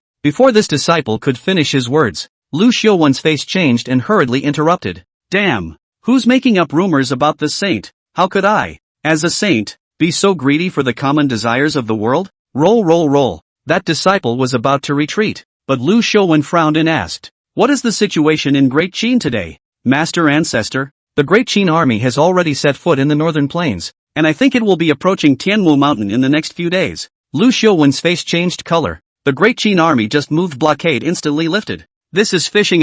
He tapped the chessboard on the table and said in a somewhat gravelly voice, order all the cultivators of Wandao Mountain to prohibit them from coming down the mountain from now on, so as not to arouse the suspicion of Emperor Qin. That disciple's face was astonished. Was this as far as it went? Any more? Wang Huitian was also a disciple of the Wandao Mountain, the lineage of the Wanxiang Sword Dao. Master Ancestor, isn't he your disciple's grandson? Humph. Old me has taught him the basics of weapon refining and alchemy. Do you think he'll give this saint face? Looking at the chessboard that was disrupted by Lu Xiuwen's palm, Li Wang raised his hand and placed one black and white chess piece back to its original position. With his divine sense nowadays, it is not difficult to memorize the position of each chess piece. Trying to play hard to get? No way. There were many forces that chose the same as Wandao Mountain, and there were also some forces that began to have small thoughts. They feel that Great Qin does not intend to lift the blockade, but has more than enough strength. Once Great Qin lost the war, this huge territory is a piece of fat meat. As for Wang Huitian, he wanted them to bite this piece of fat meat, and he looked back in the direction of Great Qin, letting the gale force winds whip his face. Your Majesty, when do we start? On the side, Lang Xiao opened his mouth with some anxiety. He couldn't help but be a bit nervous as it was his first time fighting such a big battle. For some reason, he felt that the wind was blowing more and more eagerly, quite similar to his current state of mind. He wasn't the only one who felt it. Everyone here felt it. This south wind has not stopped blowing since yesterday, and this wind is getting stronger, more and more urgent, and more unbridled. Chapter 119 Kenpachi, Ryujin. Ahahaha. Gentlemen, do you hear that? The sound of the wind. Listen, it's the wind from the Green Hills. Standing on the stone monument, Wang Huitian suddenly openly laughed. This wind blowing in his body resounded gusts of tremors. His white hair in this wind-crazy growth scattered. To the side, Wang Xiao snorted coldly. Humph, what wind? All I hear is madness. Hurry up and order out the army. What are you waiting for? Wang Huitian twisted his head toward him, and a palpitation came from the bottom of the latter's heart at once. At this moment, he sensed that this man had changed, becoming extremely dangerous, more dangerous than the him he had come into contact with in the past. At the border of Yuzhou, Daoyi is leisurely riding a winegourd towards Star Moon Pass. He is obsessed with the sword path, but he has extremely poor talent with the sword. Doesn't matter though, watching others juggle swords is equally enjoyable. In such a big battle, that kid will definitely use all 8 swords. He had seen several of Wang Huitian's sword chi, but he had never been able to see them all, which had always made him itchy, so he didn't want to miss this opportunity no matter what. His winegourd traveled through the clouds, the gusty winds blew from behind him, and traveling with the wind sped him up even more by a few points. Welp! The clouds are breaking up. The clouds in front of them were swept to the sides and dispersed, and Daoyi looked behind him in surprise. Only at this time, what he saw into his eyes, the sky had become blank, leaving only a deep, deep blue. Clean, too clean. He had never seen a sky so clean, spotless as a white, flawless azure gem. The sky is vast and the birds are extinct, and there is a boat in the empty space. At the end of this unbelievably clean sky, at this moment, there was a bamboo leaf that came in a hurry. It flew past Doichi gently, not stirring up any air currents, so smooth that it left no trace. This seems to be the bamboo leaf that kid threw down? Daoyi was surprised to look at the bamboo leaves that had already gone away and muttered to himself, and then shook his head in a hurry. In this world, there are thousands of bamboo leaves, each one of them looks the same. How can a bamboo leaf encountered on the road be the same as the one 10 years ago? Since the sky was too clean, Daoyi was as still as if he was flying rapidly in this empty sky, while that bamboo leaf had passed him in an instant. And it's getting faster and faster and more urgent. Bamboo leaves across the Lianzhou, close to the Star and Moon pass by the pass on both sides of the mountain peaks cover. The leaves suddenly a shake, instantly scraped half of the mountain peaks. Countless debris, grass, trees, and dirt were swept up, driven, and coerced by the wind toward the northern plains. The countless warships docked on the northern plains trembled and fluttered in the sky as the sergeants raised their warship shields. The wind is more anxious. It's also wilder. The red-clothed robes standing on the stone monument were blown in a hunting manner, and the white hair was blown away. And Wang Xiao and Lang Xiao on the side both raised their sleeves to cover themselves. The bamboo leaf leapt over the Star Moon Pass mountains, becoming gentle and straight once more, and in front of it, the smear of red gently raised its hand. He steeply clamped the front end of the flying bamboo leaf with 2 fingers and turned towards Kitahara with a slash of his sword. Kenpachi, flow year. In the horrified eyes of Wang Xiao and millions of soldiers, the entire sky of the northern plains was cut open by a sword. It wasn't a crack that opened up, it was the entire sky that disappeared. The endless grassland was plunged into darkness in an instant, and within the grassland was a silence that did not see the light of the sky, while outside the grassland was a clear sky with a blue sky. Put! Wang Huitian spewed out a mouthful of blood. The 2 fingers that clamped the bamboo leaf loosened, and the leaf surface of that bamboo leaf immediately disintegrated, with only the veins of the leaf continuing to fly towards the depths of the northern plains once again, just like a withered branch. At this moment, on the Sky Wolf Mountain, Li Changxing stumbled and ran out of the cave. He looked up towards the sky with a panicked expression, and his entire body was suddenly in a daze. Where's the sky? Where's the sky? Why is the sky dark? I can't feel it. I can't feel the favor of heaven anymore. I can't feel it either. Vast future. It can't be. It can't be. He looked panicked and fled toward the extreme north with his sword. This place could not stay. Without the favor of the heavenly Tao, what right did he have to fight with Wang Huitian? His immortal body was broken. and the heavenly Tao could no longer see this side of the grassland. On the top of the mountain, the high priest was equally ugly. His eyes looked straight at the sky and wanted to divine the stars, but it was useless. There were no stars. It was not the sky at all. What is this? What is it? Even the two of them were like this. And the other cultivators were even more in a panic. And now the entire northern plains was in a state of panic. A single lamp was lit, and it looked so ghostly and wavering on the huge plain. Outside the star and moon pass, Wang Huitian stood with his sword poised. At this time, Wang Shao finally slowed down, his voice slightly trembling as he asked, "What kind of sword is this?" Wang Huitian did not turn around, and his breath was slightly weak. "To chop the power of heaven and earth. Naturally I need to use the sword of heaven and earth. I chopped this sword 10 years ago when I went down the mountain. It borrows the power of water, borrows the power of wind, incubates with heaven and earth, mountains and rivers, and precipitates with the flow of time. The sword comes out of the green mountains and falls in the northern plains. Its path is unmeasurable and unaccountable. It flutters with the momentum of heaven and earth. The sword rises without a sound. The sword falls and seals the sky. I said that I would seal off the sky of the northern plains for half a month. Do you think I was joking with you?" Saying that, Wang Huitian raised his hand and pointed in the direction of Tianlang Mountain. Killing intent penetrated his body, and the frost froze with the layers of the stone monument at his feet as he stood. The division that opens the frontier should be fearless of life and death. Even if the future is dark and uncertain, even if the future leads to the 9 hells, I want you to go forward. Gentlemen, follow me in charge. The army, march. Anyone who practices magic may be killed. Anyone who disobeys the king's teacher may be killed. As soon as Wang Huitian stepped on the stone monument under his feet, his red clothes spread out to rush towards the depths of the darkness. Rumble. Endless warships followed the direction of the red clothes and rushed out at the same time. And the red clothes that floated in the air were like a pathfinding light, reflecting the grassland red. Wang Shao slowly twisted his head around, his eyes gazing at the raging, rushing swarm of battleships. His face looked unusually grave. And above this dimly lit and shadowy vast grassland, darkness was like a thick curtain that tightly shrouded everything. Rumble. Huge bolts of lightning streaked across the sky,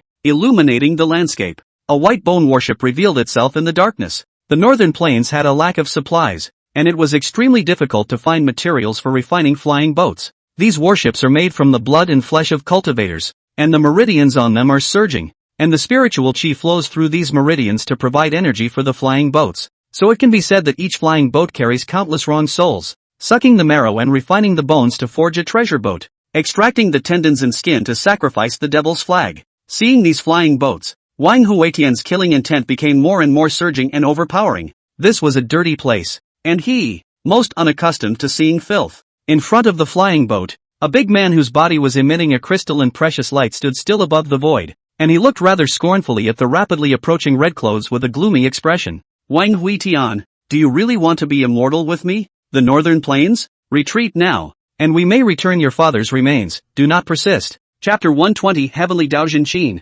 Chang Shenglin's strange movements. Wang Huitian held the immortal execution sword in one hand and the phaseless sword in the other. He was now full of energy. If it was 10 years ago he would still be talking nonsense with the other party. But now, just come on, what qualifications does a saint have to make him open his mouth? Have all the saints of Tian Wolf Mountain died out? You're the only one here. Who are you looking down on? Attention all troops, charge. At his command, the army behind him swooped in like locusts, and one huge iron cone unfolded on the bow of the ship, and it directly crashed into it. Vast holy power surged in to be chopped away by Wang Huitian's sword, and tens of thousands of warships formed a large formation to trap the northern plains sage, while the other northern plains warships were like papier-mâché being crushed in layers. Endless sounds of killing resounded in this battlefield, and several golden lights pierced through the void in the sky to spill towards the battlefield. Wang Huitian frowned at the sky. What are you looking at? He raised his hand and chopped out with his sword. The several golden lights that pierced through the darkness were cut off, and the battlefield was once again plunged into darkness.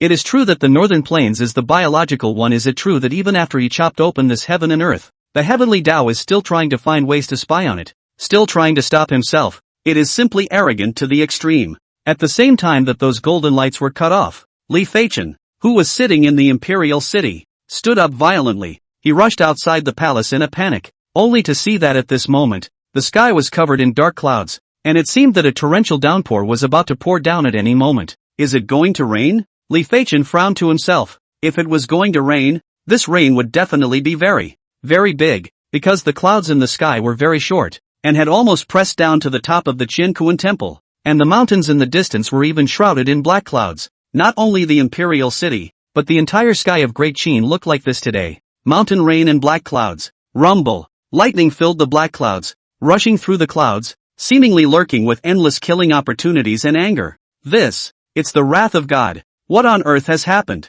And why is there such a celestial phenomenon? Li Feichen swallowed his saliva as he flew to midair and shouted towards the imperial city. City defense forces on alert. Open the city guard formation. Civilians in the city disperse. In fact, he did not need to shout. See such a celestial phenomenon, people are running to their homes, for fear that the thunder in the sky an accidental split in their own body. Jinbei Wang Fu. Nan Bo quite satisfied with looking at the new mansion. Last time after the collapse of the reconstruction. And now looks like a green brick and green tiles. Good, not grand. If you don't break it, you can't make it. It's long overdue. Sighing, he greeted the workers laying shingles on the roof. Gentlemen, it's going to rain. That's enough for today. All of you go home and rest. Hearing that the morning shift had been dismissed, the group of workers happily left with their imperial swords. Nan Bo nodded. Worthy of being an ace construction team, per capita foundation cultivation. Work is fast. He sighed and turned around. So he was about to go out to get some rest in the inn,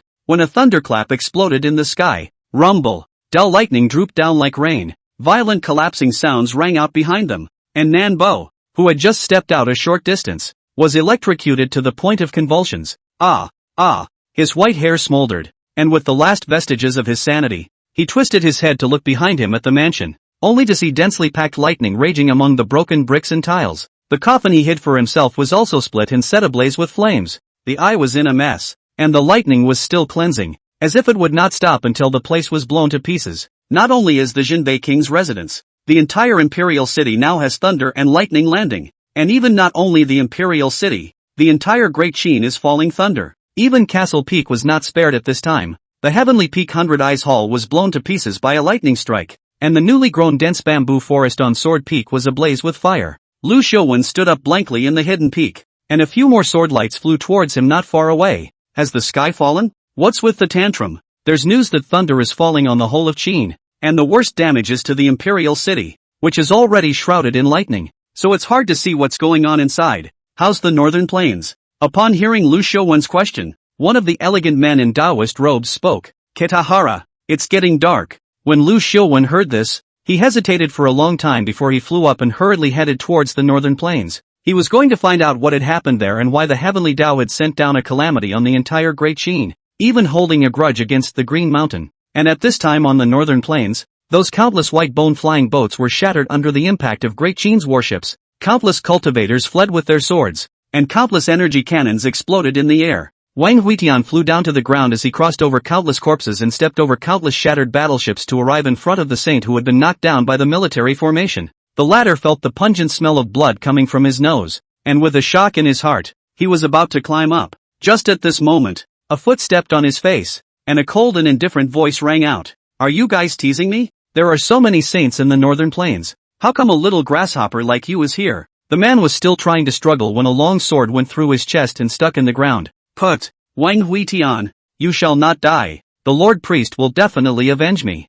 He opened his mouth weakly while coughing up blood. Wang Huitian beckoned behind him, and Long Xiao, who was wearing hundreds of pieces of protective armor, hurriedly ran forward, his body round and rolled, looking like a leather ball. Your Majesty, what is to be done? Make the troops spread out. Level the demonic cultivation forces on the outskirts of Tian Wolf Mountain. Remember, dig 3 miles into the ground. Don't let go of anything that exists in life. After saying that, Wang Huitian's hand lit up a few white sword qi. He flexed his fingers and flicked the sword qi, then coiled on Lang Xiao's wrist as if it was a spiritual snake. Go. The sword's breath will guide you. There are saints ringing bells. Clear the outer battlefield as soon as possible. Lang Xiao led the order to leave. But at this time a sword order flew from the direction of Great Qin. Wang Huitian raised his hand to hold the sword order. His face changed slightly and he looked up towards the sky with a face full of killing intent. When Wang Xiao saw that Wang Huitian's face did not look right, he immediately opened his mouth and asked, "What's wrong?" It's biased.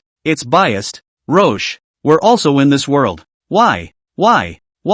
Seeing Wang Huitian's madness, Wang Xiao grabbed his arm and spoke again. What the hell happened? Wang Huitian shook off Wang Xiao's hand, his face extremely ugly. The heavens have sent down heavenly punishment on Great Qin, and now, the whole of Great Qin is in a thunderstorm. A thunderstorm with only thunder but no rain. And the everlasting forest has moved. Those old undead guys, out of the mountain. Hearing this, Wang Zhao's face was equally ugly. Once the everlasting forest was moved, coupled with the descent of the heavenly punishment, Wang Huitian's orthodox position towards Great Qin would definitely be shaken. The biggest possibility is that you can't go back after this battle. Although Wang Huitian took away most of the troops and horses of Deqin, but we have to know that now Deqin still has the army of trickery and Tianzhua, and the troops of all the states and counties have not been completely withdrawn. It was Eternal Forest's kettle of fish against Wang Huitian. He was waiting for him to attack the northern plains before he made his move and cut off his path. It can be insidious. Is it time to withdraw the troops and return to help? Figuring out the key to this, Wang Zhao asked gruffly. Chapter 121. Red clothes have arrived at the bottom of the mountain. Wang Huitian looked in the direction of Great Qin with a gloomy face as he let out a cold smile and lifted his sword to cut down the saint stepping underneath him. Back to help? Back to what? When I take the northern plains, I'll turn back and clean up the mountains. Good timing. Good timing. He laughed maniacally and strutted forward. The sky was falling and he would level the northern plains first. Crossing over the tired corpses, he stood on the deck of a flying boat slumped in the earth and looked ahead. There, countless fireflies dance in the air. It is rumored in the way of the future life that fireflies are messengers of purification of sins, and that no matter how much evil they have done on earth, bathing in the fluorescent light of fireflies at the time of their death will cleanse them of their sins and open the way to the next life. Wang Huitian raised his hand, and a firefly was moored at his fingertips, its faint fluorescent light flickering, and it looked like it had a kind of quiet expansive beauty. It does purify the mind and make one feel good. He flexed his fingers, and the firefly on his fingertips fell to the ground, and with a lift of his foot, he crushed it into the dust and mud. Cleansing from sin? Nosy stuff. Countless sword lights lit up, countless fluorescent lights dimmed, and countless northern plains cultivators who fled with their swords fell from the sky. Behind him, Wang Zhao, who had hurriedly arrived, looked at the dim fluorescent light all over the ground and frowned deeply. Is this guy crazy? The fireflies are so beautiful. What's wrong with him? Gritting his teeth, he once again chased towards the red dress in front of him. Only a short distance away, a sudden tremor came from the earth. Countless tall mountain peaks rose up from the ground. These peaks were steep and harsh, and were spreading towards the depths of the northern plains. Wang Zhao's figure shook as he hurriedly rose up with his sword, but he saw that not far away that Red Clothes was lifting his hand and pressing it to a plane. Wherever the earth was touched by him was shaking. Countless hidden in the bottom of the devil cultivator by the top of the mountain stone. Woefully imperial sword want to escape but again by the sword gas nailed back to the ground. Air hidden in the darkness of the devil cultivator is also a wind blowing have fallen. Wang Huitian passed by. No matter hidden in the air or underground, all cannot escape his sword cleaning. Even the more than half a person high horse grass is also by the wind after all broken. Those lying on the ground playing dead magic cultivator was swept by the wind. Can only be in despair issued a miserable scream and then no more life. So ing cruel. Wang Zhao winced. At this time, he only felt that he had been too kind in his previous actions, and that the most he could do to his enemies was to send them to monasteries, or to exile them overseas. Mte Tianlvang on the Tianlvang mountain. At this time, the high priest's face was ugly. The vanguard force he sent out originally only wanted to explore the bottom of Great Qin, but he didn't want to even make a splash, and even the saint leading the army didn't escape back. The already disunited mountains are now even more depressed, and everyone is unwilling to go to war, only wanting to hold on to Tianlang mountain. Wang Huitian's sword sealing the sky had already scared the guts out of countless people, decimating the military heart that the high priest had managed to gather with great difficulty, and there were so many demonic cultivators who were already rolling up and running away, and even the holy son Li Changsheng was nowhere to be seen. Gentlemen, we have more saints than Great Qin, and our kung fu is stronger than Great Qin's. What are you afraid of? I know what you're afraid of. You're afraid of dying. You've got a long life. You don't want to be thin with that madman. But is there a way back for us? They've hit home. Put away those thoughts of yours of fleeing to the far north. Even the demon ancestor is trapped there. If you people go there, you'll only die faster. The Qin emperor, Wang Huitian, has bullied people too much, and has invaded the northern plains several times. My holy church is a good people, and we have tolerated them again and again, but they don't know how to repent, and set off swords again. If we don't get rid of this thief, the northern plains will have no peace forever. The crowd was quite moved by his impassioned speech. Yeah, is there any way back for them? Wang Huitian did not give them a way back. A sword to seal the sky, the grassland into the darkness. In this black light can only grasp as the Tianwu mountain this bright light. Yes, fight him. The killing intent of the crowd under the stage was high, and it was as if they had recovered the fervor they felt when they first cultivated.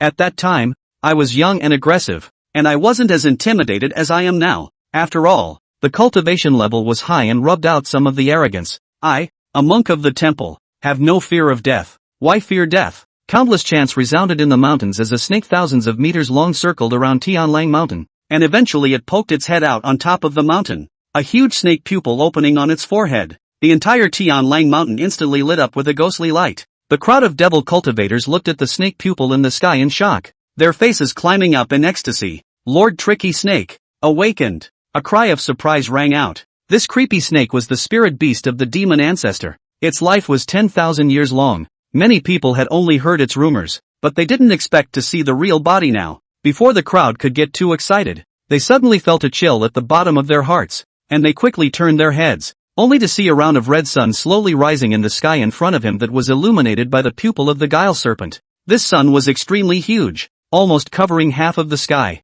Jabla! In the middle of that red sun, a vertical eye ripped open, its indifferent and icy gaze sweeping in the direction of Tianlang Mountain. The high priest's heart trembled at the look and he secretly screamed. He was still mobilizing. That red dress has actually reached the bottom of the mountain. At the same time, Lok Wuji, who was in Huayang Pass, woke up violently from his bed. He was breathing heavily, his forehead covered in cold sweat. Ah! Don't kill me! Don't kill me! A hand suddenly grabbed him in panic. Don't be afraid. It's okay. It's okay. Lok Wuji trembling twisted his head to look around. Here light gauze thin tense. The arrangement is exquisite and elegant. Obviously is a woman's boudoir. The air is still residual faint rouge scent. Seeing Zhang Wan who grabbed his hand with a worried face, Lok Wuji slowly let out a sigh of relief. I had a nightmare that I was being chased by Wang Xiao and Wang Huitian at the Star Moon Pass. I escaped to the northern plains and was chased by the high priest of the Tian Wolf Mountain, and later by a devilish saint. It really scared me to death. Zhang Wan opened her mouth slightly, wanting to speak. That, Wuji, could it be that you're after someone else? Lok Wuji chopped his head off. Impossible. Absolutely impossible. Bull. I'm just an initiator. You have to believe me. They're the ones chasing me. Zhang Wan looked at Lok Wuji with a complicated expression. Well, I believe you. Right at this moment, the door of the room was suddenly opened by a gust of wind, and a white-clothed figure suddenly appeared in front of the bed, and with his hands behind his back, he faintly glanced at Zhang Wan. Zhang Wan was startled and went to reach for her spear, but she saw Lok Wuji pounce in front of the white-clothed figure at once. Master Ancestor, you're finally here. I'm so sorry. That bastard from my uncle's family bullies me all day long. It's impossible to live this life. Lu Shouwen helped Lok Wuji up and pulled him outside. Wuji, come back to Green Mountain with me. Great Qin is about to be in chaos. Lok Wuji frowned and didn't understand Lu Shouwen's words. Hasn't this Great Qin always been quite chaotic? Just out of the house he looked stunned, looking toward the direction of the North Plains, only to see the sky there broke into two halves. The upper half of the sunshine, the lower half of a darkness. Any sunlight in the sky and how blinding is also penetrate the middle of the sword. What kind of miracle is this? A deep scorn lurked in Lu Shouwen's eyes as he looked toward the swordlight. That was chopped by your senior brother. He has offended the heavenly Tao to death, and now the everlasting forest saints have all come out to quell the rebellion. Strife will rise, and we at Castle Hill must not be involved. Chapter 122. Leave the rest of the way to me. In the northern plains, Wang Xiao gulped as he looked at the huge eyeball in the sky. That guy had condoned his troops to clear the outskirts of Tianlang Mountain, while he himself had surrounded Tianlang Mountain by himself. But all the devil cultivators who wanted to escape from Tianlang Mountain had been killed by him as much as possible. He saw with his own eyes a fly flying down from the mountain being churned into powder by the sword Qi, and Wang Huitian told him that it was a fly that had practiced magic. Although Tianwu Mountain is not as big as the Green Mountain, but it is also vast, and at a glance the densely packed peaks do not see the end. There is an advantage to having a large lot, and that is to be able to fit more people in. However, there was also the disadvantage of having a large territory, and that was that the defense formations could not provide full coverage. Just like the Wandao Mountain, the only place that truly had defense formations was Hidden Peak. The same was true for the Tian Wolf Mountain, and the only place that could open a formation was the Holy Temple. Wang Huitian walked among the mountains, enjoying the scenery of this holy mountain in the northern plains. Unlike the Green Mountains, the mountains here are bare, and above the mountainside are all snow. Stepping on the ground is soft and soft. Walking through the mountain path, a huge stone monument appeared in front of him. This was the ancestral tablet of Tianlang Mountain, and only every demon ancestor was qualified to leave their name on it. A light smile appeared at the corner of Wang Huitian's mouth. He vaguely remembered that year. He came to pee on this stone monument. It's childish to think that I was only 8 years old at the time. He unbuckled his pants and poured another stream of heat at this devil cult ancestral tablet. Humph. Next time I pass by, I'll pour you again.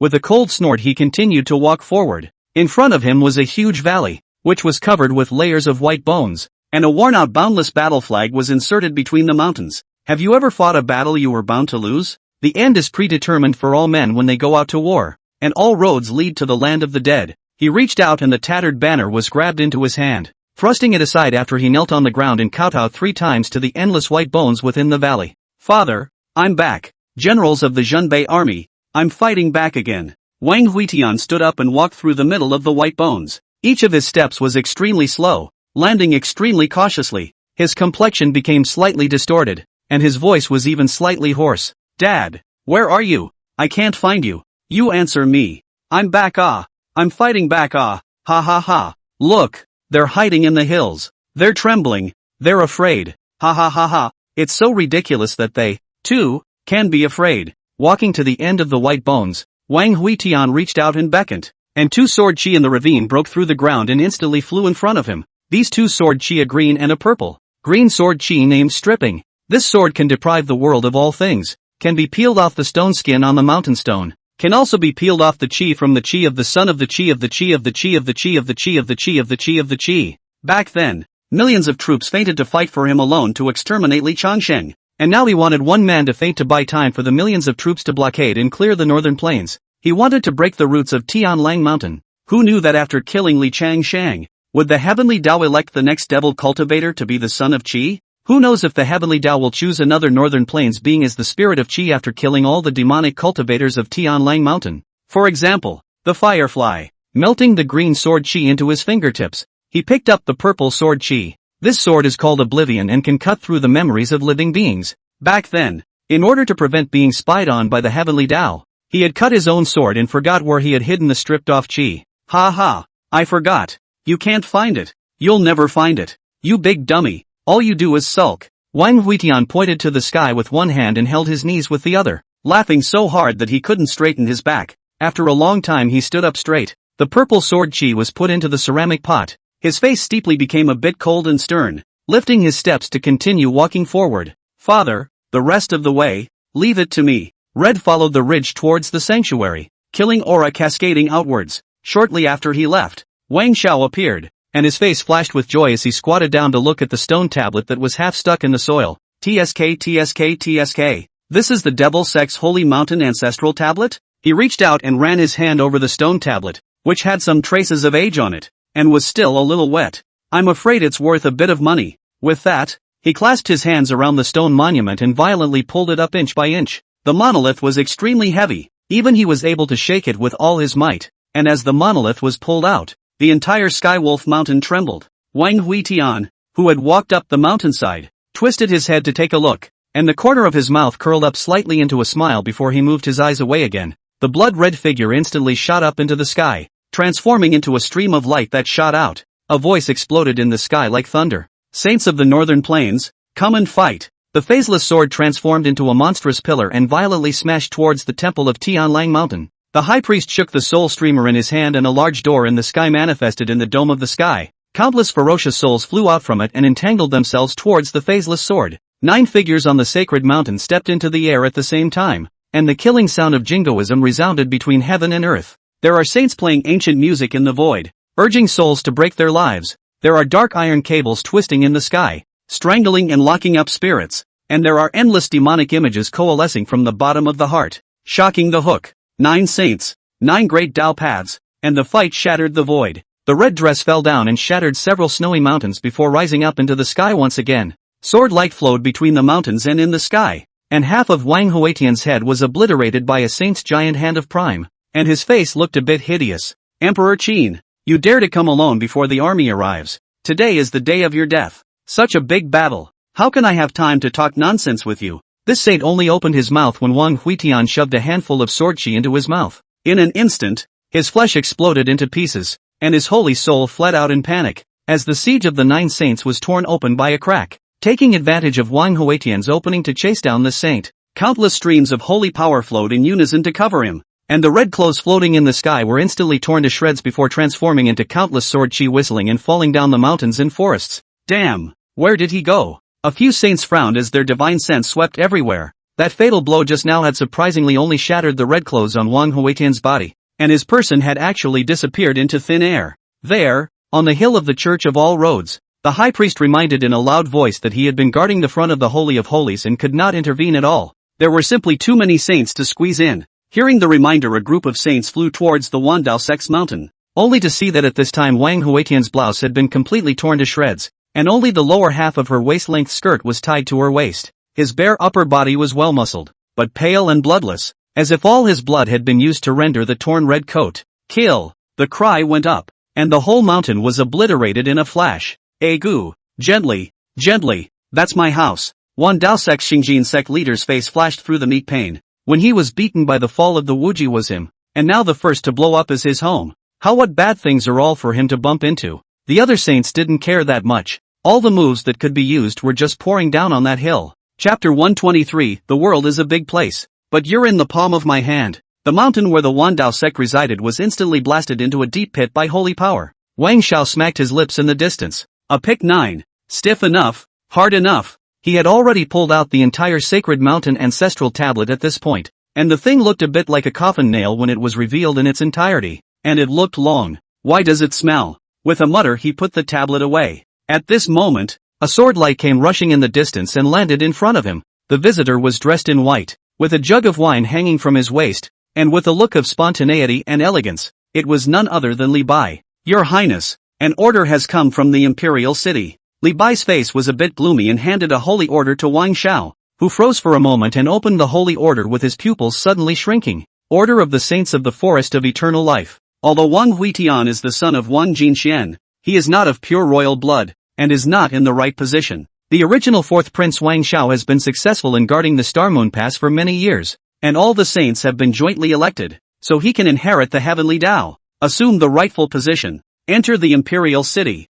and be crowned as the new emperor. Wang Zhao's arm, who was holding the holy order, trembled slightly, his face uncertain. The group of saints in the everlasting forest held the original Prince Wang Hui in their hands, but they wanted to let themselves succeed to the throne, so it was really a good calculation. This is to provoke his relationship with Wang Huitian, although the relationship between the two is actually not much better, but this feeling of being used as a pawn is not very comfortable. Li Bai, this holy order hasn't been seen by anyone else, has it? Li Bai shook his head. He naturally didn't dare to let anyone else see it. If this thing reached Wang Huitian's ears, he couldn't help but make something happen. That's good, that's good. Wang Shao breathed a sigh of relief and secretly put the holy order into his storage ring. He straightened out his suit, pulled out a cigar and lit it up, looking towards the figures fighting in the mountains in the haze of smoke. Go for it, Your Majesty, said Wang Shao, turned around and walked back. Lifting his belt, he took out the Big Brother phone pinned on his waist. The telescopic antenna was pulled to its longest length. Hey Zhuge, contact Kanan and ask him if he'll take Lianzhou. Ah, yes, I am now the Emperor of Great Qin. What? Wang Huitian was killed in battle. Don't worry about him. What? You're leaving? Oh, Zhuge, we can't help it. It's all for the sake of the starry sky universe. Hanging up, he dialed a number again. Hey, Li Bai ah. Oh, Li Bai is next to me. Zhao Gao ah. Did you find the group of immortals? Ask them if they want a chaos body. Alive. Don't worry. Fidelity. Comatose. Haven't torn the package yet. First of all, no after-sales service ha. After hanging up again, he dialed yet another number again. 3 surnames. Oh, no. Lu Bua. You go to the abyss. Ask them if they want a small sun. It's red, and it's got lightning, he said and glanced at the carnitine in the sky that was emitting a red light. What is also see their abyssal people days bitter. This belongs to send warmth. Give a friendly price. Seeing Wang Shao hang up the phone, Li Bai on the side wiped the cold sweat on his forehead. Your Highness, what if Wang Huitian isn't dead? Hearing Li Bai's words, a smile flickered on Wang Zhao's face. It's okay, after we collect the money we'll run away and hide for a few years. Let the buyers find the eternal forest to complain. We'll come out again when they've dealt with it. Although he said so, the pace of his feet cannot help but accelerate up, and finally even the air, quickly toward the direction of the Great Qin rush and go. Just then a tattered red garment in the sky suddenly floated behind him and draped itself over him at once. As this red coat was draped over him, a single strand of silver-white hair grew out of his head and swirled in the air. There were cries of alarm from the mountains in the distance.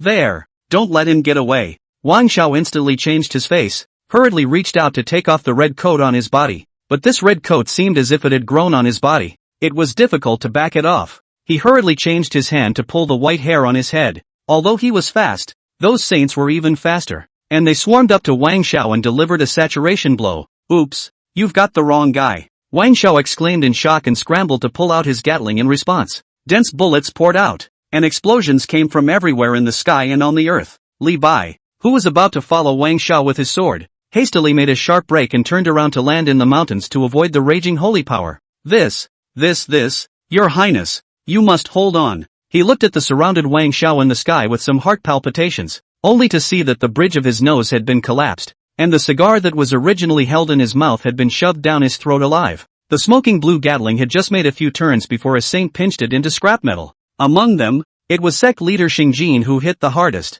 He pressed one hand on Wang Zhao's face, dragging him on the ground and smashing dozens of mountain peaks. The high priest in front of the Holy of Holies frowned. He always felt that something was wrong. Flower language. Have you noticed that Emperor Qin's attack style is different from before? The demurely dressed woman next to him spoke delicately. Hey, what's different? They're all still red. This Qin Huang, no taste at all. Flower language said this with her mouth, but her eyes were looking towards the mountain path, where a 7 or 8-year-old child was walking slowly. With a flutter of the silk scarf in her hand, she flew to the child and crouched down in front of him. Yo, who's this kid? He's really rare. When he grows up, he'll be a cooker for Auntie, okay? Reaching out and pinching the child's face, Flower language looked like she had found a treasure. She picked up the child and walked towards the sanctuary, a delicate smile on her face. The high priestess inclined her head and met the child's gaze, seeing that her expression was cold and indifferent, letting Flower language tease her without any reaction. Moreover, there were so many people here, and the other party wasn't afraid. It was really a bit abnormal. Flower language, where did this child come from? By this time, Flower Whisper had come to the high priestess with the child in her arms, and she grunted as she twisted and turned. I found it on the ground. Or did I give birth to it myself? The high priest habitually opened the divine sense to sweep through. What he saw was a burst of nothingness. He instantly faced Big Face, was about to open his mouth, but he saw that the child has raised a finger toward his brow to point to 1,000 swords to destroy the immortals, 10,000 swords to cut down the devils. Give me, death, rumble. Endless sword chi pierced through the high priest's brow, and his body instantly flew backwards, crashing into the formation shield at the front of the sanctuary. Flower language's delicate smile froze instantly, and the child she was holding in her arms twisted her head toward her, and her delicate body trembled. So, for the love of Auntie who hugged you, can you hit me a little lighter? Wang Huitian raised his arm and slapped Flower language in the face, and the latter crashed into the ravine on one side like a cannonball, shaking countless falling snow rolling down. The devil cultivators surrounding this place clattered and fled towards the sanctuary formation behind them. They were fast, but the speed of the sword was faster, and for a while, miserable screams resounded everywhere. Wang Huitian took a step in front of the formation. He frowned as he looked at the high priest who had fallen to the ground. The other party's figure, clothing, and mask were all the same as before, but in his senses, the other party's aura had changed. A golden goose chase? It's a big world, but you're only in the palm of my hand. Chapter 124, The Northern Plains. How come there are so many monks? Wang Huitian raised his head to look at the large formation that enveloped the entire sanctuary. This formation was extremely strong in protection. Such a huge Tianlang mountain, such a huge supply of resources, but there is only such a formation, which is a convergence of thousands of forces in a single point. Want to break open too difficult. Now the formation is crowded with people. All of them are looking at Wang Huitian angrily, wanting to eat him alive. Shameless dog thief. Using a double to lure away the 9 saints, but quietly trying to sneak into the temple yourself. What kind of hero are you? If you have the ability to come in, one-on-one, come one-on-one. I hate you. So what if you hit me? Have you ever seen an immortal? Have you ever flown to the stars? To be a man, to do things, is not just to fight and kill. We should have nobler pursuits. We should have grander dreams. Otherwise, when you are dying, looking back at today, you will realize that you are wasting your time. You are wasting your time. Wang Huitian looked at the mouthy devil cultivator through the shield, and he suddenly cracked a smile at the corner of his mouth to open his mouth indifferently. You are the high priest, aren't you? The demonic cultivator's expression gave a lurch, and the panic in his eyes flickered away. What high priest? The high priest has already been killed by your sneak attack. I am a small cultivator, although I also aspire to become a person with grand aspirations like the high priest, but I know I can't. Wang Huitian's gaze was firm. No, you are the high priestess. The corner of the devil cultivator's mouth twitched slightly as his body slowly retreated and finally disappeared into the crowd. Wang Huatian's sight kept moving after him and saw him enter the depths of the sanctuary with his own eyes. However, at this moment, a sudden gust of fishy wind came, and a huge snake head bit up the mountain where Wang Huitian was standing with him. He swallowed the half of the mountain he had bitten off in one gulp, leaving only a pile of rubble in its place, and the group of demonic cultivators hiding in the large formation revealed a look of surprise. Lord Guile Serpent swallowed Emperor Qin? They shouted in delight as the giant snake suddenly reversed direction after biting down on the mountain, its body twisting in the air toward the vertical eye winding up in the sky. Vertical eyes of countless tentacles shot out, roaring sonic booms exploded throughout the sky, and the two behemoths entwined and crashed down on the plains, the entire mountains and earth shaking. Wang Xiao, who was being pressed and rubbed on the ground, struggled to look at the twisted and tumbling giant eyes and snake, and he knew that that was Wang Huatian's original body. Ha ha, this dog thief also has to be cleaned up. Wang Xiao wanted to laugh, but he really couldn't laugh right now. His mouth was crooked, and his suit only had a few pieces of cloth draped over it, like a fashionable little vest. Right at this moment, the group of demonic cultivators hidden in the sanctuary suddenly dispersed in a flurry, and countless sword lights lit up in all directions towards the grassland. The eyeball entangled by the giant snake suddenly became smaller and broke free, and countless red mists coalesced into a red-clad figure after wrapping and covering it. Wang Huitian pressed down on the giant snake's head with one hand and took out a communication magic weapon with the other. Yi Bai, has the periphery been cleared yet? The demonic cultivators from Tianlang Mountain are going to escape. Hurry up and narrow the encirclement. At this moment, Yi Bai was standing on a huge battleship, and in front of this battleship were countless running sword lights. His forehead was sweating slightly. There were too many. There were simply too many devil cultivators in the entire grassland. How difficult it was to uproot them. Master, there aren't many big fish, but the small grasshoppers are so dense that the comb's teeth are too big and they missed a lot.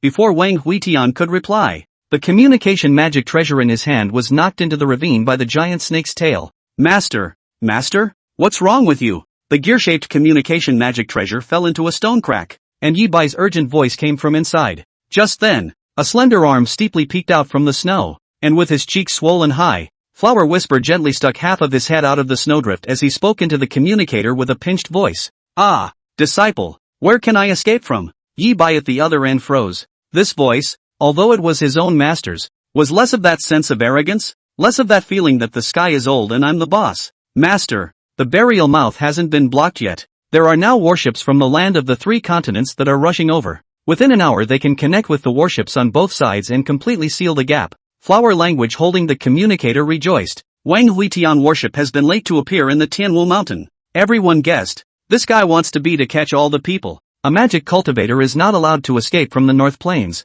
This guy is doing a hell of a job. Smashing his teeth together, Flower Talk spoke into the communicator. Apprentice, you've worked hard. After saying that, she cut off the communicator, climbed up and shook off the snow, and sent her sword in the direction of the burial mouth. Yi Bai looked at the disconnected communicator to reveal a faint smile. He smiled humbly, like a willow bathing in the spring breeze, giving people a sense of intimacy. Taking out another communicator, Yi Bai slowly said, Long Xiao, pull your battleships to the burial mouth, where a saint may break out. Putting down the communicator, Yi Bai stood up in the air with his sword. He casually chopped out his sword, and the devil cultivators who were flying away in front of him all gave a lurch and fell towards the ground. Master's broken thoughts are really good. Only chopping off the mind's thoughts, without bloodshed, and without dirtying the clothes. Looking down from a high altitude, the battleship at his feet was like a rushing fire, and such fires were every few miles, stretching all the way into the distance, with no end in sight. If one flew a little higher to look,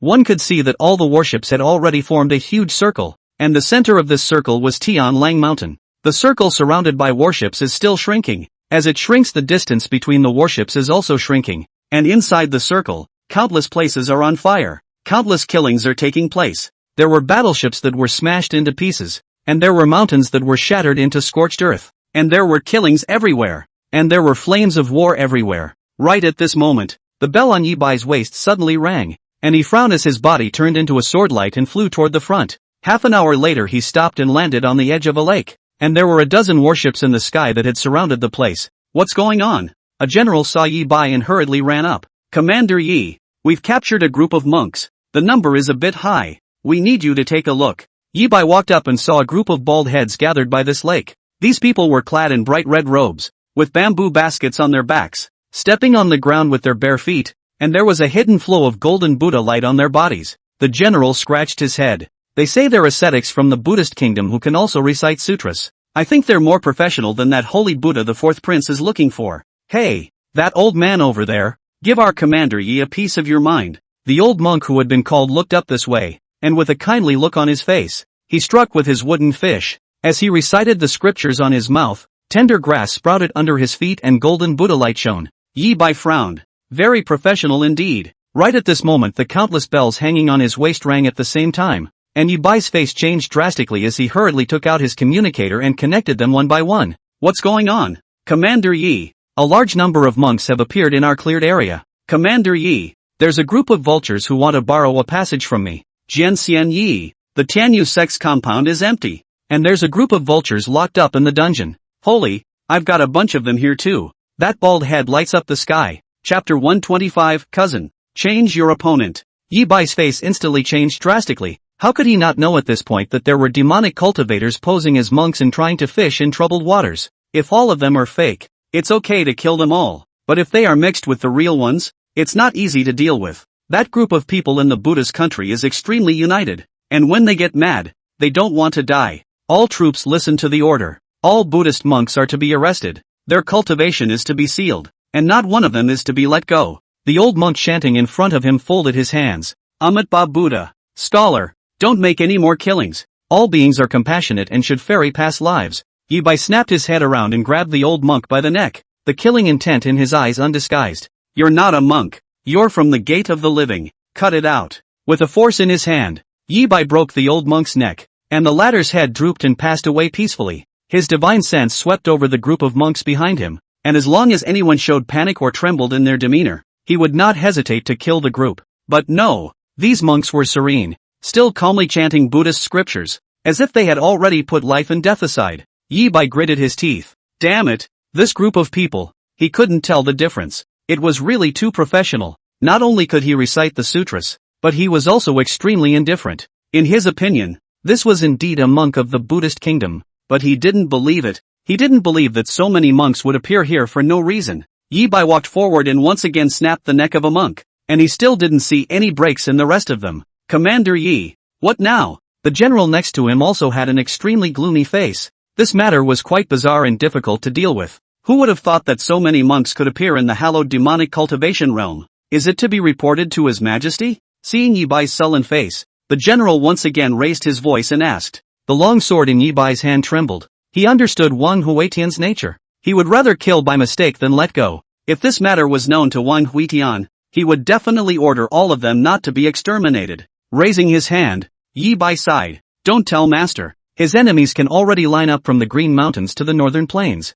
He carries too much. After pondering for half a second, Yi Bai twisted his head and walked outside. Gather all the people together, and if they cannot be checked for truth or falsehood, this time, I'll hold the sword. The general froze in place. He winced as he came back to his senses after a long time, and a trace of complex emotions flashed across his face as he looked towards the white clothes that were gradually blending into the blackness of the night. If it was really an unjust ghost, could this former red dust sword immortal really afford to carry the lives of so many monks? His life was not as hard as Wang Huitian's. As the encirclement narrowed, the battle became more and more intense, and the most intense fight had to belong to Tianlang Mountain, and the battle between the Nine Saints and Wang Shao. The latter was at that moment pinned to the ground, with a holy man stepping on his chest, grabbing him by the tie with one hand and forming a fist with the other to keep blasting him in the face. The other saints were gathered around and kept lifting their feet to step on Wang Zhao's body. What holy Tao law! What life-supporting demonic sound! At this time, all of them were not so real. The fight was just too much.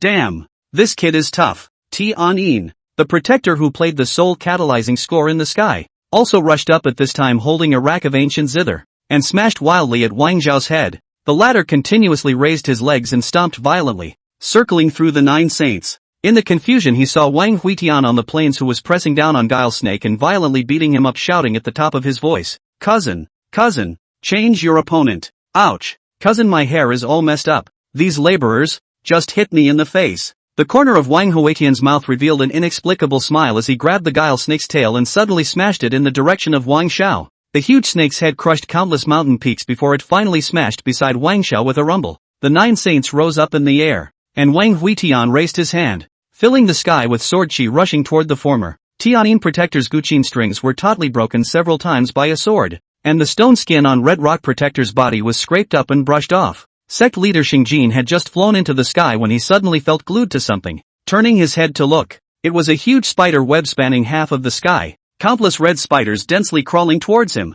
Among them, the saint with only his holy soul left ran the slowest, and a huge potion cauldron smashed down into the mountain snow after covering him. Wang Xiao on the ground struggled twice to get up, as he pulled off the tie that was pulled into a twist around his neck. This damn thing, it almost strangled me. Glancing at the huge snake head that was not far away from him, a cruel smile appeared on Wang Xiao's face. This and Spicy Stripes had previously tumbled and fought with Wang Huitian in the grassland, and was violently beaten by Wang Huitian pressing down on the head of the snake, and it looked like a good bully. With a touch of the storage magic treasure, Wang Xiao lifted a barret from it. Boom! Huge tongues of fire erupted from the muzzle of the barret. A magically altered barret so powerful that its recoil shook the mountains and rivers that collapsed beneath his feet. Ha ha! Longworm, I'll let you know what it means to be suppressed by firepower. The bullets rolled up a huge mushroom cloud in the mountains, and the heatwave air currents rushed Wang Zhao's body with cloth flying. Pulling the bolt, a single lethal bullet shot out. There was only rampant energy on the battlefield, and it was completely impossible to see the tricky snake that was in the middle of it as Wang Xiao laughed rampantly.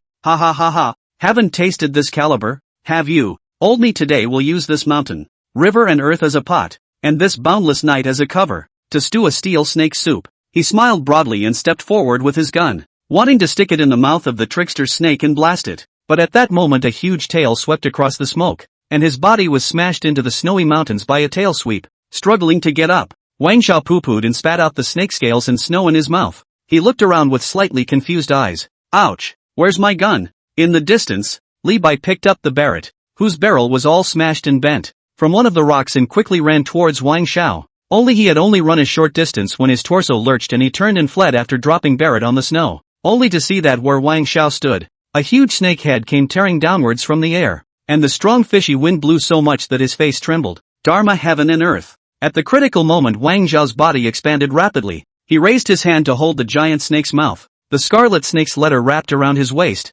and a large amount of poison gushed out from the snake's mouth. He panicked and shouted towards Red, who was fighting in the sky. Cousin, change your opponent. Wang Huitian swept away the saints with his sword. The phaseless sword spun around in his hand with the peak of the sword facing the direction. The red light fell to the ground in a flash, and the long sword was instantly nailed dead on the tail of the giant snake. The tricky snake ate the pain and opened its mouth to spit Wang Xiao out, and the latter's figure instantly fell into a bunch of saints' circle. All the saints swarmed up, once again towards him, punching and kicking. Aside is repairing the ancient Zither guardian Tianyin. At this time the Zither is also not repair. She took the ancient Zither, rushed forward pointing at Wang Zhao's head. Will be smashed. Ouch! My ass! Wang Xiao rolled on the ground with his hands on his head, his feet stomping around. The body is full of saintly footprints though, but it was barely manageable. Right at this moment, the faint light of a battleship on the outskirts of the Skywolf Mountain lit up. The bow formations of these warships flickered and linked with each other. A huge shield slowly unfolded.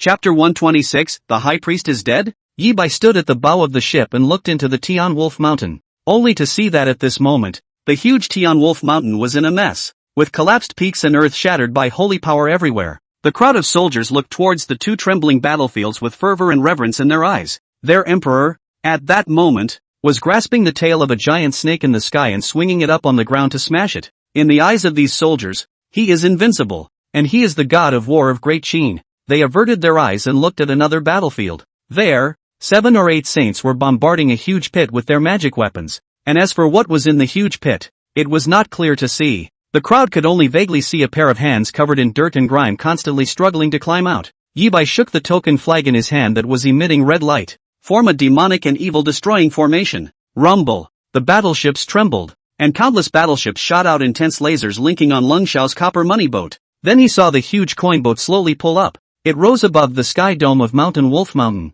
and the circular flying boat rotated rapidly. The laser rays connecting the copper money boat to the other warships were spun and driven. They became denser and more compact, and finally transformed into a huge formation that enveloped the area. The more battleships linked to this formation, the harder it would be to penetrate, and the only exit was on the eye of the coin boat. Seeing the formation taking shape, Wang Huitian abandoned the tricky snake and flew up. He chopped the transparent crystal ball set in the money eye into pieces with a sword. The mermaids that Ling Xiao had raised in the crystal ball were wagging their tails and falling down. "Oh, Your Majesty, that's money." Wang Huitian ignored him, opened his mouth and spat out. The huge meat Dan flew out and set in the original crystal ball position. In an instant the entire array glow turned from deep blue to crimson red. The faces of the group of saints who were surrounding Wang Xiao changed. Seeing this formation, a sense of ill will surged in their hearts. Retreat! Into the sanctuary! The 9 saints who had originally attacked Wang Huitian together were now left with only 7. And at this time, each of them had different degrees of sword wounds on their bodies. Now that the great Qin warships have arrived, there is no possibility for them to turn the tide. So they have no choice but to defend themselves. Sect leader Xingjin glanced at Wang Xiao rather reluctantly. "What about this guy? Should I bring him into the sanctuary to keep beating him up?" Tenio glared at him. "Throw it away. The skin is too thick, it's hard to kill. Waste of time." The naughty Taoist nodded. This guy was indeed hard to kill, but his hands were really good. He felt that he didn't blame Sect leader Hashizu for not being able to give it up. He was a bit addicted to it. Seeing the group of saints leaving, Wang Xiao stood up with a flourish. He pulled out an AK and shot it towards the other party's back. Ta-da-da-da-da. Li Bai flew in with his sword and hurriedly pulled Wang Xiao. "Your Highness, stop fighting. It's gone far." Wang Xiao clenched his back teeth and spat on the ground. "Mother asterisk asterisk asterisk asterisk her, count them out." Looking up at the copper flying boat that was spinning violently in the air, Wang Xiao stepped into the air as he pulled off the strips of rags from his body, revealing his toned muscles that were covered in shoe prints and scars. After landing on the deck, he lit a rootwazi. A mouthful of thin smoke spit out toward Wang Huitian. Cold grunt. He would have run. This guy will wear the red clothes on him. Pit him. This beating has to be counted in the head of Wang Huitian. Lang Xiao on the side hurriedly greeted him when he saw this. "Egu, Fourth Highness, are you alright?" Wang Xiao held huazi between his 2 fingers and pointed to the shoe prints on his body. The corner of his mouth slightly hooked up. "See? 9 saints surrounded me, and a long worm held me in check." At that he lifted his wazoo and plucked a mouthful, his tone becoming somewhat muted.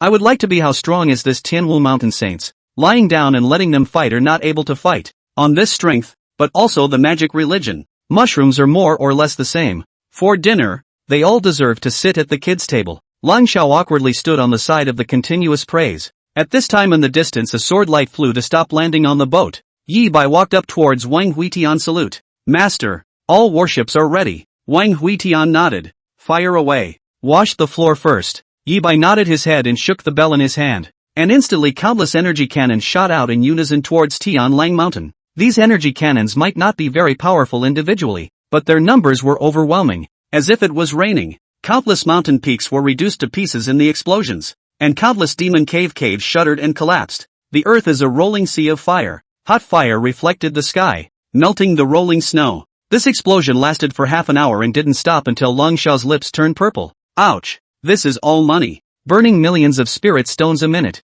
He was truly heartbroken. After the artillery fire stopped, when the smoke and dust cleared, the original 10,000 peaks of Tianlang Mountain turned into a piece of flat land, with only the peak of the sanctuary standing alone in the middle of the field, which looked as if the earth had given you a middle finger. Wang Huitian didn't bother to look at the sanctuary, but kept staring at a valley that was flooded with flames. Yi Bai, that location. Build a big tomb after this battle. All troops, listen to the order. Narrow the formation and trap the holy temple. Countless battleships opened up and besieged towards the holy temple. This was the final battlefield and the hardest bone to chew on. The cohesion of the northern plains was weak because the high-ranked cultivators were constantly squeezing the value out of the low-ranked cultivators. But the corresponding thing was that there were a lot of high-ranking cultivators in the northern plains. And apart from some of those who had fled the sanctuary to be cleansed by the battleships, the rest had gathered here. A group of devil cultivators looked at the Tianwu mountain that turned into a plain and swallowed their saliva. This guy is really not even sparing an ant.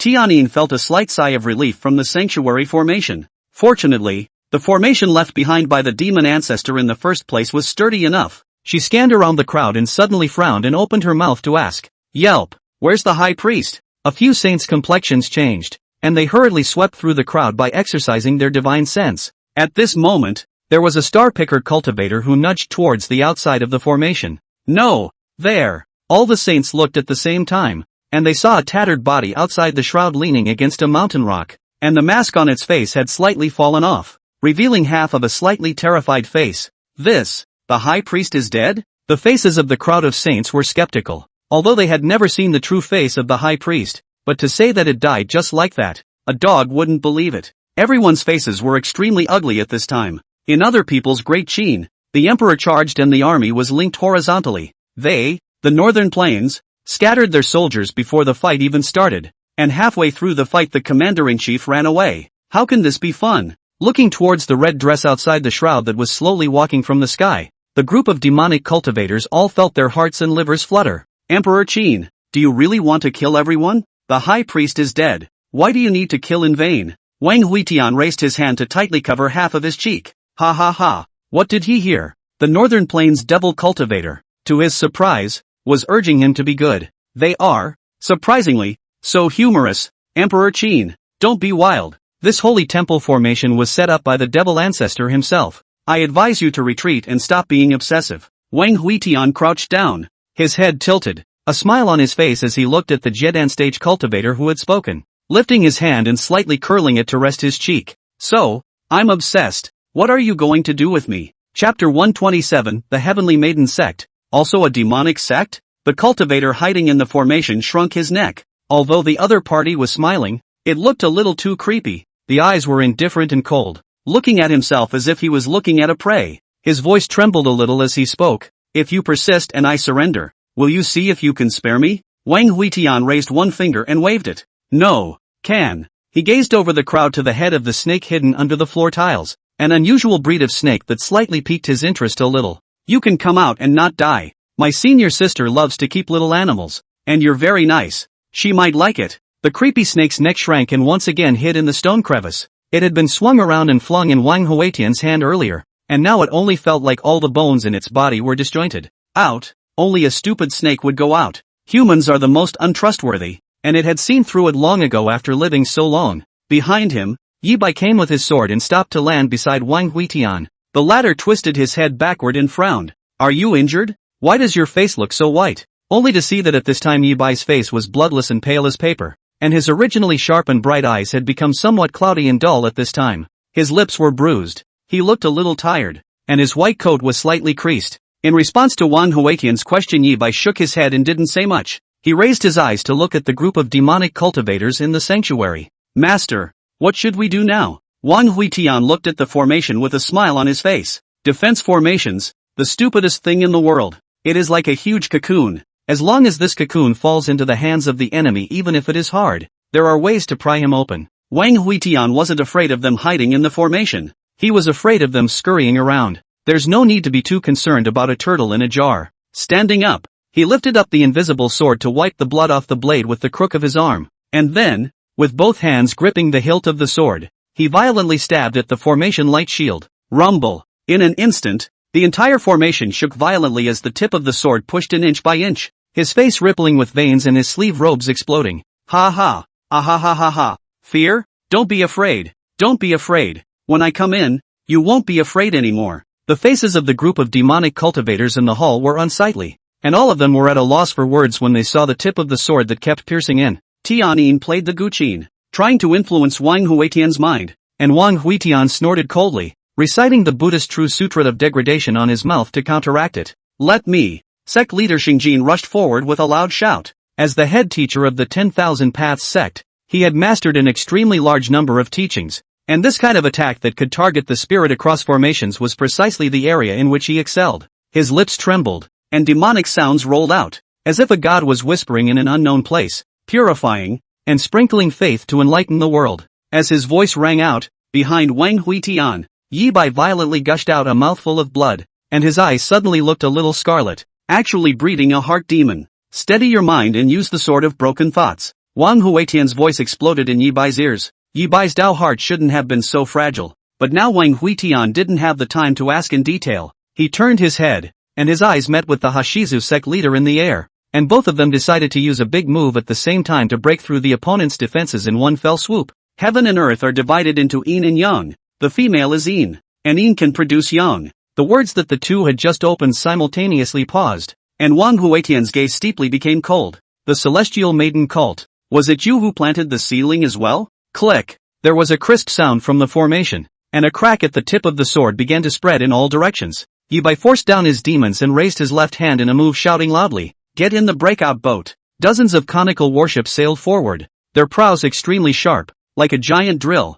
emitting a chilling cold light. These warships were cast in steel with smooth hull lines, and each of them exuded a powerful aura. The formation-breaking boat crashed into the large formation, and immediately the energy light shook and trembled for a while. Ouch! What the hell is this? The faces of the crowd of demonic cultivators were shocked. They had always focused only on their personal cultivation. They had never seen this kind of warship that specialized in breaking formations. When the Jinbei army came to violate it, most only hit the foot of the mountain. It can be said that this battle really opened their eyes. It allows them to grow in insight and learn valuable lessons. With the impact of the formation-breaking boat, the peak of the phaseless sword sunk in once again by half an inch, and it was this half-inch distance that tore a tiny opening in the formation shield. Wang Huitian grinned. The crack was so small that even the divine soul couldn't squeeze in. But for the sword qi, it was enough. Sword 1. Broken thoughts. Endless sword qi erupted from the tip of the sword, and the demonic cultivators within the formation fell in rows. There were no wounds on their bodies, no abnormalities in their souls,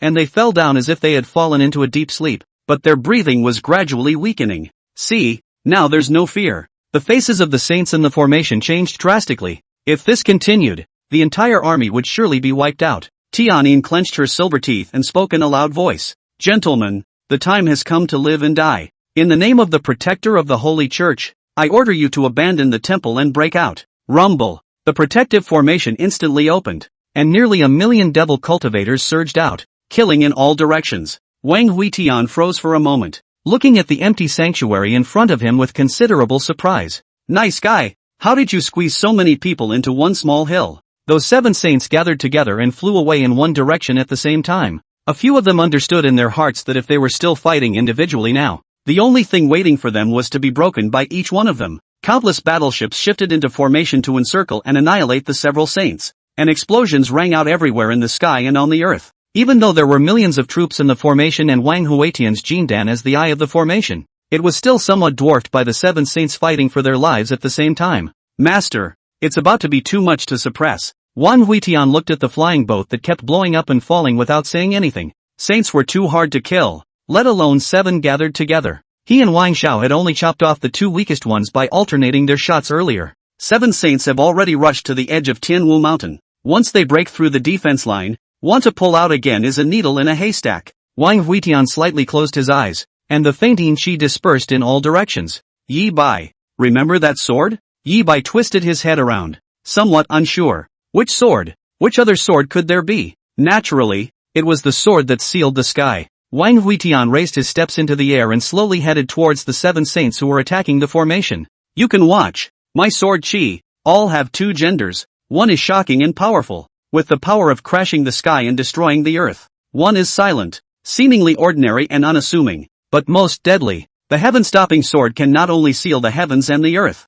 but it can also destroy saints and demons in a silent place. Behind him, Yi Bai froze, and his face immediately climbed up with a hint of redness. He has specialized in the sword way all his life. Originally thought that day the master swung the sword to seal the sky is already the world's best sound. Is precipitated 10 years of brilliant shock, but did not want to that day he saw only half the sword. The sword was swung up, but not yet down. Yeah, that bamboo leaf was broken, but it didn't stop. It was still flying, and after tearing through the sky it entered the northern plains and disappeared into the darkness. Chapter 128, Wielding the Sword to Seal the Heavens. Sword fall to behead the saint. Sword. It was the most stunning sword in the world, and it was about to fall, and the war that began with it was also the one that wrote the ending itself. Yi Bai's cheeks turned redder and redder with excitement as he hurriedly gazed toward Wang Huitian, only to see that the latter was already approaching those 7 saints. Tianyin, who was attacking the flying boat, shouted in panic. Red Rock, you take 3 people to stop him, the others and I will continue to tear open the gap.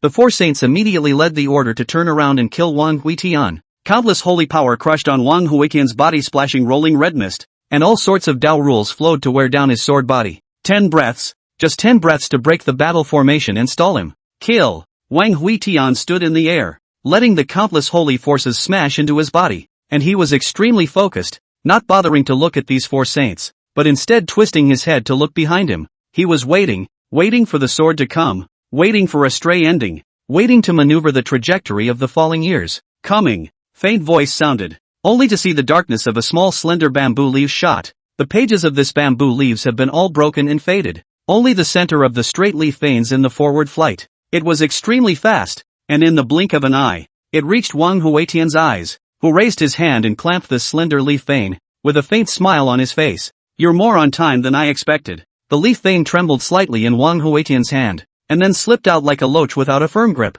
influenced by Wang Huetian's finger. Its direction was slightly shifted from the previous one, but it stabbed straight to the center of the foremost saint's brow, leaving a hole the size of a needle's eye in the saint's skull in an instant. Its leaf body curved even more, deflecting again after hitting its hard bones in this saint's head, flying out of this saint's head before shooting at another saint again. Put! There were 3 low sounds in a row, and finally half of this leaf vein was inserted into the red rock sage's skull, and the other half quivered in his hair. At this time, this bamboo leaf that has been floating for more than 10 years has finally stopped. The foremost 3 saints' pupils' scattered body toward the earth fell, only red rock body standing sky some sway, body stone skin clattered down. Wang Huitian walked forward and raised his hand to support him, reaching out from his brow to slowly pull out this bamboo leaf that could no longer be seen in its original form. Only just as his hand was halfway drawn, the leaf vein clicked and snapped into several sections. The smile on Wang Huitian's face froze slightly. 10 years? You're a little tired of flying after all. This bamboo leaf broke.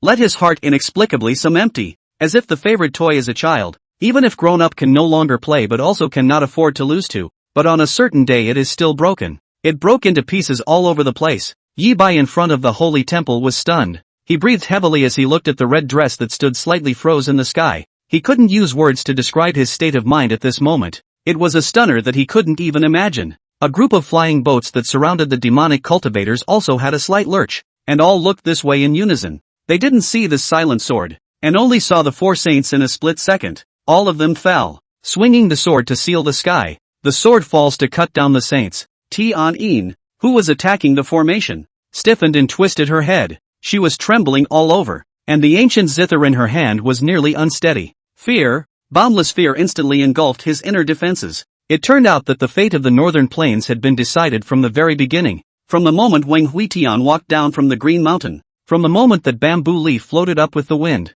I surrender. She knelt down with great difficulty, the ancient zither slipping from her hands. The Dao green silk stuck to her face by cold sweat, and on the side of her, the Jieyuan Taoist and the Xingjin Sect leader also hurriedly knelt down in the air, their bodies similarly trembling in fear.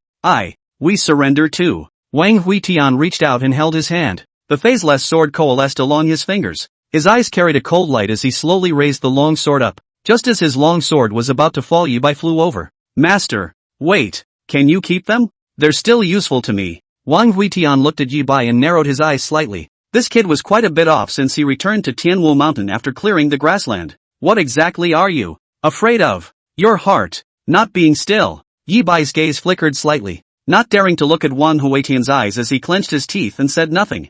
Just, you do not want to say for the teacher also do not force you, but Yi Bai, you remember, with the sword, when a forward, do not have fear in the heart. This world, there is no teacher, a sword cannot be settled things, said Wang Huitian slowly put down the phaseless sword. 3 sword chi shot out instantly into the heart of the 3 eyebrows. His eyes swept around the 3 before landing on Tianyan's face. With its sweet looks, exquisite figure, and cultivation of the heavenly demon Zither Dao, it looked a bit delicate, yet exuded a bit of seduction. A flash of light passed through Wang Huitian's mind, and a sudden smile blossomed on his stony face. Gu, Yi Bai, you can't be looking at this little lady, right? Ha ha, said that you are not too young. It is indeed the time to think of spring. Behind him, Yi Bai glanced at Tianyin and shook his head with some disdain in his eyes. How could a hallowed red dust sword immortal look at a devil cultivator? Wang Huitian's complexion froze, very surprised to look at the nodding Taoist and the Xingjin Sect leader. The former looked rude,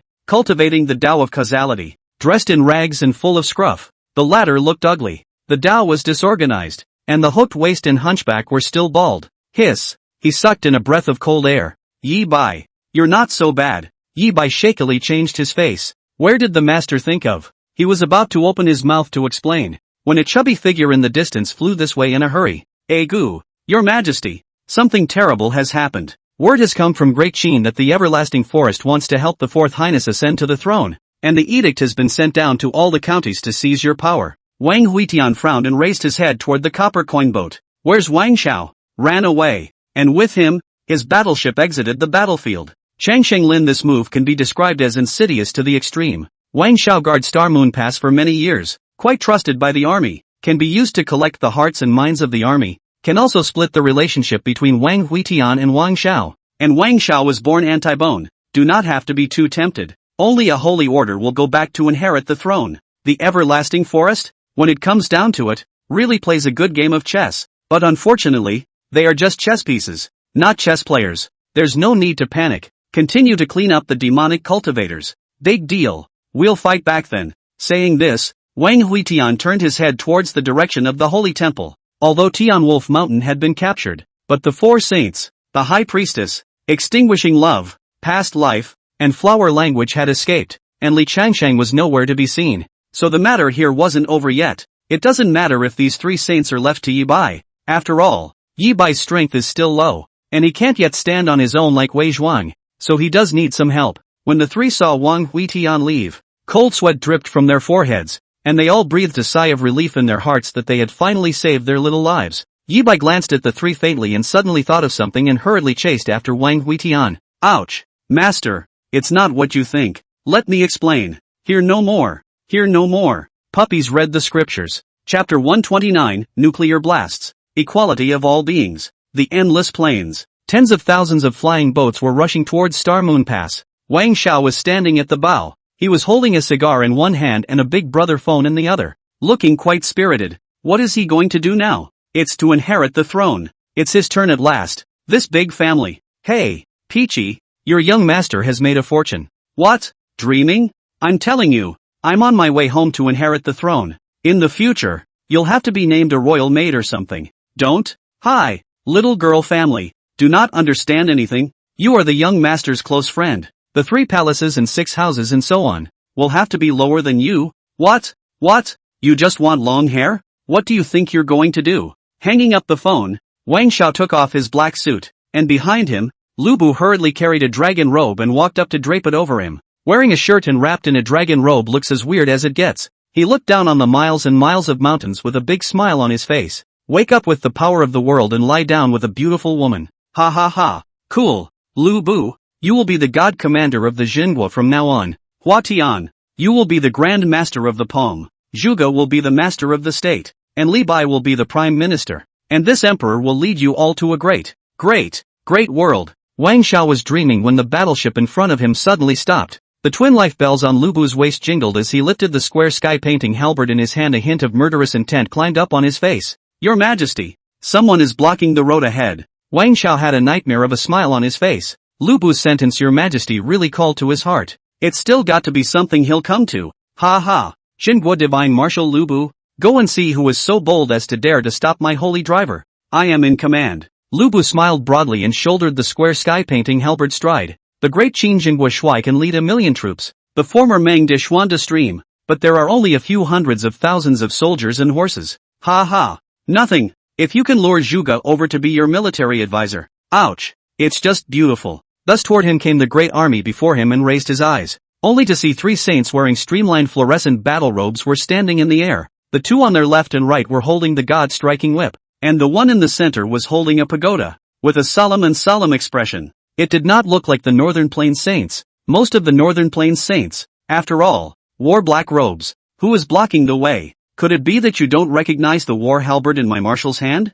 The cultivator with the pagoda in his hand did not answer, but instead asked in return. In front of us is the new emperor of Great Qin. Before Lu Bu could reply, he saw Wang Xiao walking from behind with his hands behind his back and his mouth crooked. It is this emperor. People always want to come out and show their faces when they are pleased. Wang Xiao is feeling this way now. He can't wait for the whole world to see his holy face. Worship it. Adore it. Snap. A bright light of spirit stones shone on his face. The cultivator holding the god-striking whip pulled out a portrait from his arms, and the 3 of them came together to look at it twice. It doesn't look like it. I don't care if he looks like him or not. He's wearing the dragon robe of Great Qin. It's him. Seeing that the 3 took out a portrait and studied it by themselves, Wang Xiao was a bit puzzled and came forward, only to see that the portrait depicted a nasty guy dressed in red with white hair draped over his shoulders. Wang Xiao was just about to open his mouth when a god-beating whip struck him straight in the face. Ouch! What are you guys doing? The saint in the center threw the pagoda into the air, and the golden pagoda instantly grew larger to encompass the 3 of them and Wang Xiao at the same time. Emperor Qin, you dare to pursue and kill us upper realm immortals. Today is the day of your death. Don't fight. Don't fight. You're making a mistake. You're the one who wears the dragon's robe, and you're still trying to weasel your way out of it. Get him killed. Next to him, Lu Bu was startled and hurriedly ordered the battleships to line up to bombard the giant tower. Countless energy beams hit the tower, resounding with the sound of explosions and roars. However, this tower was exceptionally sturdy, and it was slowly rotating between each of its layers, like gears, and was actually able to bounce off attacks. Li Bai approached with his sword and violently plunged his longsword into the cracks on the tower, only to see the longsword churned into several sections with a snap. What about this? Lu Bu looked somewhat helplessly at Wang Xiao, who was locked up in the tower and violently beaten up, whose old dragon robes were torn to shreds, and the god-beating whip had been greeted towards his head. This group of immortals looks like they are under the dead hand. Wang Xiao can only back on the ground, hands on the head, and constantly stomping with his feet. Li Bai hesitated for a moment and eventually spoke helplessly. It's all right. His Highness has experience in dealing with this kind of fight. Wang Xiao had indeed practiced some experience in the area of taking a beating. Of course, more importantly, he had an iron head, and those two immortal realm saints bent their god-beating whips, and they were hard to be carried down by him. When he thought about it, he was the one person who fought the 9 saints alone, and now there were just 3 of them, which was more or less a bit of a look down on him. He was even able to fight back with both feet, block with one hand, and still have one hand free to make a call. Hey, Peachy, you don't have to leave me dinner tonight. Your young master is very angry right now. Gradually adapting to the rhythm to Wang Xiao hung up the phone. Wang Xiao was angry, and the consequences were serious. Before the fight was for Wang Huitian, so he still has family money did not spare to pull out. Always feel cheap, that dog thief. But now it is not the same. This time it is for the sake of exporting bad gas, even if it is a loss of business to do. Every day to be hit in the face, this who can stand. The more the 3 saints fought, the more they got high, and one of the saints with the god-striking whip stabbed Wang Xiao in the waist, only to see a round iron lump rolled on the ground on Wang Xiao's body. The 3 saints froze in unison. This is exploded equipment? The slightly older sage picked up a lump of iron from the ground and pulled off a pull ring suspiciously. After looking for a long time and did not understand after he put the iron lump into the storage bag. Whatever he is, go back and then study. Who knew that he had just thrown the iron lump into his storage bag 1 second, and the next second the storage bag exploded. A rumble of tremors rang out, and this immortal's body was crashed into the wall of the tower, and a bunch of flowery clothes in his storage bag were blown all over the sky. The other 2 saints frowned as they looked at the women's clothes that were falling all over the sky. A few of them seemed to belong to their Taoist couple. Do not wait for them to think too much. Once again there is a deafening roar sound. A grenade exploded in the tower. The whole pagoda is trembling, the powerful impact wantonly venting. From the outside to see the whole tower is full of fire and splash shrapnel. In the hazy firelight a cold voice rang out. This voice with indifference, creepy, as if from the depths of hell, generally cold to the bone. Nuclear blast. All beings are equal. Hearing this sound, Li Bai and Lu Bu quickly flew backward, and a group of warships were also flying backward. The crowd had only run tens of miles away when they were lifted off by a wave of air. The battleship rolled over in the grassland. The surrounding horse grass and land was vaporized by the high temperature. A huge mushroom cloud blossomed behind them, and then the roaring sound of the explosion came only belatedly. On Tianlang Mountain, Wang Huitian turned his head to look at the huge mushroom cloud rising from the sky. He spoke in awe. TSK, whose bed is on fire? Why is it so powerful? Chapter 130, Devil Ancestor Mockery. Yi Bai similarly looked toward the rising black clouds with a somewhat grave expression. After seeing the flames, it was more than 10 seconds before he heard the sound of roaring. The place of the explosion seemed to be extremely far away from them, but even so far away, he had already felt the slightest heat wave. Master, could this be the handiwork of an immortal? It was hard for him to imagine what kind of means could. What kind of strength could strike such an attack? This kind of means was definitely not something a saint could achieve. It was more like the power of heaven and earth manifesting in the world and the sun falling on earth. Wang Huitian shook his head and turned around to continue walking towards the sanctuary. There was no need to guess at all. This type of attack was very similar to that kid Wang Zhao's. That kid is definitely in a stall and has pulled out the stops. The sages say that an explosion comes from afar, which means it's not blowing me up. Isn't that a good thing? Master, which sage said this? Ha ha. This saint just said that. Wang Huitian smiled broadly and walked toward the sanctuary, which was now in a mess, with broken tables and chairs placed in a messy manner, and the decorations on the walls were gouged by who knows who. The only things that seemed to be intact were the dozens of stone pillars that supported the sanctuary and the huge statue at the end. The statue looked cold, overlooking the entire hall. It had 8 arms, the upper 2 raised to hold the roof of the hall, the left and right each 2 grasping the 2 sides of the wall, the lower 2 holding up the ground. It looked mighty and extraordinary, domineering and abnormal. Yi Bai, Is this the devil ancestor? Do we look different from us? Yi Bai carefully scrutinized the statue. It was indeed different. The other party did not look like a being from this world. He hesitated before slowly speaking. Master, actually, you don't look like us either. Wang Huitian smiled and patted Yi Bai's shoulder. Ha ha. Naughty. This thing is dismantled for me and replaced with mine. The feet are carved with me stepping on the ladder of ascending to heaven. The two sides are carved with the picture of 10,000 people worshipping. And these two corners are carved with the picture of Wang Xiao and Lot Wuji kneeling down and begging for forgiveness. Top. Carved 10 billion falling fairy tops. Remember, portray this emperor as bright and magnificent. Yi Bai showed his teeth and flowers. It's a lot to ask, and it's a little too hard to show not only the power over the crowd, but also the sunshine image. At this moment, Wang Huitian had already paced in front of the statue. He raised his palm and pressed it towards the head of the demon statue. However, the moment his hand touched the stone statue, the entire world suddenly darkened, as if he was in another dimension in the blink of an eye, trapped in a completely unknown realm. In front of him, a tall and majestic figure suddenly emerged. That figure slowly turned around, its icy cold eyes sweeping past Wang Huitian like cold stars. His voice was low with killing intent, and the moment he opened his mouth, it shook Wang Huitian's ears. My name is Mou. I am in charge of life and death. I break karma. I am bound to the afterlife. I am known as the Venerable Reincarnation. Your Excellency has destroyed my heavenly Wolf Mountain's Taoist lineage. I'll take this revenge. Wang Huitian carefully guarded his mind. His eyes slightly narrowed. This devil ancestor is some means, although the person is not there, but always spying on the movements of the Tianwu Mountain. It even knows every move here and can pull its consciousness into this void of space. It was strong. Stronger than anyone he'd ever seen. But so what? A demon ancestor who had disappeared for nearly 1,000 years. A mere shadow was not enough to scare him off.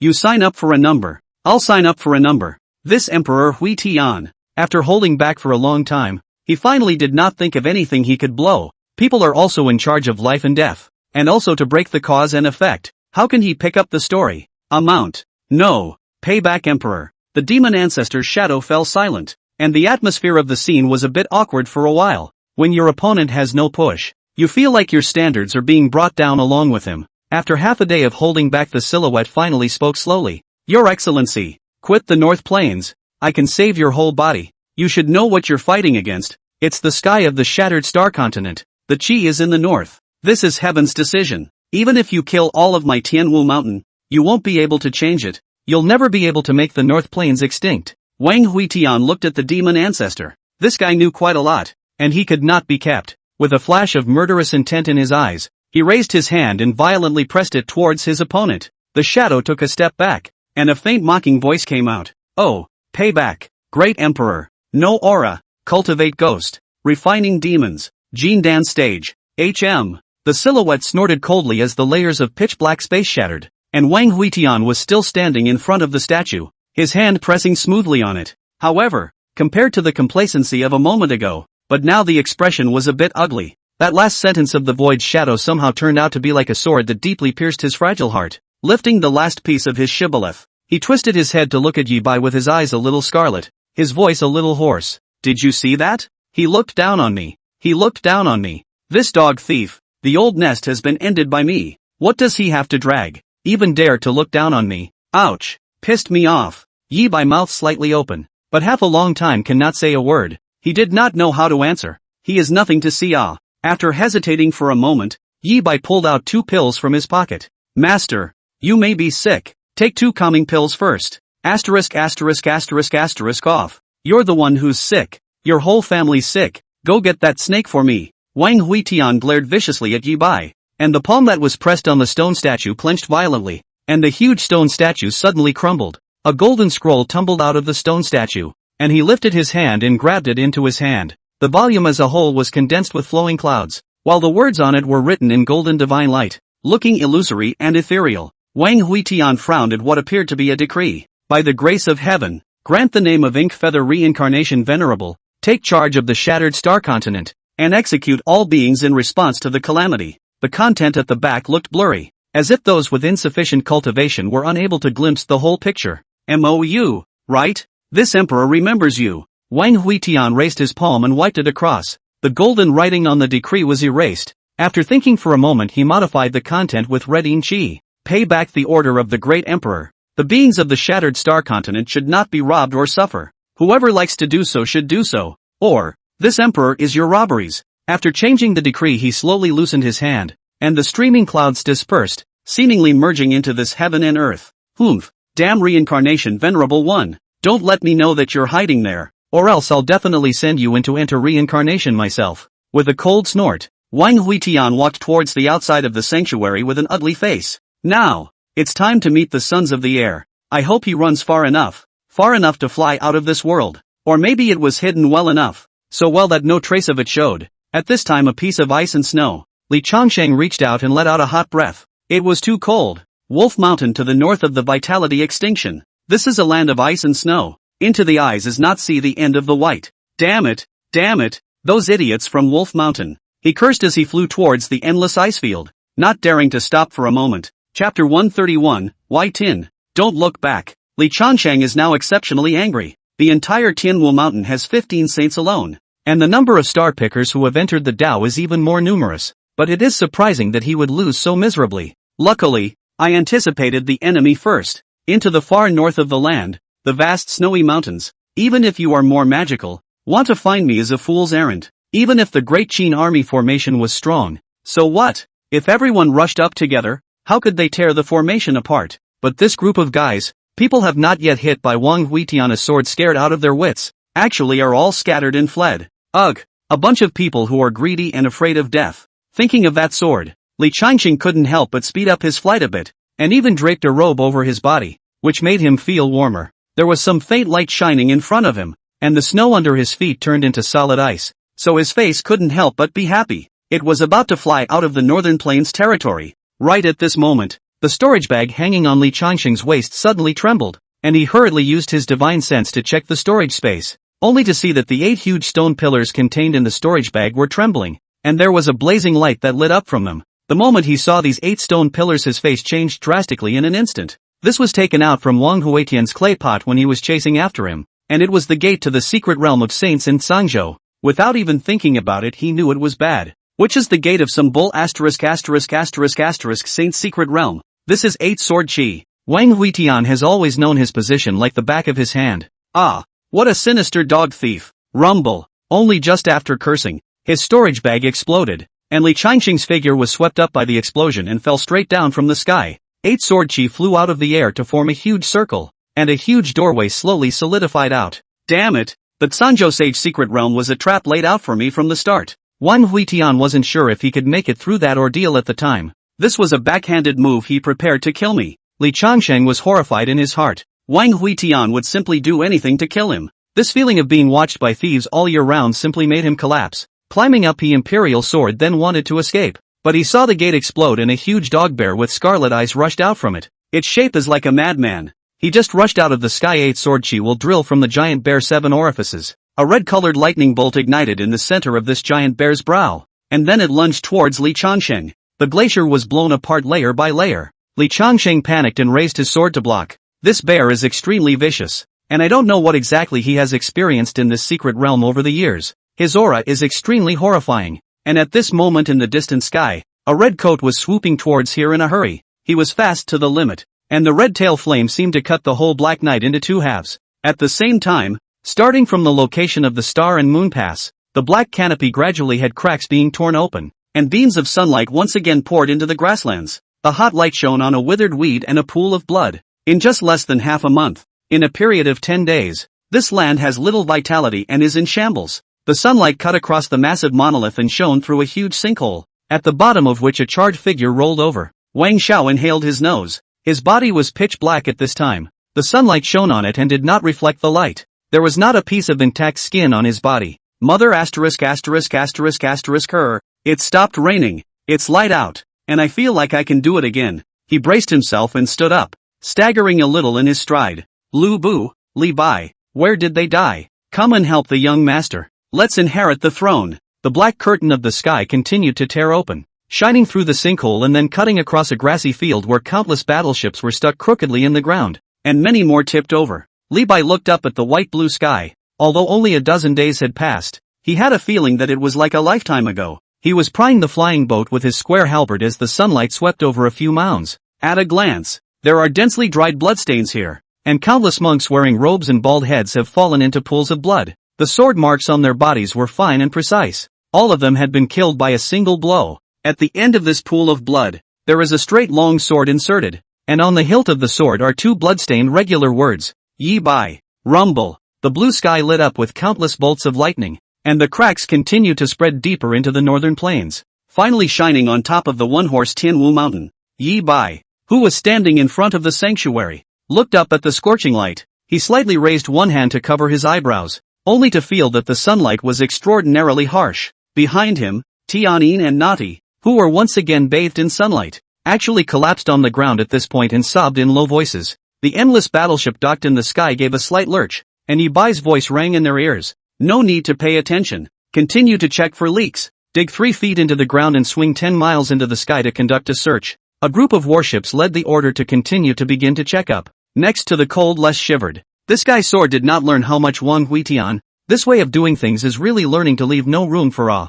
Commander Yi, we don't really need to clean up so much. Didn't your master let these 3 saints go? Yi Bai lightly glanced at Tianyin and nodding. Marshal Lang, if they're not of my kind, their hearts will be different. These 3 have been held hostage by their master. Life and death are only at his whims. They won't be killed because they're still useful. With that he rose up with his sword and headed for the far north. He traced the light of the sky, closely followed by the blackness of the night that had been torn apart. He was going to take a look at that final battlefield, to see what was so special about that existence that Master Teacher had been thinking about. In the middle of the sky, Wang Huitian looked at the light of the sky that was gradually approaching, and in front of him, the giant bear collapsed to the ground. His chest collapsed, he was breathing heavily, and he was copying the bear's paw to cup up the snow on the ground to smear his wounds. He had learned all these life hacks from humans. He had seen an injured human rubbing a poultice into a wound, and he had picked it up. It was because of these little tricks that allowed him to kill his way out of that purgatory, allowing him to set foot in a new universe and see a wider world.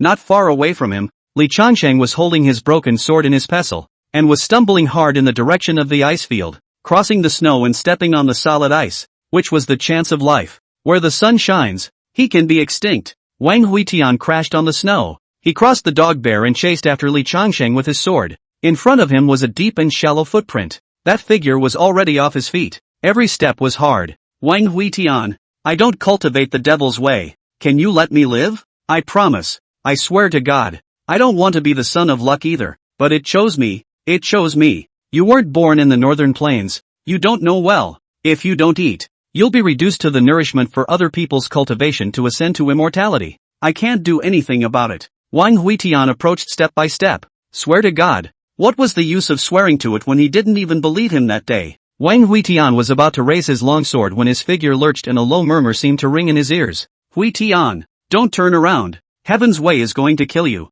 Chapter 132 Life? Splendid and beautiful. The voice was extremely soft, as if it was going to disperse when the wind blew, and the voice was familiar. This was the voice of Hong Lu. Wang Huitian's northern expedition. Hong Lu Yuyao and the others stayed in the imperial city. How could her voice appear here? At the same moment, Wang Huitian felt that the sword chi he had hidden in the imperial city, hidden in Hong Lu's body, dispersed. Huitian, don't look back. That voice sounded again. This time it is much clearer. Seems to come from endless years. Wang Huitian turned around violently, his eyes looking dead on in the direction of imperial city Daqin. Right at this moment, a ray of sunlight shone on his face, and the entire sky of the northern plains, completely translucent, and the sword that covered the northern plains, completely dispersed. Above the clear sky, a few white clouds were floating leisurely. The sunlight was slightly harsh, the breeze blew the red clothes and white hair, and the snow was slowly melting. Together they melted, along with the fluttering white hair,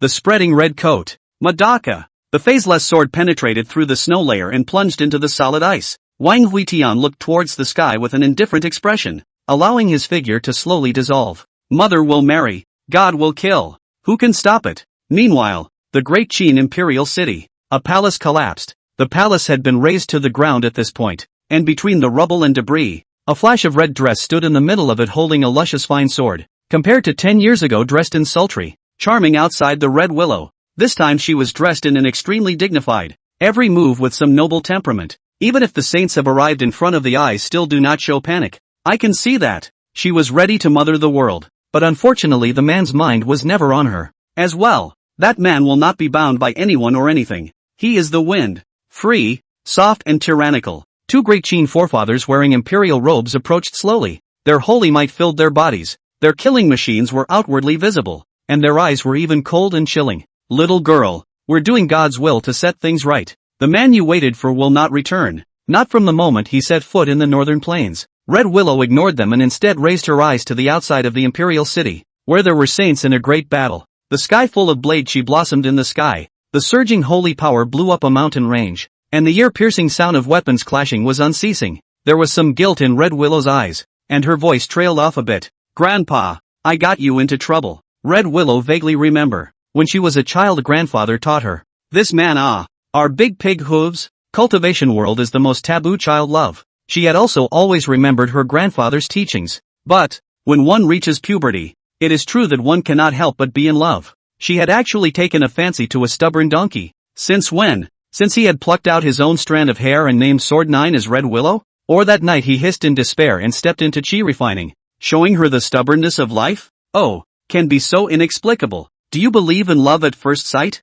I don't believe in it, but I believe in destiny. Destined that my name will be with you for the rest of your life. And even if I am no longer here, the Red Willow sword chi will bloom in the heavens and the worlds. That's enough. She looked up in the direction of the northern plains and once again spoke a third sentence faintly. Wit heaven. Escapes. Wang Huitian, who was standing on the snowy ground and whose figure was gradually becoming dim, suddenly smiled, and instead of pulling out the phaseless sword, he took out the immortal execution sword. Turning towards Li Changsheng, every step he took seemed exceptionally difficult, as if the entire world was ostracizing him, expelling him. Are you threatening me? This emperor does not accept any coercion. Seeing Wang Huitian coming towards him again, Li Changsheng frantically struggled to crawl towards the ice field, dragging out a long trail of blood behind him. Don't come over. Don't come over. Egu, why do you have to fight me to the death? Where am I not as good as you? Tell me.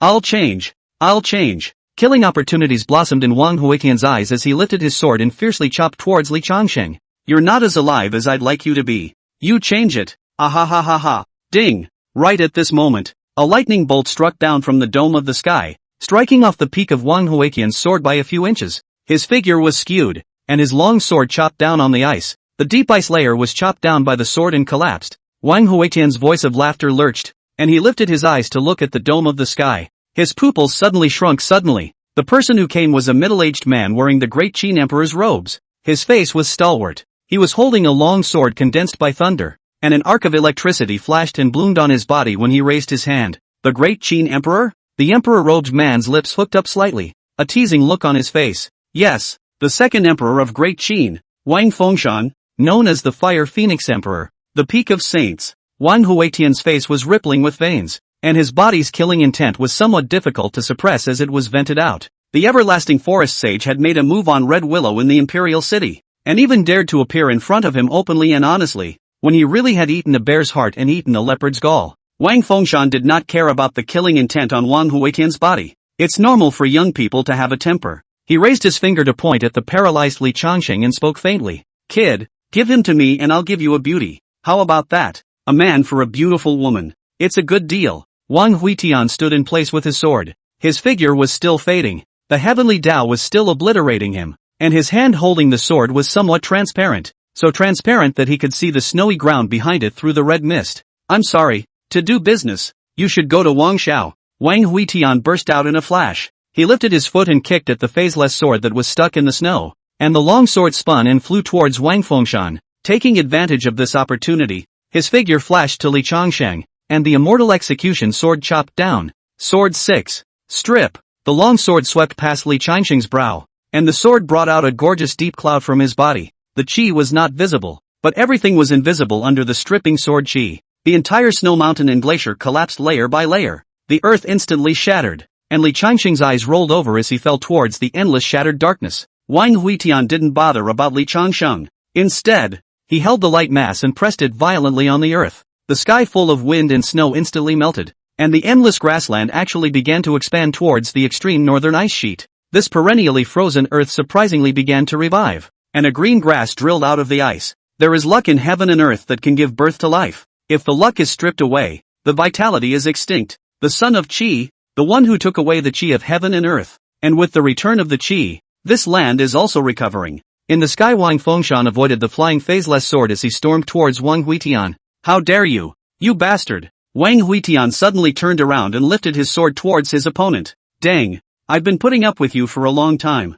Dare to threaten me? I'll destroy your 12 clans. Kill! The two figures exchanged blows in the sky, fighting until the earth crumbled and the sky shattered layer by layer. At this time, Yi Bai, who had rushed all the way to the north, suddenly stopped, and he landed on the ground with his sword, and bent down to lightly touch a shoot that had sprung up from the ice. The far north, always frozen, and now the ice has actually melted and grass has grown. He felt heaven and earth reviving, felt the earth springing back to life. He raised his head and looked toward the distance, where a butterfly was dancing, seemingly cheering and rejoicing, and he could not see the Qi, but he truly felt the existence of Qi at this moment. Master is right. If we allow the sons of Qi to grow, all beings will come to an end. Seeing the colorful butterflies flying over the mountains, a smile welled up on Yi Bai's face. Life is supposed to be gorgeous and free. Yi Bai strolled away. He wanted to walk through the swarm of butterflies and dance with them in the wind. Right at this moment, a sword light flashed. The butterfly barfed and planted itself on the ground. Chapter 133 Ancestor, save your brother. The smile on Yi Bai's face froze when he saw the broken butterflies. He looked up and saw lightning and thunder in the sky, and a figure in a yellow robe was flying south rapidly. Behind him, a flash of red clothes holding a sword slashed indiscriminately. His sword Qi swung across the mountains, cut through the long sky, and even left a shallow mark on Yi Bai's face. The red coat was somewhat dim, seeming to dissipate at any moment, and the air around him looked extremely thick, seeming to be squeezing into the red coat, wanting to crush it. And behind these two people, there was also a huge dog bear. He was upright. He was as big as a small mountain. His eyebrow shape had a lightning sword pattern flashing, and he was constantly copying up stones on the ground to hit the yellow-robed man in front of him. Master! Master? Hearing the shout, Wang Huitian inclined his head to look. Oh, Yi Bai. You played for a while. Wait for me to kill this old Bai Dang. The fleeing figure in front was also cursing angrily at this moment. Little brat, you have deceived your teacher and destroyed your ancestors. You presume to be a lineage of my Qin royal family. Instead of thinking of intercepting the Qi for your ancestors, you let it dissipate into the mountains and fields. I will expel you from the emperor's genealogy. Ah shucks, dog, aren't you a peak saint? Don't run away if you have the guts. Wang Fengshan clenched his teeth tightly. His back was torn and tattered. His back was covered with blood-red sword marks, and there was a phaseless sword stuck in his left shoulder blade. Looking at the two men and a bear that gradually disappeared into the grassland, Yi Bai's expression flashed with a trace of gravity. Wang Huitian's state looked extremely bad. It seemed as if the heavenly Tao had already set its mind on killing him, and with the suppression from one side of the world, it was hard to imagine just how much pressure was being exerted on him. Yi Bai pondered for a moment, hurriedly heading towards Tianlang Mountain. He took out his communicator and gave a quick order. Long Shao, you leave behind 1,000,000 military formations to guard Tianlang Mountain. The rest of you, return with me to aid the imperial city. Nti Bandao. Yu Yao royal sword stopped landing in the sky peak above. 100 Eyes Hall at this time standing full of cultivators. At a glance there are tens of thousands of people. Their cultivation has been high to the road. The cultivation of the low only Jiedan. People were making a lot of noise, all looking a little impatient. What's the rush to get us here? Hey, I thought there was a party. It's meetings again. Meetings every day. It's annoying. When the crowd saw Yu Yao, who had come with her sword, they were all a bit curious. Have you seen this girl? I don't think there's anyone like her in the Peak Master's circle. Don't know. Probably here for directions. Yu Yao's face was a little cold at this time. She walked quickly towards the hall, but suddenly a Jindan cultivator came out of the crowd and stopped in front of her. Hey chick, get acquainted. I'm the Peak Master of 100 Flowers Peak. You can call me Brother Yao. The man made a handsome gesture and changed a rose in his palm and handed it to Yu Yao. Yu Yao's eyes went cold as she raised her hand and grabbed Yao's face, slamming it on the ground. Yu struggled a bit and tried to get up when a giant toad jumped on his face. For the sake of a fellow disciple, half dead, without bothering to look at the situation behind her, Yu Yao took a step into the hall. She looked up to Lu Xiuwen, who was seated at the head of the table, and kowtowed on her knees with her hands clasping her sword. Apprentice grandson, please master ancestor, come out and save my senior brother. The everlasting forest is going to kill him. The immortals are going to kill him. The heavenly Tao is going to kill him. Master ancestor, please save him. Lu Xiuwen had some cold sweat dripping from his forehead. He hesitated for a long moment before speaking, a little downcast. Little Yu Yao, have you ever thought that it's actually not that I don't want to save him, but that I can't do anything about it? Not to mention that the heavenly Tao stares at whoever dies. Alone that everlasting forest, Even if all the saints of the Wan Dao mountain come down to the mountain can't handle it. That's the accumulation of countless thousands of years of the great Qin world to feed out. Yu Yao stood up with a slight redness in her eyes. The imperial city had already been breached when she arrived. The heavenly Dao was wearing down the sword she left behind by Wang Huitian, and even the wallet that Wang Huitian had made for her had been squeezed into pieces by an invisible force. She couldn't see a way for her brother to live. She can't see. The whole world seems to be against Sifu. Right at this moment Patchouli walked out from the crowd. Her murderous aura and bold tone. Little Yu Yao, why are you crying? I'll go with you. Look at your master's little guts. If my mother were alive, the heavenly Dao would have to work with its tail between its legs. Behind him, Li Yi pulled on Patchoula's sleeve and was shrugged off. Don't touch me. Did I say anything wrong? Is the sealed sky vain, or is it called that for nothing? Look at you. You'll just use it to seal your cultivation. It's really a disgrace to the word seal heaven. Li's hand shrunk and he took out the wine pot on his waist to take a sip, but Patchouli snatched it away with a slap. You haven't increased your cultivation level, but you've learned to drink, and you've developed a lot of bad habits. Patchouli pulled Yu Yao and headed out of the temple. Counting on this group of unquestioning guys, it would be better to count on the heavenly Dao to be kind and have good weather year after year. Lu Shouwen inexplicably received a scolding, and he glared viciously at Li Shouyo.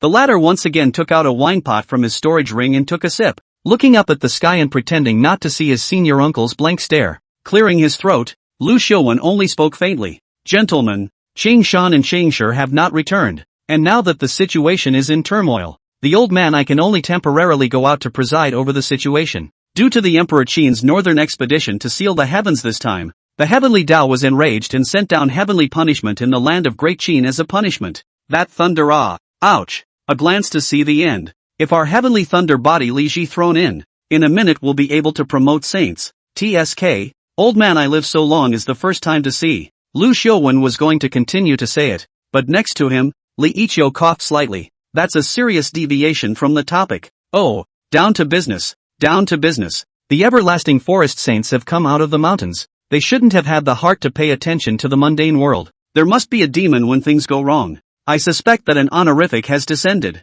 As soon as he finished speaking, there was an uproar in the Great Hall. This continent's realms were divided into the Qi refining stage, foundation building stage, Dan formation stage, Yuaning stage, God transformation stage, plucking stage, Dao entry stage, Sage realm, Venerable realm, and Great Emperor realm. To step into a saint one must perceive the Great Dao and sublimate the divine soul, and to step into a venerable, one needed to master a complete Great Dao, or to inherit the honored position of an already honored person. The descent of a venerable position heralds the fall of a venerable. This continent had a long history of years, and there were countless exalted ones, yet there were no exalted positions left behind to be bequeathed to the world. Those who are promoted to venerable have a long lifespan. They can step into the stars. The waves are flying, and this time, in order to obliterate Wang Huitian, the heavenly Dao seemed to have used an inexplicable means to descend a venerable position as a way to lure the saint of the everlasting forest out of the mountain, which could be described as a rare masterstroke.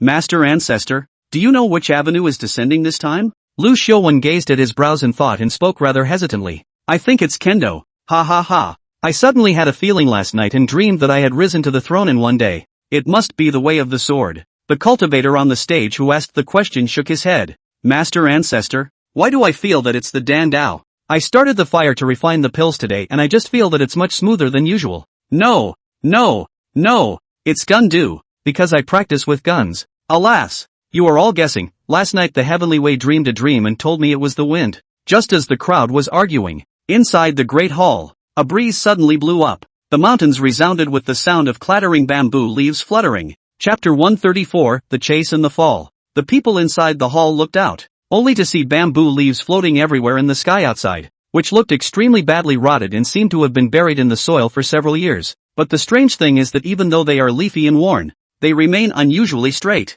Yu Yao, who was in the air with her sword, froze as she gazed in the direction of the sword peak, which looked a bit dark from the heavenly Dao's thunderfire. But under the dark layers of mud swept up by the gale, a piece of bamboo leaves scattered out. Some of them fell into the mountain stream, some floating in the air over the mountains, some hanging between the trees hidden in the jungle. Lu Shouwen's figure shifted and appeared in the sky looking down. The sky was covered with withered yellow. That kid, he's going to start fighting for his life. In the eyes of an ordinary cultivator this might just seem like a gale blowing unintentionally through the mountains, but he had seen that northern plain disconnected from the sky, and he knew what these bamboo leaves represented. This is not a bamboo leaf. This is a sword pointing to the sky. Outside the star and moon pass in the northern plains, Wang Xiao showed his teeth and pulled off a piece of rag that was stuck to his skin, carefully applying a poultice to the burnt skin. Ouch! Mother ********. It hurts like hell. It was the first time he had been injured this badly since crossing over. He limped over to a raised rock and sat down, applying some anesthetic in addition to the gold sores. After these potions were rubbed on his body, his burnt skin fell off piece by piece and the new growth looked white and soft. Just then 2 white auras flashed by in the sky. When Wang Xiao looked up, he saw that the dim red clothes were chasing after a yellow-robed man. Although the former's body was in a lousy shape, with sword wounds all over his body, the latter seemed to be even more unbearable, and he could even see the flesh dan that was pulsating in his body through the red clothes, as well as the tentacles on the flesh dan that were spread all over his body in place of the tendons and veins. Wang Huitian, is it going to be impossible? Heaven is going to obliterate him. Yo, cousin, tanning birds? The other party's teasing voice came from the air. The corner of Wang Zhao's mouth hooked up slightly. He wiped the storage ring from which he took out 2 grenades. Since you are going to die, as a cousins naturally want to send a ride to show respect. For those who have crossed over, the heavenly Tao is helpless. But for Wang Huitian, who was born and raised in this heaven and earth, the heavenly Tao is an insoluble existence. Cousin, what's going on? Oh, bored. Slaughtering a saint for fun, Wang Huitian said as he continued to chase after Wang Fengshan. Wang Xiao, on the other hand, gently tugged the grenade pull ring off and raised his hand to throw it to Wang Huitian in the air. Cousin, in that case, I'll give you 2 magic treasures that can help you. In the air, Wang Huitian did not turn around as he raised his hand and pointed behind him. Have you ever felt hunger? These words were inexplicable to Wang Xiao. He looked stunned and suddenly felt his stomach churning. An intense hunger instantly hit him, and in the next second he stuffed 2 grenades into his mouth and swallowed them. This hunger comes and goes quickly. Struggling a little, Wang Xiao looked up at the 2 figures that had disappeared into the sky, and then looked at the 2 grenade pull rings in his hand. It's over. Barbie buckled. With 2 explosions, Wang Zhao's eyes rolled over and he fainted, and a burst of black smoke poured out of his mouth. The body had only just been planted, when behind it, a dog bear the size of a mountain came running wildly, stomping him into the dirt with 1 foot. Wang Xiao was not wrong. Wang Huitian's state was indeed very poor. Red only crossed the star and moon pass and fell toward the earth, and the bear behind him made a forward lunge to catch him in his paws. Wang Fengshan, who had already flown far away, stopped and landed on a turret in the pass. He took a deep breath of cool air and pulled out the phaseless sword that was stuck in his back. Hiss! This monster, being strangled by the heavenly Tao, is still so fierce. He looked behind him with a touch of deep scorn in his eyes. Casually throwing the phaseless sword on the ground, he once again flew in the direction of the imperial city. He came to the North Plains mainly for the son of Qi, but did not want to get nothing, but instead was cut full of backslashes. Think about it, all feel depressed. However, this trip was not without gain. At least it was determined that the heavenly Tao had moved for real. That man was at the end of his rope, and the everlasting forest would no longer have any regard for cleaning up his forces. Wang Huitian struggled to climb up from the paw of the big dog bear. He found a place to lean, and reached out with a move of his hand. The phaseless sword flew back into his hand. Behind him, the large dog bear raised his eyes to the human in his palms, scratching his head, a little puzzled as to why he felt an inexplicable affinity for this person. Wang Huitian looked at the big head that stupidly came over to him and spoke in a slow voice. You were born in Sangzhou Saint's secret realm. Ahem. That secret realm is what I use to raise compulsion. As long as the cultivation of the saint inheritance there will be subject to my clampdown. The dog bear stared wide-eyed, full of shock. In fact, he did not understand anything. Wang Huitian's voice was a bit weak as he handed the 2 swords in front of the dog bear's eyes. This immortal execution sword, you will hand him over to my second disciple Yi Bai in the North Plains. And this invisible sword, you will take it into the hungry corpse's creepy cave and give it to my oldest disciple Xiaoyi. If you complete your mission, I will set you free. The stupid bear's eyes widened with shock. Wang Huitian frowned. This stinky dog bear, what you say? He is a shocked look, like he has never seen anything in the world.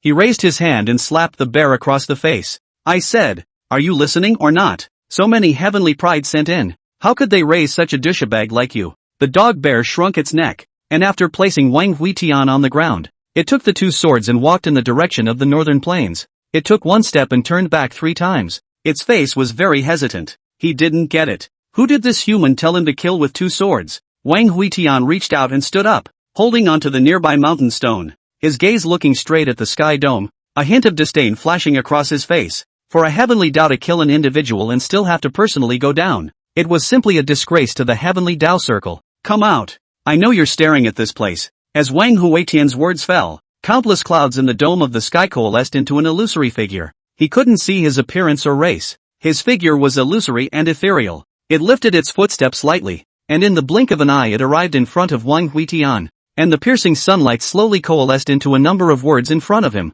Give me back my luck, and I'll give you back your life. The corner of Wang Huitian's mouth hooked into a mocking smile as he raised his hand, and countless sword chi built an illusory chessboard in front of the two of them. Have a game. Win me and it's all yours. The illusory silhouette came forward and sat down before the chessboard. He was in charge of the flow of heaven and earth, the fortunes of all beings, and the sinking and floating of all things. So how could he lose in a game of chess? Seeing that the heavenly Tao had entered the game, Wang Huitian raised his hand and then placed 4 white seeds in a row on the 4-cornered star position. I'm young, my cultivation is low, and I'm even more constrained by you, so it's okay to let me have a few sons, right? The illusory silhouette did not speak, and after a long moment of silence he slowly placed a black stone on the chessboard. The corner of Wang Huitian's mouth hooked up slightly. This session of the heavenly Tao really is that people are stupid and good at cheating, better at bullying. No wonder they have let this world fall into such disrepair. Right at this moment, Wang Huitian, who was holding the chess piece, gazed up slightly. You, not the way of heaven, but the way of harmony. Chapter 135. He breaks defense. After reaching the Zunshe realm, cultivators continue to ascend the realm as the Great Emperor. Perhaps the Emperor Road is too difficult, so there will be qualification. Demonic people choose to merge with the heavenly way, so as to obtain the same life with the sky. This is the way of harmony. Wang Huitian once again landed 4 pieces in a row on the chessboard, his gaze deadpan on the figure in front of him. After you chose to merge with the Tao, you found that human nature was becoming shallow, and that the heavenly Tao, which is merciless and sexless, was gradually diluting your 6 desires, and you regretted it. The hand of the silhouette in front holding the chess piece condensed in mid-air, seemingly recalling something. Wang Huitian didn't care about him and continued to drop his pieces. Chess is a game of chess. Whoever plays fast wins. We're all pretty busy, so we don't have time to wait for you to think about it. So you want to quit, but it's too late. You're going in there to feel it and then you don't want to be responsible. Where in the world is that good? A white stone kept falling on the chessboard, and Wang Huitian's words became faster and faster. You wanted to make peace, but she wouldn't. So you started laying out and scheming. The first thing you do is to transfer your property, to milk the heaven and earth of their qi, to milk the world of their wealth. I'm testing your bottom line. You're likewise testing her bottom line. You let people from other realms enter the country. You blocked the ascension passage to avoid the loss of wealth. And you captive raised the son of qi, a junior, to hoard qi. You want to take away everything here. How do you expect the people of this world to live in the future? You're shameless, mean, nasty, and you're playing with fire. Wang Huitian said as he smashed a large handful of chess pieces on the silhouette's face, his chest rising and falling violently from anger. The red mist on his body was getting thinner and thinner, and the tentacles on the fleshy dam were slowly shrinking inward. The figure looked down at the board. Nyan Lu. The entire board was covered with white discs, and he only had time to play one. Wang Huitian stared viciously at him, the killing intent in his eyes undisguised, his tone icy cold. If you can't kill me this time, I'll kill you in the future. My 7th sword can cut down memories. Do you know why when I cut down my own sword back then, I even stripped off the 6th sword? I was just guarding against you, trying to steal my master and learn from me, trying to use my sword Tao to strip it from the heavenly Tao. Do your spring dream. I won't let you have your way. That sword. I didn't remember it at all. Ha ha ha. Dog thief. Did not expect it. I purposely waited for you to tear open the Black Knight before I used the sword 6 only Changshang. That is, I wanted you to see the sword 6, but in fact, that was only a sword gas that I left in Tianwu Mountain back then. My decapitated memories have yet to be unlocked, said Wang Huitian, pointing at the silhouette's nose and laughing, his laughter full of sarcasm and smoothness. Ha ha, walking the dog can be so much fun. Ha ha, so much fun. The silhouette stood up angrily. He was so angry at this moment that his body was trembling with clouds and mist. He had lost the chess game, and he was also pointed at his nose and scolded. There was never any fairness in this game of chess. Wang Huitian was the first to discover his existence, and there was no problem with him laying out his plans before him and dropping a few pieces before him. And he only noticed this demon when Wang Huitian was 8 years old when he attacked Tianwu Mountain. And although he was a step slow in landing, he was in charge of this realm and had an absolute advantage. But he didn't want to lose so completely now. Not only was he teased, but he was also severely humiliated. But he didn't dare to kill Wang Huitian yet. and the only thing he could find to peel himself out of the heavenly Tao was Wang Huatian's sixth sword, or perhaps other ways could be found in the future. But his 7 passions and desires were wearing out, and he didn't have much time left. Ah! The silhouette hissed as he overturned the chessboard in front of him, and he angrily punched Wang Huitian in the chest. The latter's figure immediately shot out like a cannonball, and the mountains and rivers behind him exploded and shattered layer by layer. A pile of rubble. Wang Huitian leaned paralyzed against the broken stone wall. He was still laughing freely. Ha ha, annoyed. Look at him. He's pissed off. He broke the defense. Ah, ha ha, laughed me to death. The dirt converged in front of him, and a fist once again landed on Wang Huatian's chest, and the earth exploded in a circle outward along the place where Wang Huitian was lying down, and half of the land of Liangzhou collapsed downward under this punch. Put! Wang Huitian sprayed out a mouthful of blood and gas and sprinkled it on the figure's face, and a crack exploded on the flesh dan in his body, and the red clothes suddenly spread out to reveal the pale and slightly cold ghost body underneath. The silhouette of the converging clay clenched his fist again, and the surrounding air resounded with the sound of shattering, but this time his fist stopped a few inches away from Wang Huatian's chest. What to do? He hesitated. Killed. Wang Huitian died, and he was assimilated into the heavenly Tao, completely reduced to an emotionless machine. Do not kill. Wait for the other party to remember that sword. The future can continue to plot, but this breath held in the heart is really difficult. Wang Huitian, who was lying on the ground, was already greatly disabled at this time, and it seemed difficult to even move a little. He raised his hand with great difficulty, and his index finger pointed at the silhouette. Sword. Sword. 1. Break. Thoughts. The faint and imperceptible tiny sword chi striking his body was easily bounced off. Wang Huatian's arm fell limply onto the silhouette's feet. Sword. His voice went down completely weak, but there was still a tiny sword chi coalescing from the fingers resting on the figure's feet. These sword chi were so fragile and powerless that they couldn't even scrape off a trace of the clay skin on the silhouette's body, and their power could be said to be almost nil. But the insults were extremely strong. The silhouette impatiently kicked away Wang Huitian's palms, stood in place hesitantly for a long time, and finally he dispersed into a ground full of dirt, disappeared in place. Meek Wang Huitian is considered to have fallen into 8 lifetimes of great luck. This guy is too difficult. Not only difficult, mouth is also very poisonous. Really hateful. Wang Huitian, who was half dozing his eyes, sensed the other party's departure, and he forcibly brought up his last ounce of strength to curse. Ugh! Cowardly! Yuzhou border. The 2 sword lights cut through the sky in a hurry, and from the air, the entire land was shattered, with deep, bottomless gullies scattered everywhere. Yu Yao's delicate body slightly trembled. Her eyes were full of anxiety. Even the flying sword harnessed under her feet was also a bit bright and uncertain, and her voice was even more with some crying. Where are you? Senior brother. Patchouli beside him was equally ugly, although the earth here was cracked, but the trees and mountains between the cracks were intact, indicating that it was still far from the center of the battlefield. Xiao Yao, don't worry. Follow the crack and look forward. The sword light continued to fly forward. As far as the eye could see, it was all in shambles. It was hard to imagine just what kind of power could actually break up such a state. And what is the condition of Wang Huitian, who is facing this power directly? Is he really alive? Or have been crushed to pieces by this power? Half a day later, the 2 had already flown to the center of Liangzhou, where the earth looked even more broken, and none of the mountains were intact as far as the eye could see. Patchouli had lost all hope at this point. Looking through the cracks in the mountains, the other party seemed to have just punched from above, and it was this punch that collapsed half of Liangzhou. No wonder Lu Xiuwen would say that he could not do anything about it. Such a great power. Not to mention the saints. The venerable one to take a punch also have to eat seat. Xiao Yao. No more searching. Follow me back to the mountain and ask the old ancestor to come out of the coffin. Chapter 136, Sword 9. Red Willow. Yu Yao froze in place. Her expression was dull. She didn't believe it. She didn't believe that her senior brother would die. Her senior brother was invincible. Omnipotent. Her senior brother's sword. Faster than light. How could he possibly die? Moreover, elder brother had said that she was the straightest and sharpest sword, and that he himself was his last card. And before he had sheathed himself, elder brother must not be dead yet. She continued to fly upward with her sword, her divine sense searching through a fragmented mountain range. Behind her, Patchouli stomped her foot and sent her imperial sword searching in the other direction, cursing angrily as she did so. Dear God,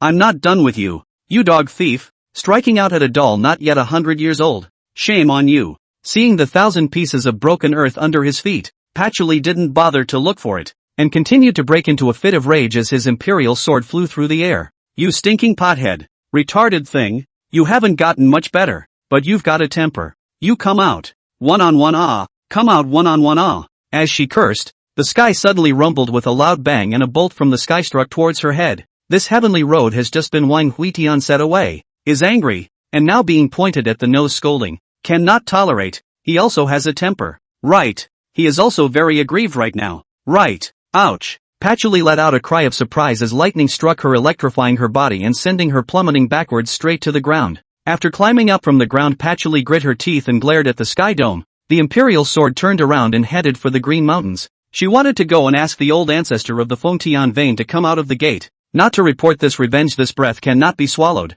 Yu Yao royal sword stopped at a hilltop. She looked toward the devastated earth, heart more and more confused. Just at this time in the sky a sparrow flew to stop at her shoulder. Kirikou, elder brother's sparrow? Seeing this sparrow, Yu Yao's eyes suddenly turned red. Tears rolled down her cheeks and she hastily reached out to wipe them away. You can't cry. But you can't cry. She is now the top pillar of Sword Peak. The sparrow stirred its wings and flew towards the distance. Yu Yao hurriedly followed with her sword. A gray and a green, two rays of light crossed the mountains and stopped at a crumbling deep pit. At the very center of this deep pit, a figure with a white-gray body was lying in it, his dirt-stained white hair covering his face. The surrounding earth spread out in all directions like a spider's web, and this was the starting point of the collapse of the entire Lianzhou. Master, brother. Yu Yao stumbled forward as she reached out to probe Wang Huitian's chest. Couldn't feel it. She couldn't feel that Jin Dan beating anymore. Tears came to her eyes as she went to move the dirt around her, raising her palms to wipe the tears from her face, the dirt mixing with the tears as she scraped her face, clear away the surrounding soil before she gently picked up Wang Huitian on her back. This body is very light and light. Wang Huitian as if there is no weight in general, pressed on the shoulders of Yu Yao but feel heavier than the world. The pressure made her breath catch and her steps stagger. Elder brother, let's go home. Back to Sword Peak. Back to repair those little bamboo houses. We're not going down the mountain. Never go down the mountain again. Wang Huitian's arms fell weakly on her shoulders, and she stumbled towards the edge of the sinkhole with him on her back like this. At this moment, Yu Yao seemed to have forgotten that she was a cultivator and that she was still able to move with her sword. Wang Huitian, who was half dozing his eyes, slightly opened his eyes at this time. His yin qi was almost dispersed, and he was as if he was in the middle of endless nothingness, and he could not feel any existence. Even this pair of eyes of his was dull, but it was nothing more than a decoration. Yo-yo, is that you coming? It's me, elder brother, it's me. Ooh, here I come. The corner of Wang Huitian's mouth, who was lying on Yu Yao's back, was slightly hooked up. He was smiling. He was still smiling. Xiao Yao, seen your brother won. Other people play with the sky, win half a sun and then blow up to the sky. Seen your brother won a whole chessboard. Ha ha ha. You are not see his infuriated look. As he spoke, his breath collapsed, and a bit of scarlet dripped from the corners of his mouth. A ghost's body shouldn't have blood, but he wasn't just a ghost cultivator. He also had half a wall of chaos blood. Elder brother, don't talk, don't talk. Xiao Yao, I don't have a spirit root. They all look down on me. Even if I'm strong, they still look down on me. They think I won't live to be 100 years old. It's already 26, I think. Or is it 27? I've forgotten. But even if there's only a year left, they'll still have to live in my shadow. Put. The flesh Dan in his body shattered again. Wang Huitian sprayed a mouthful of blood on Yu Yao's hair. Bright red blood beads slid down the straight hair, and the teardrops on Yu Yao's face mingled in the air and crashed to the ground. Xiao Yao, you haven't felt death. That's a complete obliteration. Even if you can reincarnate, that's no longer you. That's just another body that borrows your soul. So I want to let this world remember me. Remember there's a sword that had made them incomparably fearful. 9 of Swords. Red Willow. Ha ha. I hear it, a heartbeat, life, being revived. Wang Huitian's voice grew fainter and fainter as he gently leaned his head on Yu Yao's shoulder and seemed to have begun babbling. The yin qi on the ghost's body completely dispersed, his white hair fluttered in the wind, and his gloomy body similarly transformed into a wisp of gray cloud. Yu Yao, who had only just climbed out of the sinkhole, looked stunned as she stiffened and twisted her head, a blood-red gold Dan falling to the ground. Senior. Meanwhile, in the Imperial City, Red Willow figure in the ruins of the eyes opened. The two saints in the everlasting forest were slowly approaching. These two were frightened by the sword qi that Wang Huitian left on his own body, and their every move looked very cautious. Red Willow didn't bother to look at the two men, but instead raised her eyes towards the direction of the northern plains,